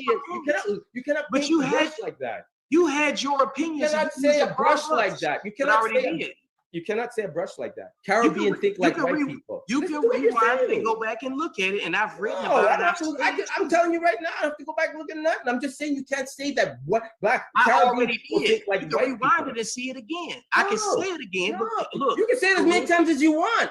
It's still asinine to say. Because it's an uneducated and to say something like that. It's look, I've already put my point. You're saying a Jamaican guy is a white guy thinking. Jamaican's Caribbean. He thinks like a white man. Really? Like, why would you say that? That's so narrow-minded. That's so it's just even disgusting to hear you come out of your mouth. You ain't no more Black than anybody else. That's such a that you are not more Black than me or anybody else. Period. Your experiences are different. You may have an experience, but it's not more Black than anybody else. Would that be whatever, dude? It's like so sad. It's so sad, honestly. Keep going, bro. It's just sad. It's all right. That is such a racist thing to say, but whatever. It'll be all right, bro. I understand, man. It's no, you don't. No, you don't. Don't patronize me. You don't. Oh man, I know. That went in here. Complete. That went in here. I get it, man. Look, no, you don't. You don't. No, you don't. Don't worry about it. You'll see it when you play it back. You don't. You don't get it. You know, So would you, Antoine, like the reason why you may be experiencing, whatever you're feeling right now, do you think that has something to do with that? There's a negative connotation that being Caribbean and being associated with a white person is a negative thing. Because I guess because I'm saying is like, if I'm like, well, that's the same way, you dribble just like it's like somebody saying you dribble just like Steph Curry. Like, no, that's a good thing. So I guess what I'm saying it's not is about good or bad. What I'm saying is, it's not about good or bad. What I'm saying is Caribbean people do not think like white people. Mhm. Like, that's like, what? Like, where the hell did you go to school? Why would you say that? You're not even Caribbean for one, right? I don't even know if you've been to Jamaica or Trinidad to say that, but you're not. But okay, your experience is how you grow up and your civil rights and your kumbaya. Good, great. I understand that. But to say that because you're more black than the person that's from Caribbean or from an island, what is that? And I could be wrong, but I think kind of sort of where we're at is maybe there is a difference in our experiences based off of where we grew up from. I agree with that. Yeah, I grew and sometimes things, I'm not putting words in anybody's mouth, but I look at a different type of black is just not necessarily a bad thing. You grew up there, and for the first few years of your life, you grew up in Montreal, then you end up moving over to LA. So Montreal and LA have two different dynamics of types of people, black, white, green, whatever, than they do someone from from Alabama and someone from Virginia like me. So all our experiences are way different. There are certain things that go on in Black Alabama that don't go on in Black Virginia. They don't go on in Black Montreal. They don't go on in Black whatchamacallit. So to just be a different type of black, I don't necessarily. But I wouldn't say that person in Alabama is more black than the person in Baltimore. I don't either. I just say it's a different type of. I just say it's a different type of black demographic. I just said you're a different type of black. That's all I said. Yeah, but to say that the Caribbeans are think of white, that is so bad. That's not even. I just look at it as just an opinion. You know what I mean? And I don't really care about his opinion. You made a lot of general blanket. You made a lot of general blanket statements about black people, and then I made name one. Like what? Don't say like what? No, because it was in conversation. No. If you're gonna say something, I said. If you're gonna put words in your mouth, you got to be clear. I'm not going back to dignify and answer your question. You heard. I'm not saying to answer my question. I'm just saying if you're gonna say all I'm saying is that I matched the same energy that you brought, and then dude. No, you didn't. No, you did. I did not say a statement like that at any time. I did not say a statement like that at any time. You can go back and look at that because no, I would never say somebody in Alabama is more black than somebody from the. No, I'm not doing that. Well, I didn't say Alabama in any other way. I just said Alabama. You took it to how I stressed it out in accent wise. You're the only one stressing about it, bro. Because you said it. And if you're gonna say something, I'm gonna clarify it that I didn't say it that way. But this is about how you respond to something, and you the only one to respond. No, dude. Because that's so. Anyways, listen. You said it, not me.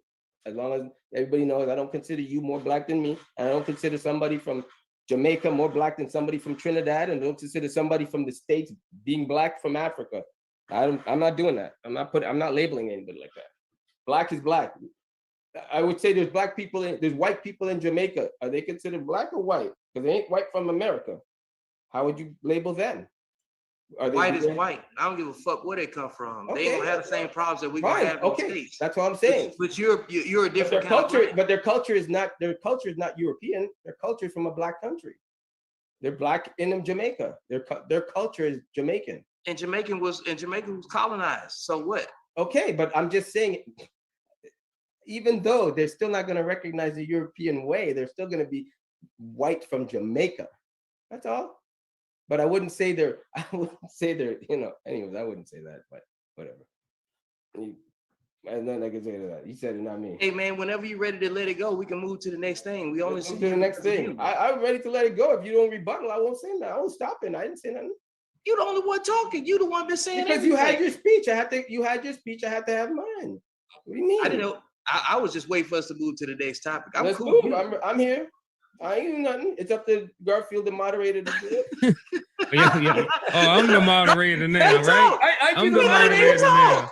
We letting you talk, bro. I'm muted and everything. Go ahead, man. But you know what? The reality of it is, like, I'm kind of glad that it went there, because we're all brand new. We all are doing this, and I think it was good, because I think what it's going to show is how we're going to rebound from that, how we're going to get back on topic, and we're going to look back and be like, man, them dudes can be over there and argue, but at the end of the day, we can still go and have a beer at the end of the day. Garfield, I never say it's argue. I always say it's a discussion. A discussion. And not an argument. And Vic like to call it elevated conversations, I think. You know what I mean? So elevated disagreement. As an elevated disagreement. Okay, and it's okay to disagree. Yeah, absolutely. And what did I tell you from day one? I said I'm always good for. It's okay to disagree. Okay to disagree. Mm-hmm. I always say that. Yeah, I don't call anything an argument. An argument is when two people are fighting. I call it a discussion. Yeah. I like the elevated discussion, the elevated argument. What did you say? What did you say? Elevated disagreements. I love that. I like that too. I call it elevated disagreements because it don't even mean it's a negative thing. Like, I gotta write that down. Look, you don't write that down, because you ain't the right kind of black. You're gonna get it wrong. You see what I'm saying? See, don't listen. I ain't even listening to it. I'm writing it down. You're the wrong kind of black.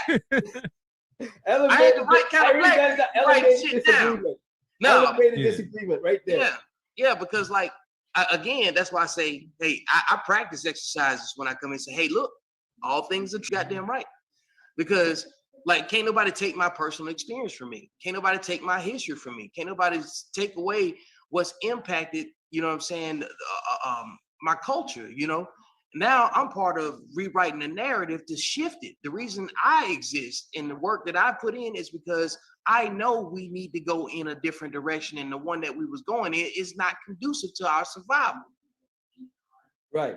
So that means I had to recognize that there was a sense of urgency. So what created the state of survival, right? Socioeconomics, racism, voting, all that stuff, right?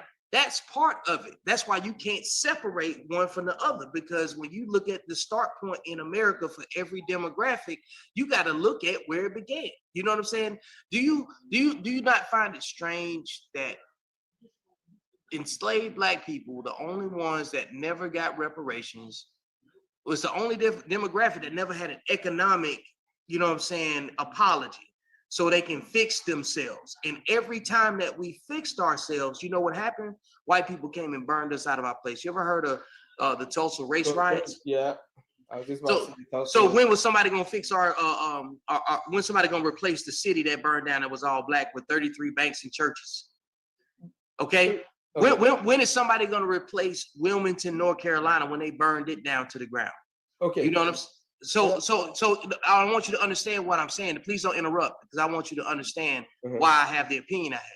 See, in America, this is a capitalist society. It doesn't recognize you unless you have money. If you burn out people's ability to provide for themselves and establish economic dominance and self-sustain, how can they grow if they don't have the ability to actually have something to sustain? And then, as well as I do, it's harder to replace and repair something that's been built and then destroyed, right? Absolutely agree. So show me in America where white people have built something, been destroyed out of it, and then they came back. They never had to do that. They never had to do that. And that's the point. But we can't live. Okay, and I get that. Okay, I get that slavery happened, terrible thing. The Holocaust happened, terrible thing. You have an educational understanding. The Alamo happened, terrible. You can't build a bridge and get over. You can't live in the past. You can't drive a car looking in the rearview mirror. And that's what we're doing. And that's what I want. If I'm gonna have a conversation with anybody, I'm not gonna talk about the whole slavery thing and the whole Holocaust thing. This is amongst reasonable, but this is amongst reasonable people. Is it not reasonable to consider history? It is reasonable to consider history, but you got to use history as a building block to move forward. You can't use it as an excuse. That's what I just said. That's why we're here. People are using it as an excuse. No. If I bring it up, it's not an excuse. It's about. No. I'm not talking you. Not me. Exactly. And what I'm saying is that when we have the conversation, We need to have a solutions-oriented discussion. And that's exactly where you have to be able to take in information from a standpoint, from a different lens, from a different talent than you've ever heard before. Because see, everything that you're responding with are trauma responses because you've heard those before. You don't see it. And I'm telling you, not trauma responses. I wouldn't. Okay, whatever word. Use a different word. Whatever words you want to use to describe reaction. You have a defensive. My reaction comes from, oh my God, not again. Like I want exactly. Talking about it like that. But that's not fair. But that's the dismissive part that I'm telling you about. When you say not again, it's dismissive to the person that's trying to tell you why they have the opinion that they have. Okay. But I come in peace. I come in peace too, but there's got to be more to our race than that. I think what it is, Antoine, is this. I am listening, but that's all what we fall back on. No, but you keep. But see, you make movies. But right now, hold up. This is an exercise. Right now, you're going back to the negative part of your personal experiences with this conversation, and I'm trying to set conditions for a positive production. Positive would not even be mentioning it. Positive would not even be mentioning it. But that's positive to your comfort. And it's positive. You're the only one that doesn't want to. You're the only one that doesn't want to talk about it the way you want to hear it. Positive is mentioning it to your point. You understand what I'm saying? That's your stepping stone. That's what I bring to the discussion. Right, and what I bring to the discussion is not that. Let me see if I can add. Let me see if I can shed some light on it. All right, because I've been listening to both of you guys. All right, so I look at it like this. All right, so person X, Antoine, Vic, any one of us, we all have exes, right? We know based off our ex, like ex-girlfriend, ex-wife, ex, right? So if you look at a particular ex that we may have had, right? We have been treated like crap, blah, blah, blah, all these negative things, all right? As we move forward, it's the difference in, oh man, you just like my ex. When you with the new girl, right? And all you talk about is how bad your ex was, right? It's not going to help your relationship.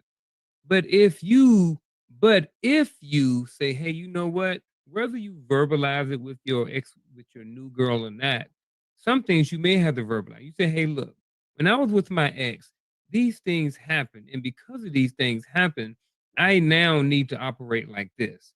See what I'm saying? So not that I'm focused on every negative thing that me and my ex had, but that information and what I've learned from those experiences are still valuable to me making it's just a reference proper point. Connections in my new relationship. So I'm with you, Antoine, just like that. And I think Vic is too. We're over having the conversation about the negative impacts and blah, blah, blah, blah, blah. How can we have the conversation now to push it forward? Where now you can benefit from, just like you said, you grew up, your dad told you. So you know what? You got this conversation a generation ahead of me and Vic. You know what I mean? Your dad was there to give you this conversation. I got some of it, but not. My dad was there, but he didn't have this conversation to talk about. Because he didn't have. And see, like now that I have, I can have the conversation with my kids and I have the experience. And I'm like, yes, this is a reference point. This is what happened, yada, yada, yada. But this is how we use that information to benefit us and to project ourselves into the future. So just dismissing it all together, I get certain people may not want to talk about it, but I think that maybe certain points of it we maybe not be necessary to talk about, just like certain parts of my ex relationships I don't necessarily need to talk about. But there may be some things in my ex relationships that I do need to talk about in this relationship. You know what I mean? Mm-hmm. Or even if I don't necessarily verbalize them, there are going to be some things that I may need to that I may go over in my head, and I'm like, yeah, when I was with my ex, you know, it was like this. So I need to make sure that in this relationship, I'm a little bit more A, B, and C. You know, so I think I think everybody's talking about pushing the conversation forward. I think is the start point in which we started having the conversation is where we maybe have a little bit of disconnect on. Exactly, because I don't want to think that I am not one to say that, well, you know, you're not going to get ahead because, you know, we got this white supremacy going on, and I'm like, you can't function because, you know, we don't have enough. Like, really? You just say it in a different way. You know what I mean? But that was never the reason, like, why I said people don't. No, not you. I'm not talking. This is not you. Yeah, I'm just saying we're just talking about how we want to move forward with it. And this has nothing to do with you, Vic. I wasn't even pointing the finger at you. Oh no, I look at it like this. Like again, you have to have all of the understanding of the person that's speaking. You can't get the understanding of the person that's speaking and then say what they're saying doesn't make sense. You know what I'm saying? The key is to understand other people's start point. They have a reason why they think the way they do. Nobody cares how you was raised. It don't dismiss somebody else's experience. Right. Just because you have a version for it and that's not your cup of tea and it's not your topic, it ain't something that you study or is well versed on. It's not an opportunity to say, no, that's not the reason why your situation ain't improving. It's a nut roll. You got to understand everybody in America has a nut roll of problems. You know what I'm saying? But it's key to understand everybody's specific nut roll of problems if you want to have dialogue with them. Right. And I agree with that.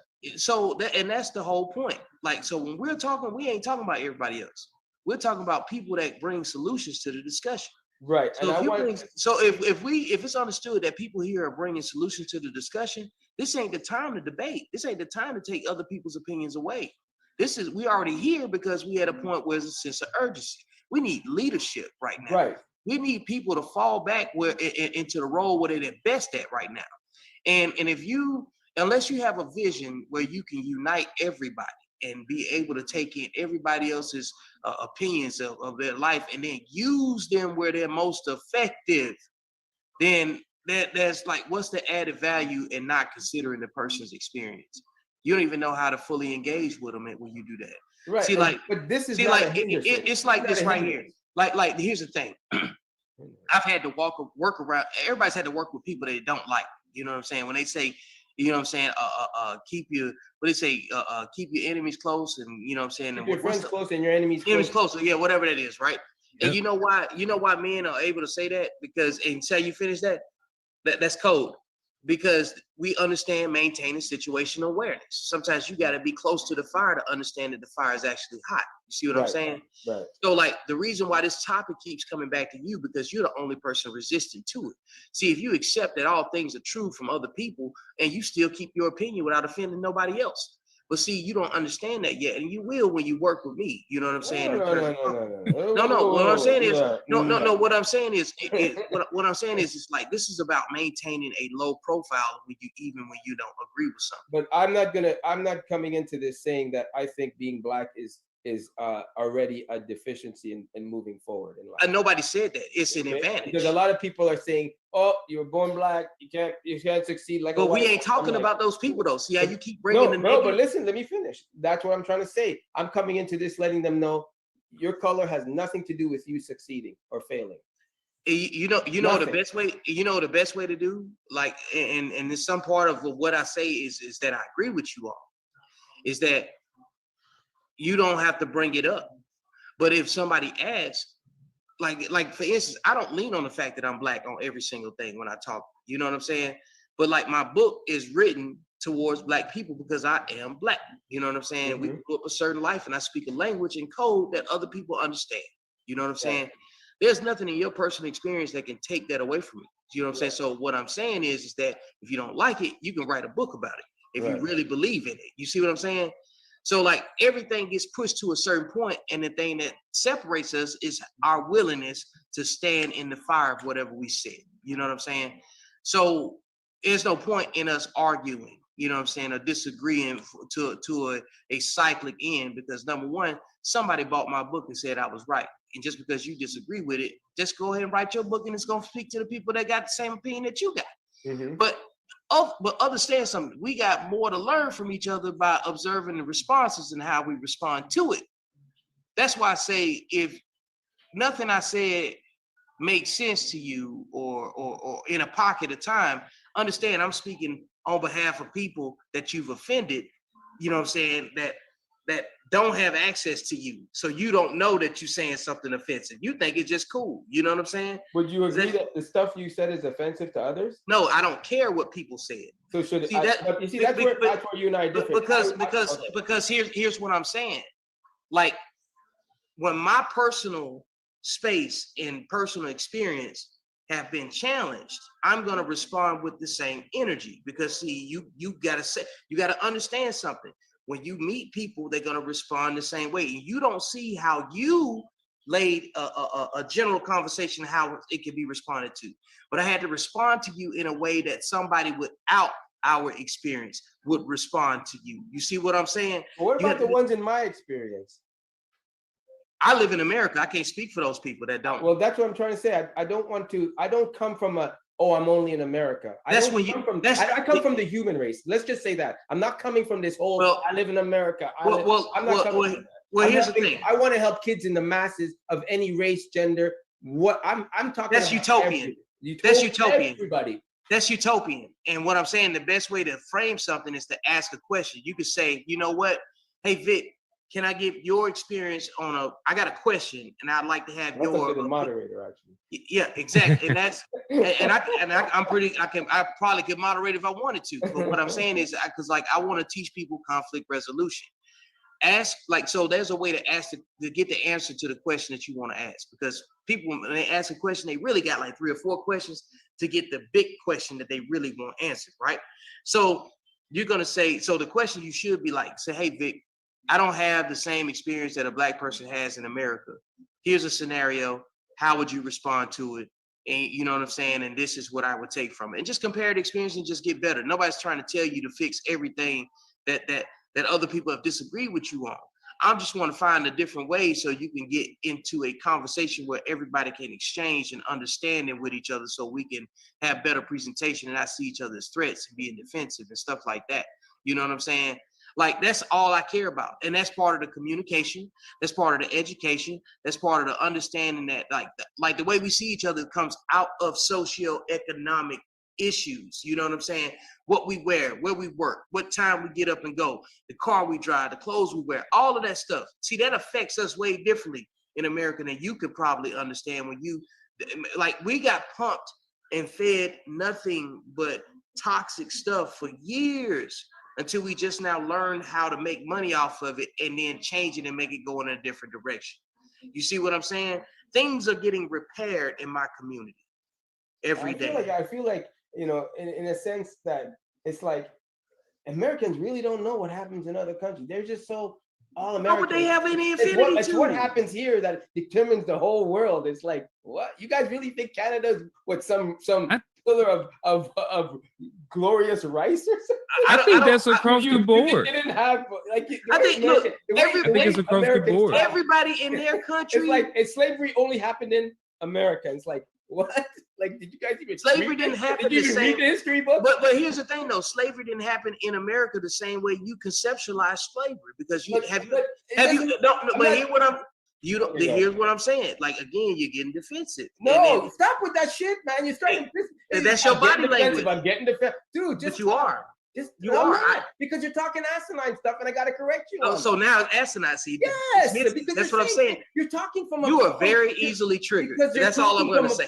You're talking. I wouldn't. You see, that's what everybody says. Because and I see that on a lot of channels. Because the person is passionate. Because the person is passionate, they're triggered. If that's not the first time because the person is passionate, you go. If that's not the first time you heard that, what's the common denominator? But you know, people talk like when they talk and they're passionate and they're verbal with their hands and they're just. And I'm an artist, so I am verbal with my hand. Oh, you're triggered. Why? Maybe he's just passionate. He's not triggered.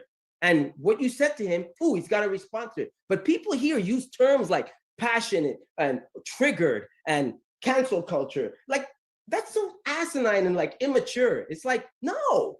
I'm not triggered. I'm just responding to what you're saying, and I'm calling it asinine because to me it is, because everything I find that people talk like Americans. It's like slavery only happened here. They don't even. It's like, have you ever been to Canada? No. So why makes you think we're so beautiful over there? Like we haven't had struggle. People talk like that, and it's unfortunate. And it's so lack of education or opening up a book and reading or something. But it's not that I'm triggered. I'm just like, I'm passionate about what I'm saying, and I use my hands. And people use things and say things to trigger people to get a reaction so they can say that. And why? Are you providing a reaction? You think I was saying that to get a reaction out of you, or you I think think I was responding? I was responding yes. to your behavior. No, I mean, okay, but what makes you? Why would I you? didn't say you're triggered and then you started running off.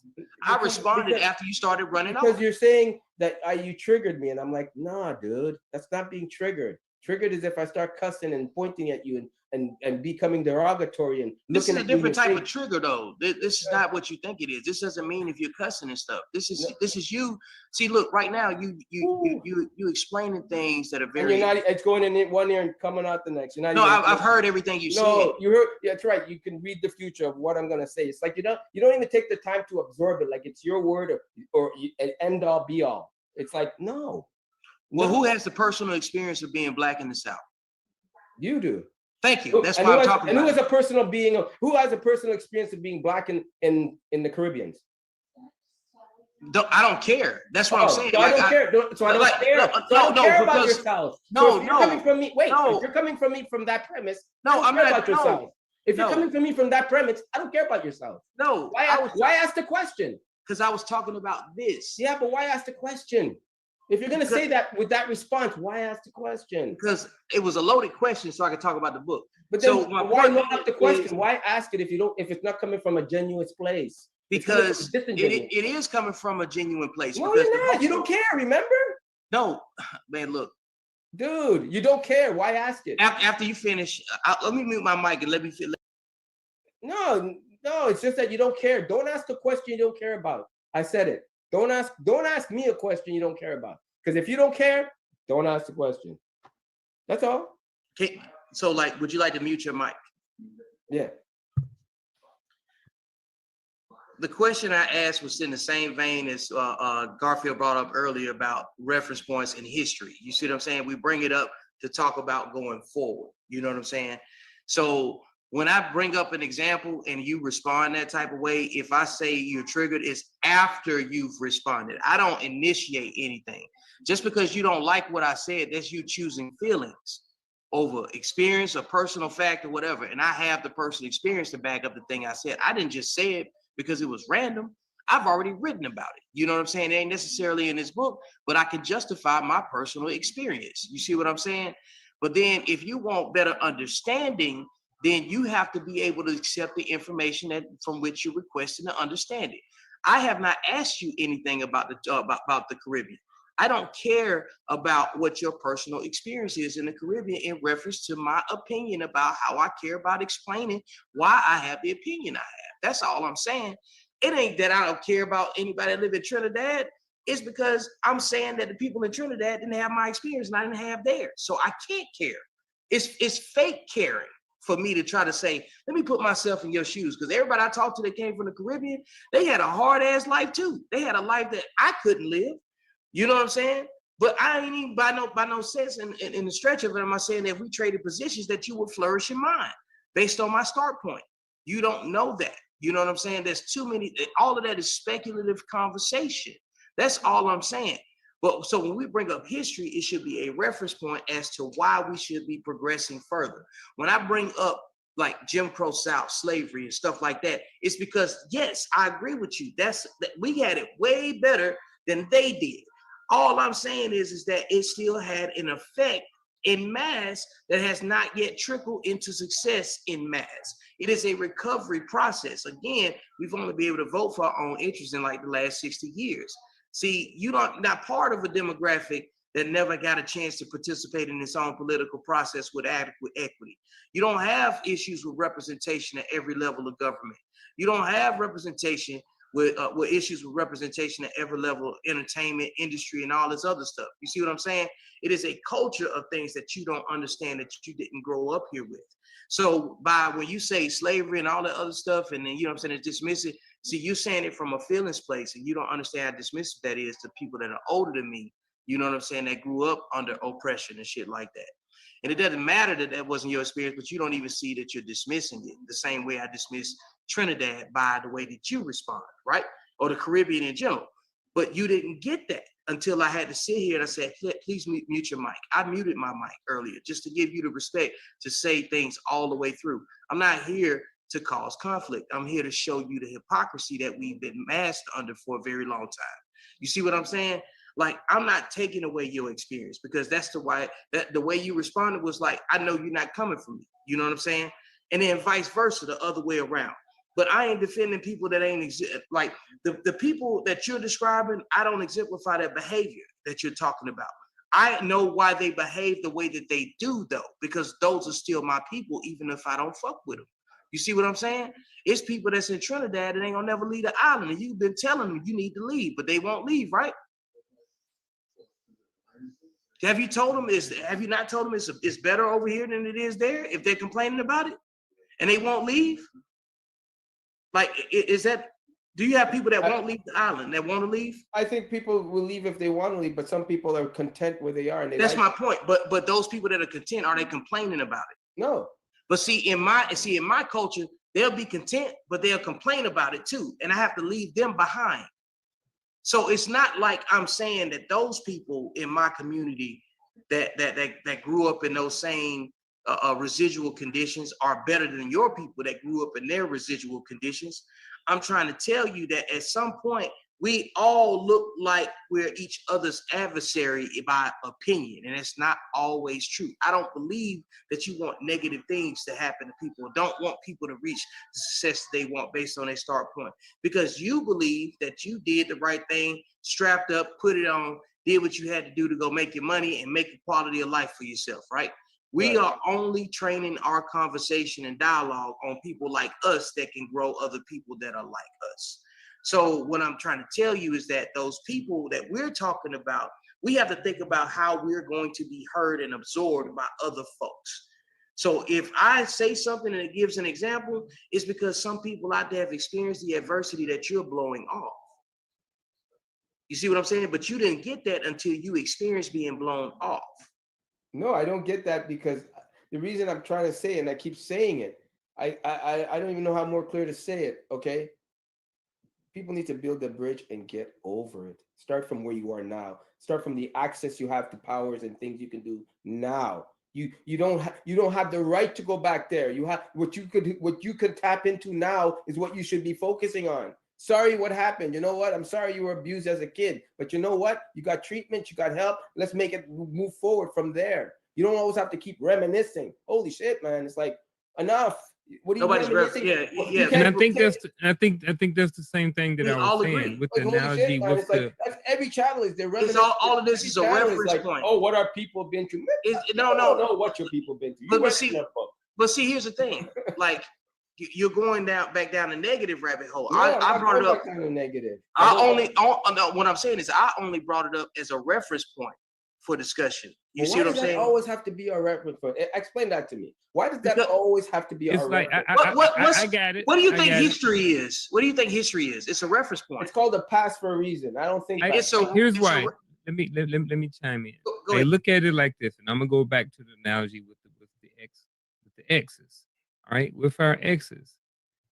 When I'm looking to get a new wife, a new girlfriend, a new person to be in my life, I use those reference points from my past relationships. If my ex-wife or my ex-girlfriend was a certain way and I didn't like it, then I'm not going to choose that type of person in the future. If I had an anorexic wife that gave me a bunch of problems, I'm probably not going to choose an anorexic wife going forward. If I had an ex that, their mom and dad were always in our business and it caused a lot of problems, I'm not going to choose a person in the future that is so dedicated to their family that is going to cause me a lot of problems. So when we look back at the past as a reference point, as a start point, and say, hey, you know what? I was like, my ex did me like A, B, and C, and I ain't dealing with that no more. So as I move forward and as I pick and choose my next person, I'm using that as a start point or as a reference point to know where I'm going to move in the future. But Garfield, we're not starting from slavery, for crying out loud. No, we're not. But what I'm saying we always use it like we're starting from that point, and I'm like, God damn. Like, I think really? I'm not using it from there. I'm just using it as a reference point. I'm just looking at a reference point. Yeah, all of these different things that happened in the past, but as I go forward, I'm going to make the past. Slavery is history. Jesus, why do people? It's like talking about the slavery is the point. Greeks should talk like the Roman Empire when it was look, you got a different understanding that you want to be heard with about slavery, and that's all it comes back to. What we're saying about slavery is we talking about mass miseducation. That's all we're talking about. That's it. The point, like because you brought the conversation up about education and stuff, and I said no, there's a lot of different things that go into the desire for education, and I brought the economic discussion part, and you listened to that. I brought the home part, and you listened to that. And then when I talk about some of the other origins, this is the part that you don't want to hear. But I don't know how you can hear everything else and not consider this part, because we just talked about history. Like, you didn't grow up in a country that fought a crack epidemic that was aimed at Black people. You didn't grow up in mass incarceration. And this is stuff that's happened in the last 30 years. Okay? That's my point. This is mind blowing to me that we're talking about. Okay, go ahead. But here's the deal. We don't have to agree at the end of the day. Exactly. You know what I mean? And it's okay to have our own personal opinions, our own personal views. And at the end of the day, whoever watches this, they're going to be able to develop their own opinions about it. Hopefully at the end of the day, whether they're choosing to not talk about it or bring it up as a reference point, they will be able to decide, what's best for them based off of their situation. Right. I think that there are people who can benefit from learning about their history and their past and how they can use that as fuel going forward. I also understand that there's a space for people who maybe can be maybe sort of dismissive about it and not even talk about it, or not even deal with it and still get to your purpose. You know what I mean? I feel like, maybe I don't talk about feelings, but if you can use it in this, maybe I need to talk it out first before I actually can, concretely agree with it. But if you can feel like you can move on in your life and you don't need to go there, then I don't think that there's anything wrong with that either. If you are a type of person that, you know what, I'm just not going to talk about X, Y, and Z from slavery in my past. And I think that that's okay. But and I think just like Vic is okay to say, well, I'm okay with talking about X, Y, and Z because I'm using it as a start point or reference point to push the conversation, blah, blah, blah. So I definitely do get both sides of it. But from Vic's point of view, I can understand that, and yours too.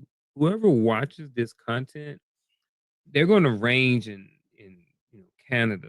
I want to be international. I want people in Uganda and people in Australia and all over to see this content. So if they may say something that may, both of you guys may have said points that may be strong and how they can grab both of those segments of information and come to their own conclusion about what's best for them as far as how they want to approach the situation. Let's use your girlfriend analogy. The only thing I would tell a person to use about their girlfriend and not a girlfriend analogy is, I ain't want that again. Don't want that again. That's it. Yeah. There's nothing else that would go into her qualities and her this and her that. Really don't care. I fell in love with her at one time, and now I know what I don't want. Move on. Get over it. Next. Absolutely. But for you to go back to say I wouldn't measure her up to the girl I'm dating today. You absolutely would. I think we all do. I think, well, whether we admit it or whether we agree, is that everything in our past, for the most part, if we're men and we have a certain amount of accountability, we're gonna go back. We're gonna assess those situations, kind of like how you asked Vista about his exes, and he's making moves and decisions with his new girl based off of things that went on in the relationships before, just like I have, just like Right, you probably do with women. That's too. experience, though. It's experiences, and that's a difference than always. Oh, well, my ex was this, my ex was this. Yes, That's a difference than saying, hey, you know what? Having the mindset, you know what? My first girl was like this, and it was like this, and blah blah blah. And I think what happens along the way is we don't even think about those things anymore. They just kind of become part of how we choose in the future. So whereas in the beginning, you might be like, you might have had a girl and she, I don't know, 800 pounds. And you like, I don't never date another 800-pound woman, right? So after a while, you don't even need to have the conversation, or you have the conversation about dating 800-pound women because you have already moved past that. You know, well, I only want to date 600-pound women now. You know what I mean? Mhm. So I think, I don't know, that's kind of where I feel like it. You know what I mean? I feel like I got distracted by the book. You know, I mean, I think, you know, the start point is good. You know, everybody is not going to necessarily agree with everything. And I think that it's okay. But I think as men, we got to be able to have the conversation. And, you know, like we talked about being solution based is, you know, at the end of the day, how is our demeanor? How is our behavior? How is our body language? How is all of these things going to benefit the person on the other side that's trying to that we're trying to help be successful and trying to help navigate life. So we as men, we're, as long as we have this record button on, they're seeing us. You know what I mean? They're looking at our body language. They're looking at how we behave. Oh, They're this is looking live? at How come everything. this is not live? Bro, we've been recording for almost 4 But hours. it's not live? It's recording. It's recording. Oh, so it's not like we're I guess I'm getting mixed. See how this live. No, we're not live. we're not We live are. live? We're Oh. recording to upload, but not live. Yeah, Garfield likes to edit, so he's gonna break this thing down. He better break it down good, Hey. Garfield, goddamn. Nope. Cause here's what I'm gonna do. I ain't breaking down nothing. You This should. book getting I say let it uploaded run. exactly like it is. I agree. Let it run the way it is, man. Don't chop It's nothing getting up. It's getting uploaded like it is, but You might have to do it in 1 part 2 and part 3, but I might have to do that's the only 4 chopping parts. you're doing. Yeah. But I'm gonna I probably put a beginning and an ending on it, and at the end of the day, that's it. But for the most part, like, I mean, I think, you know, you guys ready to call it a night, because we've been going, you know, and I'm on the East Coast, so it's later here than it is. Man, I where gotta both of y'all remember live. that. It's I your gotta fault. remember that. It is my fault. But I'm okay with it. Are you 3 hours ahead too? It's 8:42. So It's I'm an hour 9:42 behind you. here. Vic is like, no, 6:42. Yeah, you chilling. You chilling. This ain't 7 o'clock You know on what, man? Sunday. It's almost 9 o'clock. Yeah. That's why I said Dude. I'm gonna operate around your time. We done did, bro. We all just put down almost 4 hours, and I'm still letting it roll. You know what I mean? No. I get it. We can cut it out whenever we cut it out. We can edit whatever, but I'm not really worried about that. Hey man, I gotta cook my meal preps for the week. Okay. So Yeah. I'm gonna go ahead and You get to off. training too? Yeah. I mean, look, I'm a whole man, bro. Like I ride motorcycles, lift weights, and you know what I'm saying, watch football, man. Wait a minute, are you Yeah. are you losing or are you gaining? What are we doing here? I don't know right now. Right now I'm just maintaining, man. I power lifted for a while, and then you know what I'm saying, like I'm just in the maintenance, man. I'm 42. I'll be 43 in February. Nice. Yeah, I'm working on branding my t-shirts and everything Okay. else. Oh yeah. Well, hey, I told Vic, I told Garfield about what I thought about your book cover. You probably tell you anyway. I ain't telling him nothing. Hey, look, I don't even care. Like my book cover is designed as that word, man. I don't give it. Like my book was designed to create arguments. Because like we need people arguing over things that produce an outcome, you know what I'm saying, that's positive. You know, Elevated argument. Elevated argument. Yeah, like, there you go. Yeah, like because like if you're disagreeing about what you got, you know, what clothes you're gonna wear, what kind of building block energy you gonna get as a result after? Oh man, he didn't like my shoes. You see what I'm saying? Yeah. But like writing and being able to give your life experience and being able to explain what you said and defend what you said and all that good stuff from a position of like, I don't care how you respond. That's real freedom, man. And a lot of people don't understand that. You know what I'm saying? Like, Yeah, it is. Like the only thing you can control is your reaction. to something. Can't And control what other people do. It's yeah, and that's the thing. Like, that's the difference between me, Garfield, like us being veterans we are, and everybody else that may not necessarily have the same type of conflict resolution skills. Like, you'll see it when you decide, hey, look, I want to listen to understand and be better for the people around me. But that only happens when you recognize that you are useful and you want to give something to somebody. But if you don't have a way to deliver that and you know what I'm saying, and be digested properly, you know what I'm saying, it's going to be a difficult thing to be genuine about, and a difficult thing to build trust across the board, and a difficult thing to sustain it. So, like, and Garfield will tell you, I had to build my rapport with his sons, you know what I'm saying? When I was talking to them, I had to meet them at the language that they understand. And they don't understand shit but offense. You know what I'm saying? Because I know how crazy that they talk to each other. You know what I'm saying? So what's the first thing I told when I'm saying, hey man, which one? Oh, you trash. You see what I'm saying? And then exactly, I speak the language, but everybody can't go talk to everybody like that. You see what I'm saying? Like, you can't do that. Like, I know football good enough for. I know the Baltimore Ravens. That's my team. Anything else outside of that? Yeah, but we talking about actually playing it with the mindset, the philosophy, the teammate concept of it, the team building, the organizational part of it, all of that. That's why when you got somebody on the team that's behaving that's not conducive to winning, that's when you can call them trash. You see what I'm saying? Because their contribution does not amount to winning. Right. So like, all right, so you're not bringing a solution to the problem. You see what I'm saying? The problem is we ain't got enough W's. So how does your individual behavior put more W's in the column? You know what I'm saying? Yeah. You guys are funny, man. We ain't got but it is a fact, though. W's. I like that. Yeah. All right. Hey, so look, let's do this then. Okay. Let's spend the next couple of minutes. We go Vic, Antoine, and then me. We'll close it out a couple minutes to say anything as far as what we talked about. Just kind of a closeout, summary, anything you want to say to any young man that may be watching this right now. And then we're going to close it out, man. All right, let me think. I'm glad you gave me time to think. I wasn't even thinking. But go ahead and think. I know Vic always got something going. Okay, Vic want to go first. He can go first. Yeah, let me go ahead and get it out the way, man. Hey, look, if you sat down and you watched this whole discussion, you know, the whole point was the conversation is an arc. Your start point has to, you know what I'm saying, it has to have the right kind of value to bring in people can kind of see where you want to go depending on how you come in. You know what I'm saying? Like, if you start off on a shock value statement, make sure you fill the middle up with your justification. So when you get to the end and make your conclusion, you can stand on where you started.